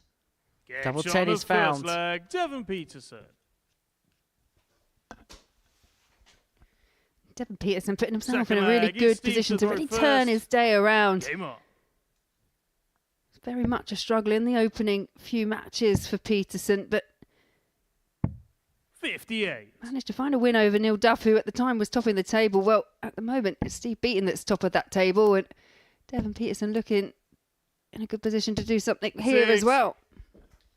Well, perhaps it's not a surprise to know that tickets for Saturday night's final have completely sold out here at the Live Lounge in Portsmouth. 96. Which is an added bonus of an audience of Phil Taylor as well. But you could be here for a Super Series Saturday night. Scan that QR code, takes you to a website called www.dartshop.tv. You can join us here. The Modus Live Lounge is situated in Portsmouth, Hampshire, on the south coast of England. 85. Tickets £5 for a Saturday night, available via that QR code and link.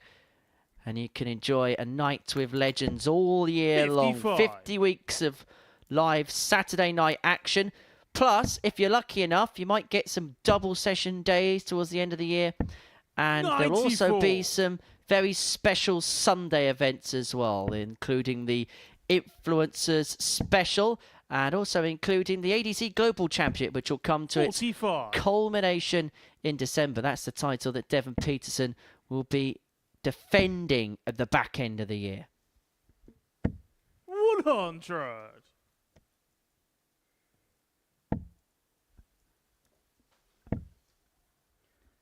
Yeah, in terms of meetings between these two, 60. I've met a handful of Revenue times, required. mostly on the Pro Steve Tour. But required actually, I've met in 68. 2 editions of the World Championships, both in the last 32, and it's one apiece. Game shot on the second leg. Steve The bull Beaton. again.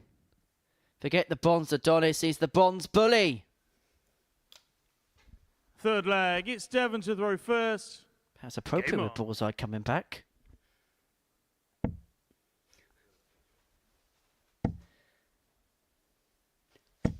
$140.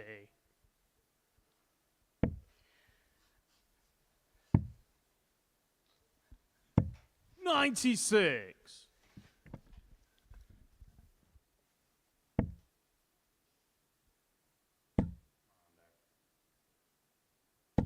$60.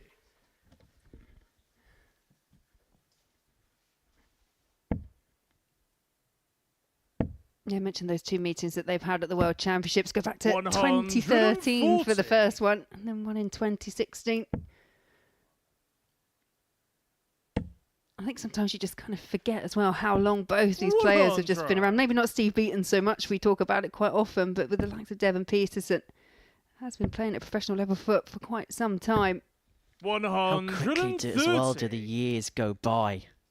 Yeah, I think probably that's what's scaring me more than anything else, to be fair. We're a quarter of the way through the 21st century. Steve require 135. Yeah, Devon there from 201 decided that he was just going to fill the bed up. Well, 85. scoreboard pressure. Devon, you require 21. But it means he's going to have to sperm one. Game shot Yeah, he on the needed the third one leg. anyway. It's a Devon 14 Petersen. darter for Devon Petersen. 2-1 to the good. He's playing his better stuff as the day draws to a close. Fourth leg. It's Steve to throw first. Game on.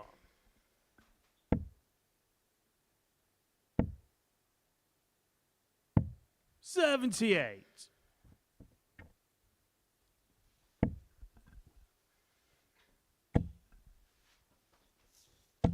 $100.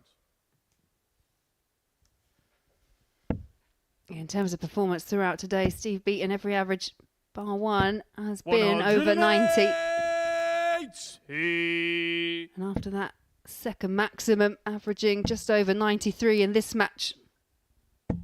41. Now looking to get back level against Petersen. 97. Big trouble with the last there. Leaves himself on a finish. And Petersen on 360 means he's got a guarantee of 6. 140. Steve, you require 146. And he's going to need that full quota to equalise this game up once 80. more. Yeah, bounce out with the last for Steve Beaton. How much Devon Petersen would like to fill this up now? 140. Steve, you require 66.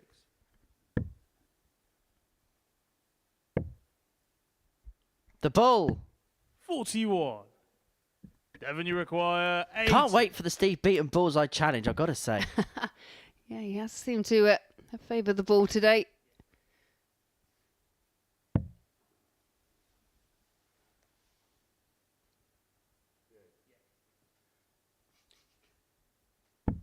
40. Steve, you require 25. Double 8. Game Level shot we on the are, fourth 2-2. leg, Steve Beaton. Be a couple of legs this for the complexion of the table. If Fifth leg, it's Devon to Beaton throw wins, first. then he goes Game on. top temporarily. But if Petersen can win this game, then he'll overturn what was a 0-3 start to finish on 4 points. It'd be within a couple of Beaton.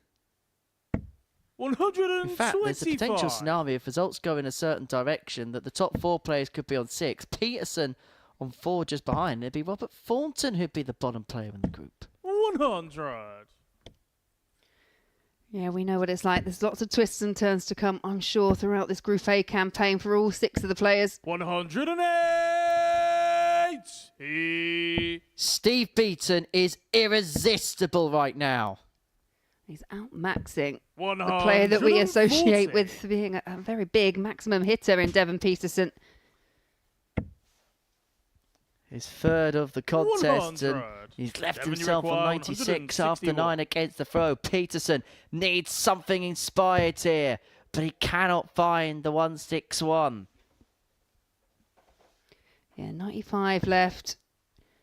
116. Steve, you require 96. To move a leg away. Double checks the location of dart 1 and now goes double-double. 76. Doesn't quite go. Devon, you require 45. Double 16 for a 3-2 lead for Petersen. 13. Steve, Is you that the require chance? 20. Is that the moment the game moves in the direction of Steve Beaton? shot on Because fifth that's a leg, 13 Steve dart Beaton. breaker throw. Beaton 3-2 up. And Devon Petersen also knows that the Bronze Adonis has the Sixth darts leg, here it's Steve to to throw end the first. day with Game 4 on. wins from 5.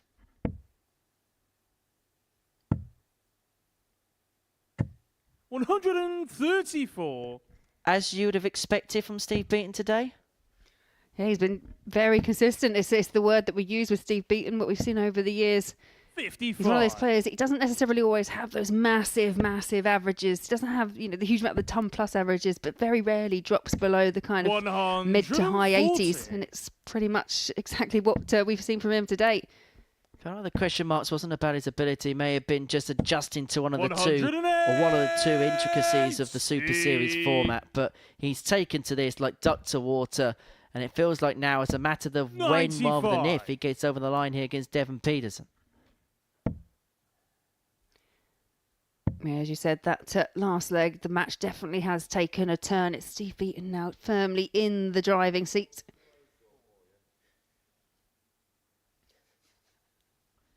Devon might need to practice what he preaches here. 81. Steve, you require 132. Another. Oh, this would be some way to end the day. Oh, Steve, stop it. 124. Considering how much he has been hitting the balls, I guess it was just a bit of a slightly more awkward line. He does have a more bulbous dart.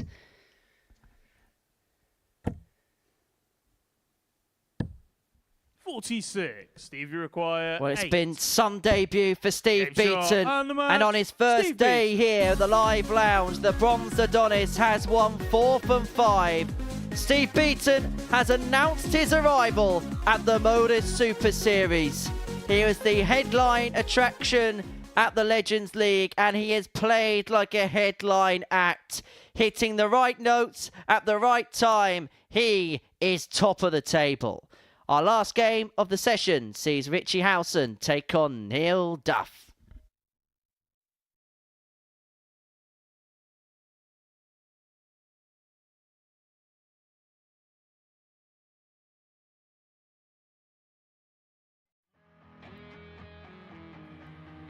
Looking for uninterrupted 24/7 darts? Simply download the Pluto TV app on your smart TV, mobile phone or smart device.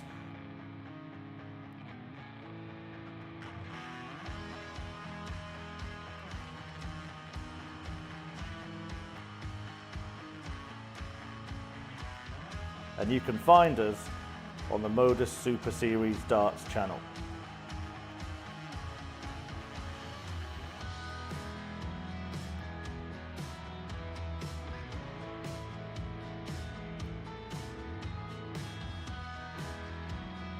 Watch us live from 9:30 a.m. on Monday to Wednesday, from 1 p.m. and 10 p.m. Thursday and Friday, and for our weekly and series finals, 7:30 p.m. on Saturdays.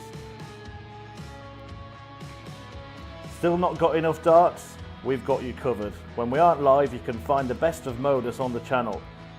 From amazing charity influencer events. Has to go for Jaden. Big pressure for the little man, but what a shot to stay alive this would be. Jaden Walker taken Beaton! And Jaden Walker! Week starring Luke Littler. Could this be it? Bullseye for Littler. In it goes, the 1-2-1. Turns the game in his favour. Record-breaking averages. And record-breaking darts. Double 16. It's Game destructive. shot and the It's match. Daryl Pilgrim with the Daryl record Pilgrim. average. And insane 9 dart legs.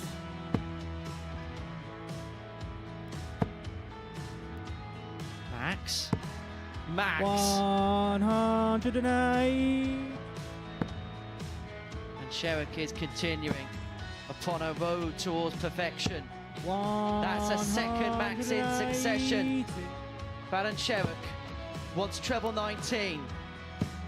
And now double 12 to become the... But that's not all. We also have the exclusive series of On the Hockey. But when I played darts, I was allowed to be me.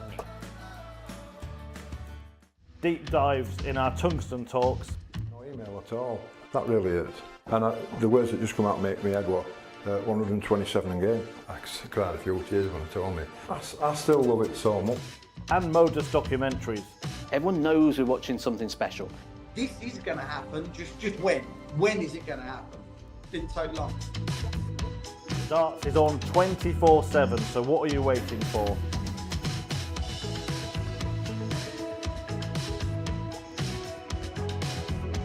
Download the app on your smart TV, any smart device, including your mobile phone, and search for the Modus Super Series. And watch us now.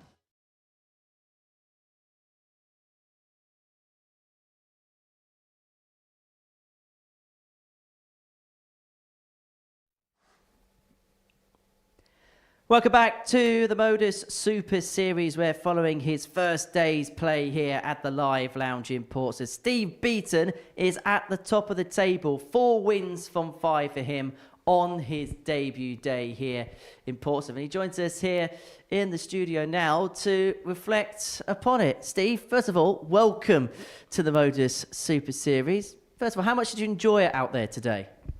Completely different to everything else, like the PDC and all the Pro Tours and that lot.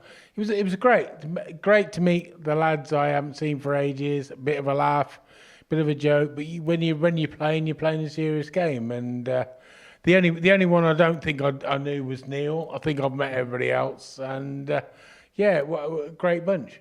We'll talk about some of your games in just a second, but I just want to talk about the setup and how, I suppose in some senses, this is a little bit different to what you've been used to in the PDC for so many years. Yeah. I mean, we never done anything like this. I mean, I've never done like a... We did do one years ago for the PDC where we did one at a golf course. Mm-hmm. It was like a pro form thing, but... yeah, I mean, this is great. I mean, to me, this is the whole reason I've jacked in now, because I just want to enjoy it, a bit of a game and have a bit of a laugh and still enjoy the darts. I suppose that's one of the things about this form as well. Of course, it's serious business when it's game on, but you get the opportunity to mix with the players. Obviously, you've got no outside social influences inside the practice. I suppose it's completely different to that cutthroat environment that you've been so used to for so many years. Yeah, it's similar. I mean, but you've still got to perform exactly the same. I mean, I don't want to come here and lose. I mean, that's the whole point. I play darts to win, you know, and everybody's in the same boat. But yeah. It's so nice to just chill, have a laugh and a joke, but then when you play the game, you're serious, yeah. In terms of the way you played today, you must have been really pleased, particularly with some of the performances towards the middle part of the session. It's very, very strange because it's all new to me. I mean, I've never been here before. I don't know the stage. I don't know everything that's going on. Brilliant setup. Absolutely, can't knock it at all. And it's just me getting used to it really. And it's my first day here, and all the lads brilliant. So they're trying to teach me in a way, just saying, "Oh, this is where you go. There you go." You can get lost around here. It's like a maze, honestly. But yeah, absolutely brilliant. I've really enjoyed today. Is it a bit weird being the new kid at school again? Well, no, they all know me. They're all knocking now. I mean, the whole point of the game is you want good games. I mean, I don't mean playing games and then losing and just having them given me. I mean, you play to play, and that's the whole point of this, is to play a proper game and play, as if you want to win it, and I've done so long in the Pro Tour. I'm just trying to relax a little bit now and do a bit. I've got to keep my arm going. To be perfectly honest, if I don't keep my arm going, it's going to seize up. So I've got to keep playing, and this is absolutely brilliant. Perfect opportunity for me.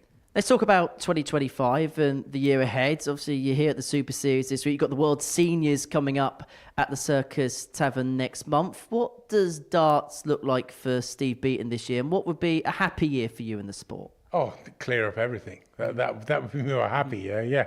I don't think it's going to go that way. I mean, I can see today that I'm going to get some tough games. It's not everybody's saying, "Oh, move over to the seniors. Oh, you're clean." No, I can't see that at all. But that's the whole thing again. It's because it's a challenge. I mean, that's the whole reason you play darts, is because you want the challenge and you want to play, players that's going to push you. And I'm really looking forward to this year. The wife's looking forward to it. I mean, it'd be nice that we can go to like the seniors, play the 80s music and all this lot. Everybody enjoys themselves, Yeah, I'm looking forward to a good year, really. And a 94 average for the day. So the darts are still ticking very much in the right direction. I can't believe I had a 94 average. All day? All day long. Oh, well, that's made me happy, really, because I hadn't picked up a dart, really, since before Christmas. So, yeah, okay, it's still there. But, I mean, I've still got to keep doing it and keep practicing. And, I'm not gonna stay there without the practice. And things like this is the thing that I need. Is this something this year which you're looking at as a key tool to keep yourself match sharp, the Super Series? Definitely. Jason's been absolutely tremendous to me. I mean, he said, "Come across, we'll do this, do that," and I need games like this to keep my game going. And I'm looking forward to a good year, enjoying myself, having a bit of a crack for a change, instead of being too serious. And I'm looking forward to a good year. Great to see you playing well. Great to see you with a smile on the face, Steve. Great to watch you play today. Well done on a great day. One more game to go for us on this Monday. It's Neil Duff up against Richie Howson, and Laura Turner is in the commentary box.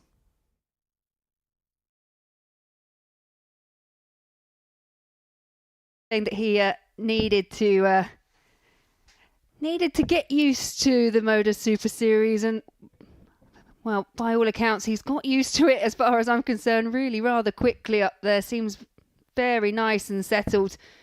As Henry was saying, they're 94 average for the day, but now all eyes turn to Richie Howson and to Neil Duff.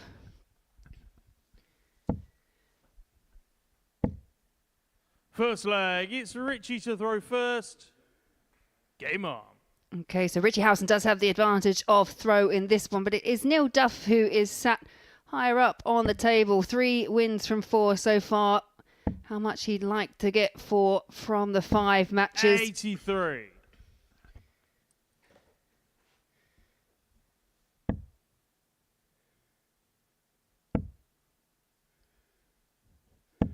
$60.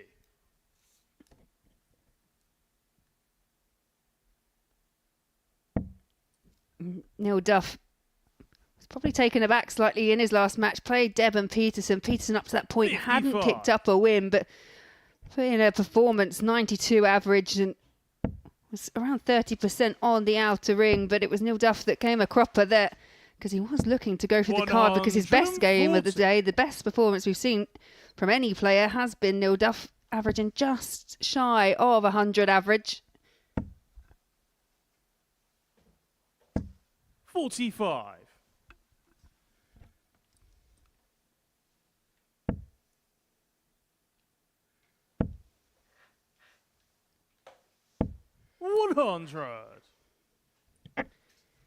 Yeah, already in these early stages, Neil Duff just taking that slight advantage away from the out. 41. Howson there, just taking a look at his hand, not settled into this match as yet. 105.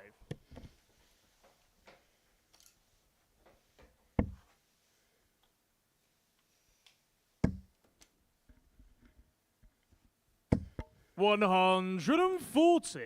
Now you require 96. For the opening leg for a break of throat. Goes the double route. 40. Didn't pay off. Richie require 137. And so Richie Howson here looking at 137. Oh, this would be a steal. Daylight robbery, Richie. First leg, Richie Howson. A 137 to take the opening leg when Neil Duff Second leg, it's Neil was seemingly all but the victor of it. Game on.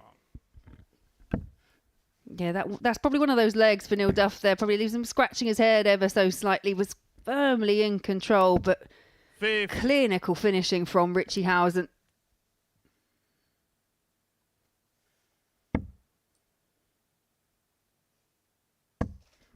That's the biggest finish of the session so far, eclipsing the 116 that Neil Duff hit against Steve Beaton earlier on. 60. I suppose now for Neil Duff, it is the keeping chase with Steve Beaton. Lose this game, he has a 2-point deficit overnight, and you get the sense that Steve will be the type of player, once he gets in front, once he gets a lead, it's going to be so hard to catch him. I was saying before you hot-footed it back to the comms box that how he was very pleased with the fact that he was averaging the 94 on average for the day, and he just looked very comfortable, settled in very, very quickly. The biggest takeaway I got from that interview and then speaking to Steve just after is 100. as much as he loved being a professional for so many years, I think he's reached a stage of his life now where he wants to play darts. Yes, still at a good level, but he wants to play darts for the enjoyment of playing darts. I guess if you're a professional and you've been in that profession for as long as Steve Beaton has, you know, it will take its toll. We've spoken about like the mindset that you need. The ability with Steve Beaton is there in abundance, but now you require 107. To have that focus and that mindset for all that amount of time, it probably does take its toll after a while.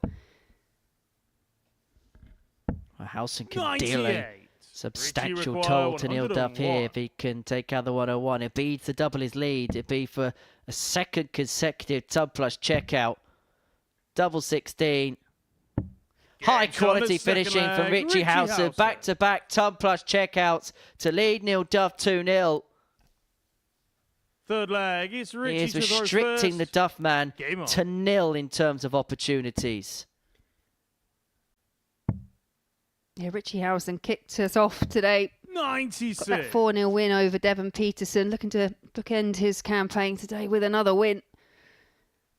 But I think if you're Neil Duff, where you've been, he was for a time actually at the top of the table, and where you've had such a strong start, if you don't quite finish off quite as well, it probably is for disappointment. If you told Neil perhaps that he was coming out with 6 points at the beginning of the day, he might have taken that. But when you've started so strong and then filter off, I think that's sometimes a bit more difficult to take. 140. Everything in darts is so circumstantial. And we suffer from recency bias, don't we? A lot of people say you're only as good as like your last game, and I think whilst 100. most outsiders looking in don't believe that, I think from a personal point of view, that's what lives in your memory. That's what's your most recent performance. So you only as good as your last game? I'm taking. If you told me I was getting to a final before that, like I said to you before, I would have just taken a win. So I'm going to take the step back and go, I think overall, I would have taken that campaign. Only as good as your last tournament, Laura. That would suit me better, yeah. 15.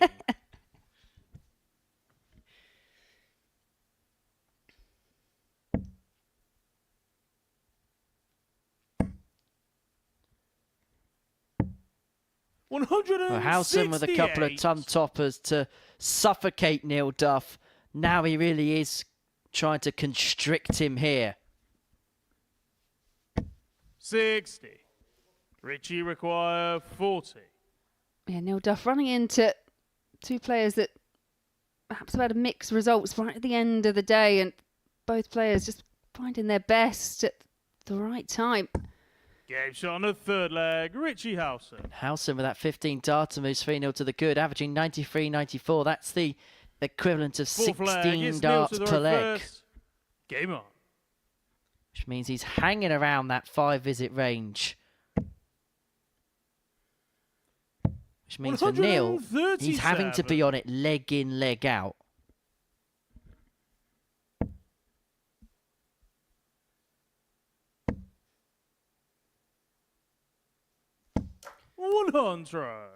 And even at these early stages in the group, the one thing you do not want to suffer is a big leg difference, because a leg deficit can really make all the difference when it comes to that very last eight.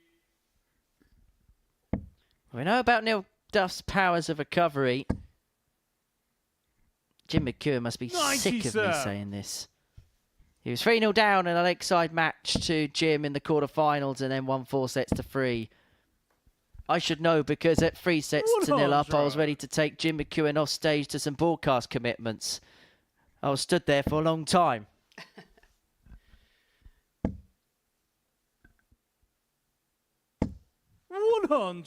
Neil, you require 84.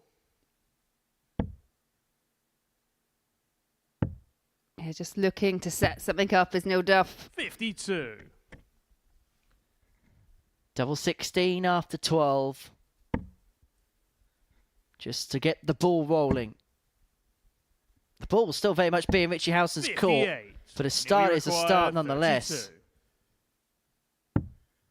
That's a 13 darter. You felt like if Neil Duff was going to get back into the match, he would need legs like that. There's the first on the board, but the problem is now Howson has the darts. And the way he's been playing, you sense Neil probably will have to take this leg out in 4 visits. Yep, if he continues in the same vein that we've seen in this match, I totally agree. And what a time to get your first maximum of the match.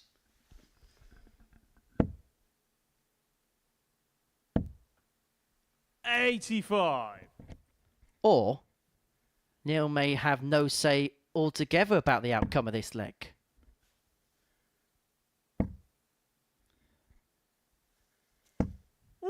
Big last start.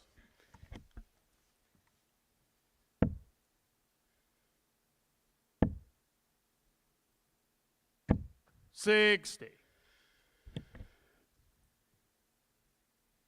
Neil Duff just struggling to find replies to this strong scoring hit from Richie Howson. The 180 backed up by a ton.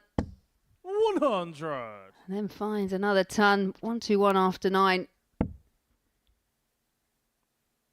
Could finish this game with 3 ton plus checkouts, Richie Howson. 96. Richie require 121. He doesn't have to go for it. He has got time on his side.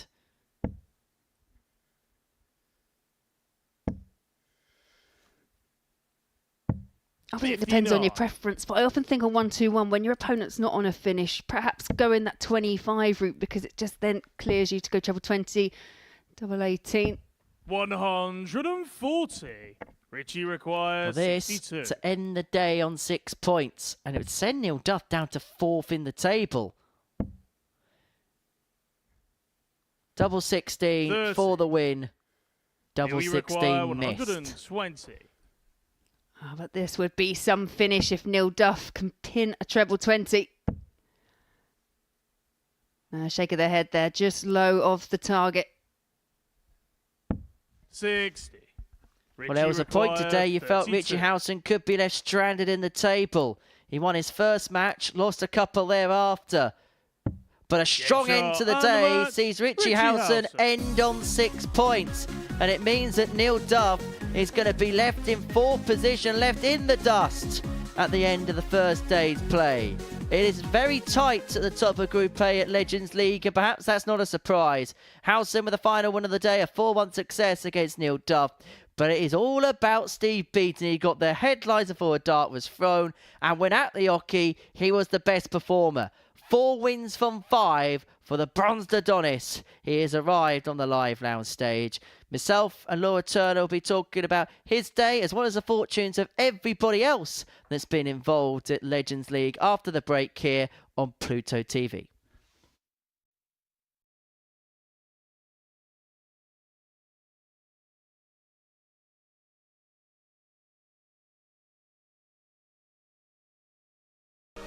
Oh, baby! You thought it was in that you could have given it to me.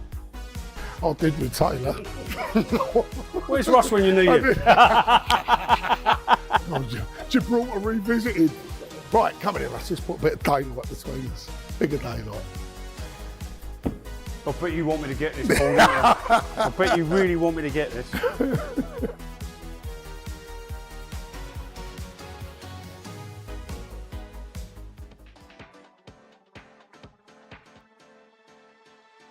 Matthew Edgar has gone for the bullseye on 92. Please tell me, why have you gone this way? Bit of safety.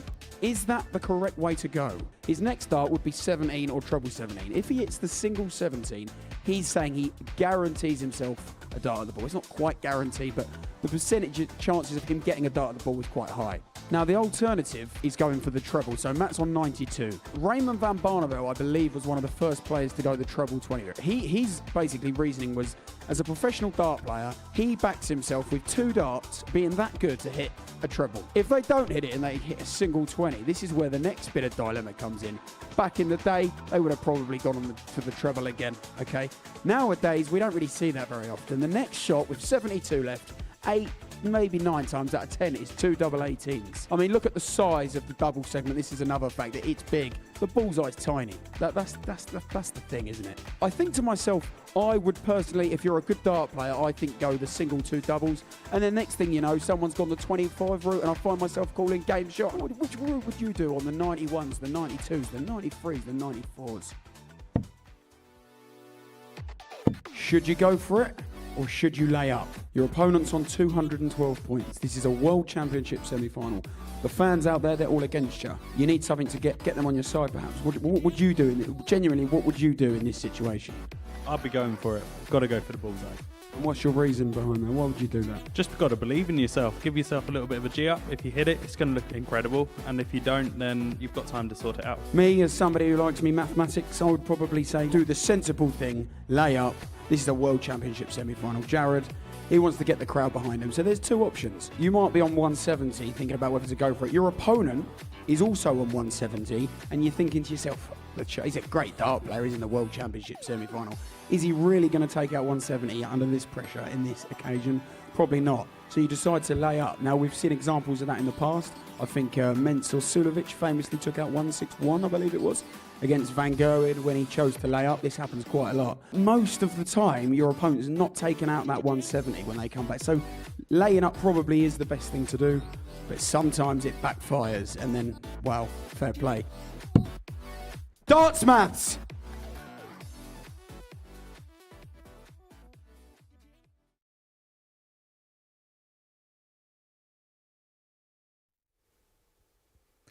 $15 games for your darting entertainment here with the Modus Super Series as Legends League gets underway. And it is the legend, that is Steve Beaton, that is at the top of the pile after day 1. 4 wins from 5 for the bronzed Adonis. He is top of the table, but he does have quite the chasing pack behind him. 3 players all on 6 points following the first day's play. Richie Howson, Richie Burnett and Neil Duff hot on the coattails of the bronzed Adonis.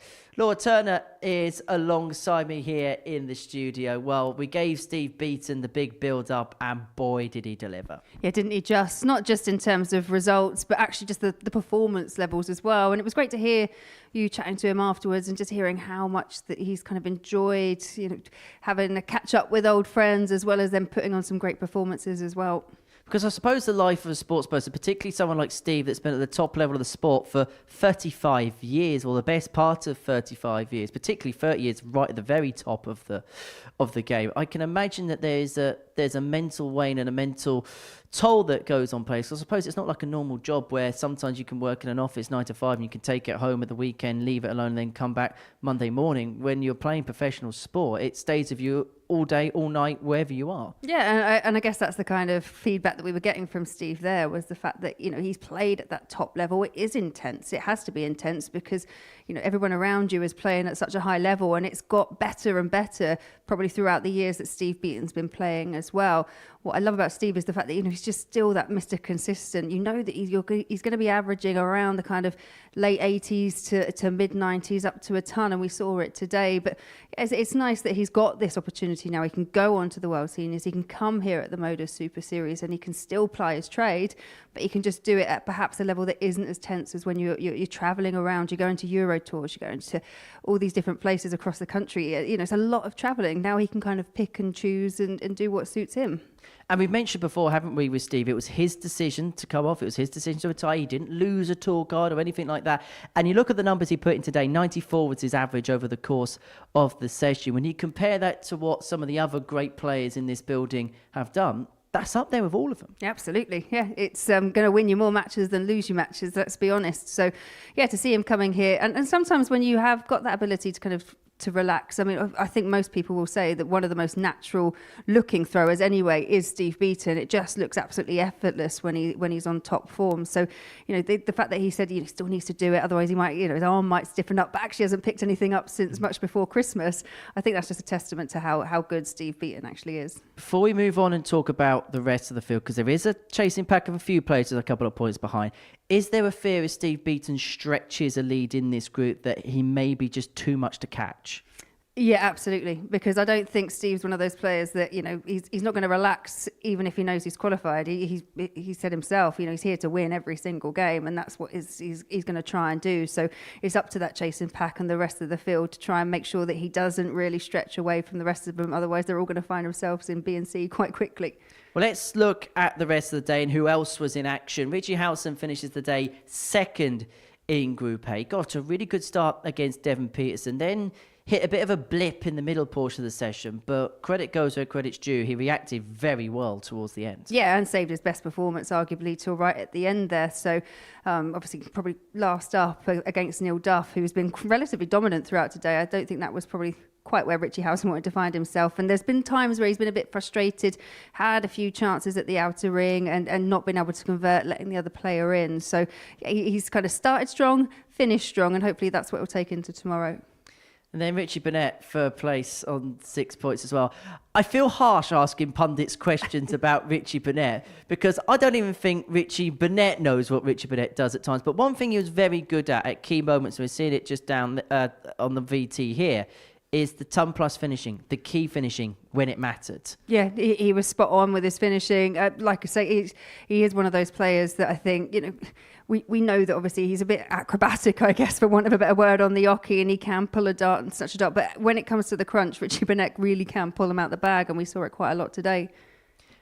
How do you see him going over the course of the couple of days thereafter, or is it just so hard to tell with Richie these days? I think it's difficult to tell. I think it depends on how Richie is and when he just shows up to the oche, let alone even the venue itself. It's a different. We see different versions of Richie from match to match. However, he's been pretty consistent today. But you can just see that element of frustration creeping in every so often when things haven't quite gone right, or when he's missed a treble by the smallest of margins, or he's gone into the wrong double. We've just seen a few lapses, perhaps, of concentration that have led to frustration. Neil Duff, he must feel like there was a real opportunity today. And if you look at the table, he didn't really grasp it. I think so. I think if anyone goes away today feeling slightly disappointed, it's Neil Duff. He won his opening 3 matches, looking really, really rather strong. Ran into Devon Petersen, who, I'm sure by his own standards, that he just wasn't firing on all cylinders. Devon has the kind of his match of the day, beats Neil Duff. Then Neil Duff runs into Richie Howson, who decides to pick up his game once again as well. So it's credit to his opponents more than anything else. But I think, Neil Duff will probably see it as a missed opportunity. And just a word on the bottom 2 in the group, Robert Thornton and Devon Petersen. Yeah, I get it's just, I think they've both been quite inconsistent. With Devon, his scoring hasn't really been a huge problem. We've seen him kind of hit up to 4 maximums in a match.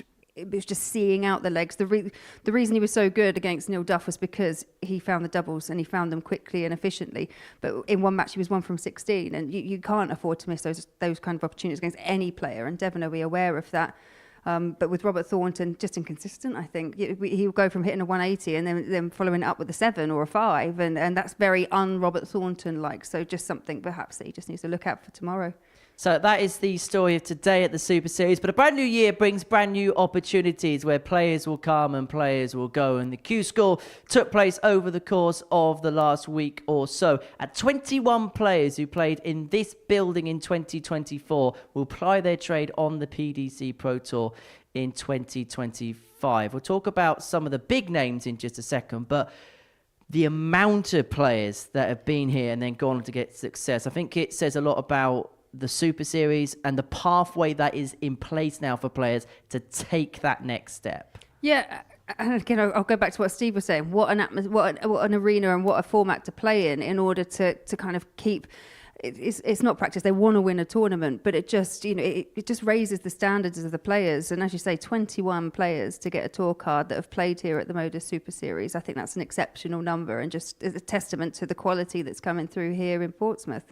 Which includes a champion from last year in Marvin van Velzen. He won Series 8 in August, beat Jimmy Van Schie, perhaps is the biggest surprise who didn't get a tour card at Q School. But, well, the Champion of Champions special is really going down the drain, isn't it? Because we can't use Luke anymore, we can't use Marvin anymore, but that says a lot about it, that we've got players that are winning things like this and they're moving on. And they're moving on very quickly too. Yeah, and I think it's just also perhaps the additional funding that you can get from when you do pick up a title here, especially the Champions of Champions. That's then conducive to allow players just that little bit more freedom, that bit more luxury to relax and then play their best darts when they do turn up to these tournaments. Because it's not the cheapest of sports. And unless you've got like big sponsors and a lot of backing, it can be quite difficult.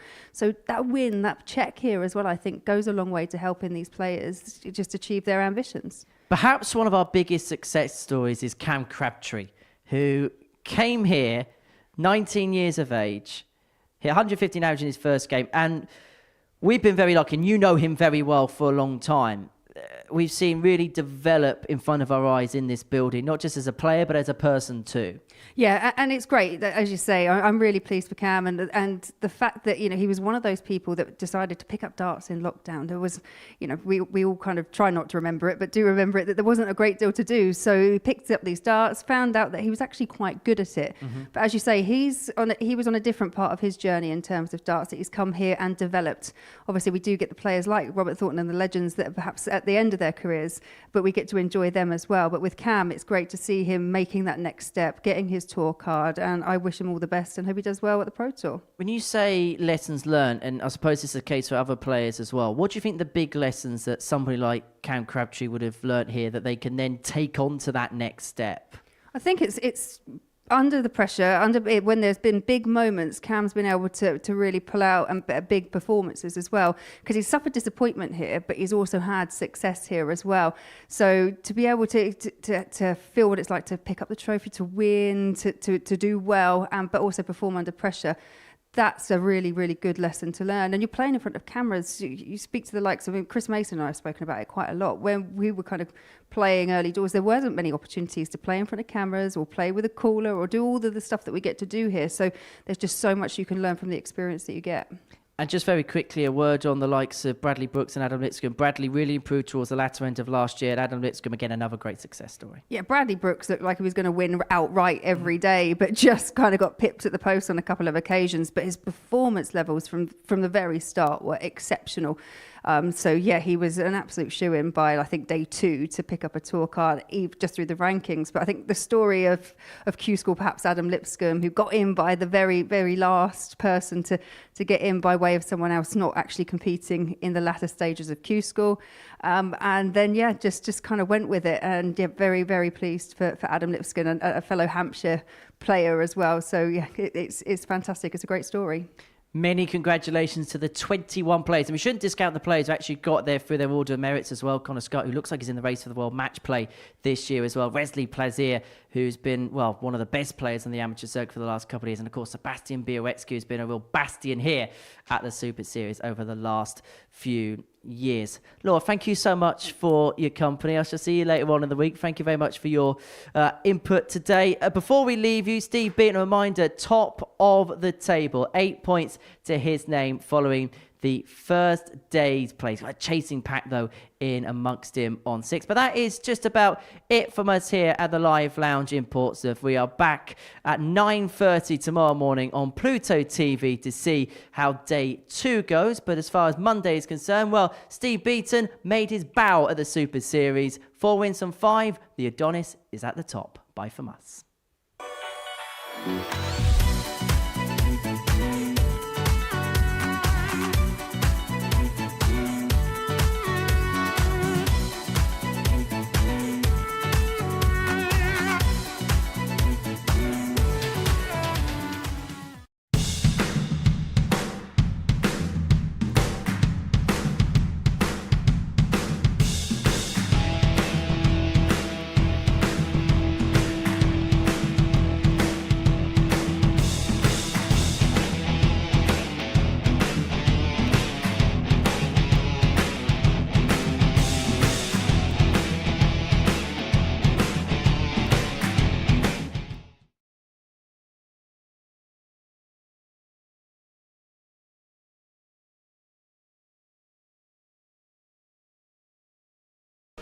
Oh, baby! You thought it was in that you could have given it to me? I did with Taylor. Where's Ross when you need him? Gibraltar revisited. Right, come here, let's just put a bit of daylight between us. Bigger daylight. I bet you want me to get this, Paul. I bet you really want me to get this.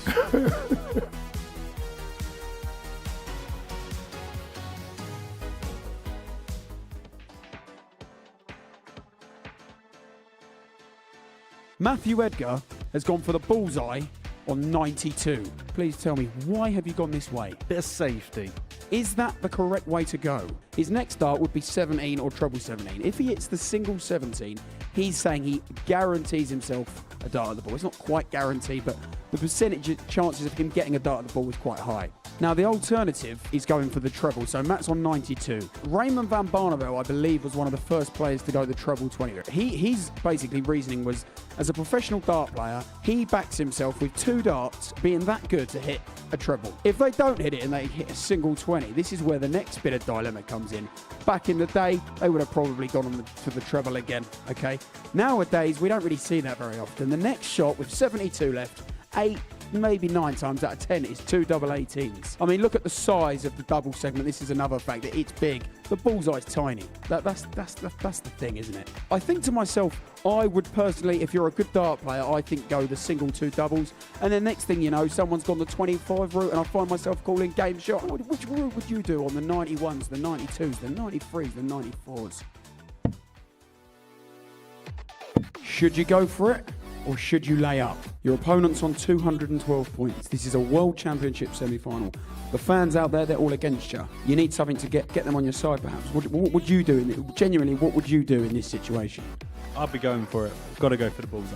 And what's your reason behind that? Why would you do that? Just got to believe in yourself. Give yourself a little bit of a G up. If you hit it, it's going to look incredible. And if you don't, then you've got time to sort it out. Me, as somebody who likes me mathematics, I would probably say do the sensible thing, lay up. This is a World Championship semi-final. Jared, he wants to get the crowd behind him. So there's 2 options. You might be on 170 thinking about whether to go for it. Your opponent is also on 170 and you're thinking to yourself, he's a great dart player, he's in the World Championship semi-final. Is he really going to take out 170 under this pressure in this occasion? Probably not. So you decide to lay up. Now, we've seen examples of that in the past. I think Mensur Sulovic famously took out 161, I believe it was, against Van Gerwen when he chose to lay up. This happens quite a lot. Most of the time, your opponent's not taking out that 170 when they come back. So laying up probably is the best thing to do, but sometimes it backfires and then, well, fair play. Darts maths!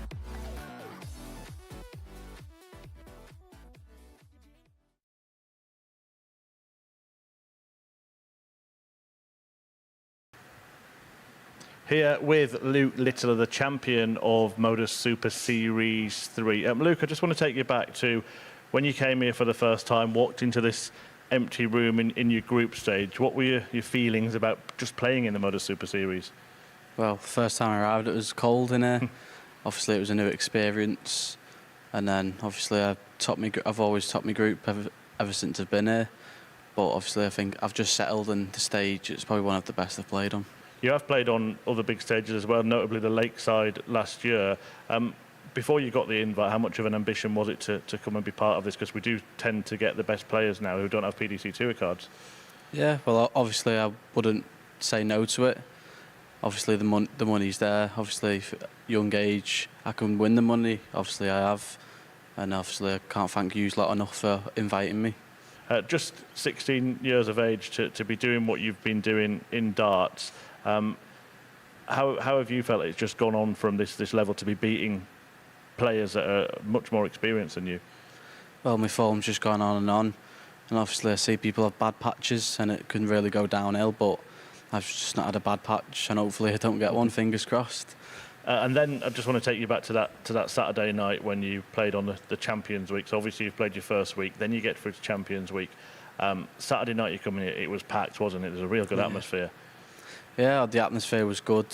And in the semis against Darrell, the second group game, I needed a leg to guarantee 9-dart shootout. I needed 2 legs to go through. So after that, I just thought to have a bit of fun. And obviously the crowd loved it. And then in the semis and final, they were on me back as a good thing, and it helped me to victory. Was that your style anyway, or did the crowd being there sort of encourage you to do that, trying those fanciful finishers, couple of bullseyes here and there?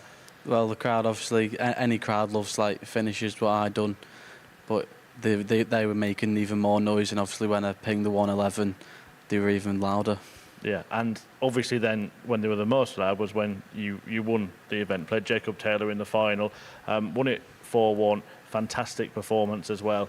Have you watched the winning moment back yet? Yeah, a few times. A few times. Well, let's do it again and just talk us through what was going on in your head when you were first going for this finish and then hitting it. You can see the emotion there, can't you? Yeah, I couldn't believe it. £20,000. Obviously, I had loads of friends from school watching as well. They all messaged me afterwards as well. Where does it rank for you in terms of your days in darts so far? At the top, it has to be. It's my biggest win. I've obviously won a few youth tournaments. I've won Irish Open when I was 14, the Welsh Open, but this is the best I've done so far. And then, obviously, having won the title, you get the chance to defend it. You've come back here again to try and do that, something that nobody's done so far. How big a target is that? Well, it's obviously big, and obviously you've seen the group today. It's really tough. Leonard, me, Gert de Vos, James and Chris. Obviously, it's going to be tough the next 3 days, and whoever tops it is obviously the best man out of the 3 days.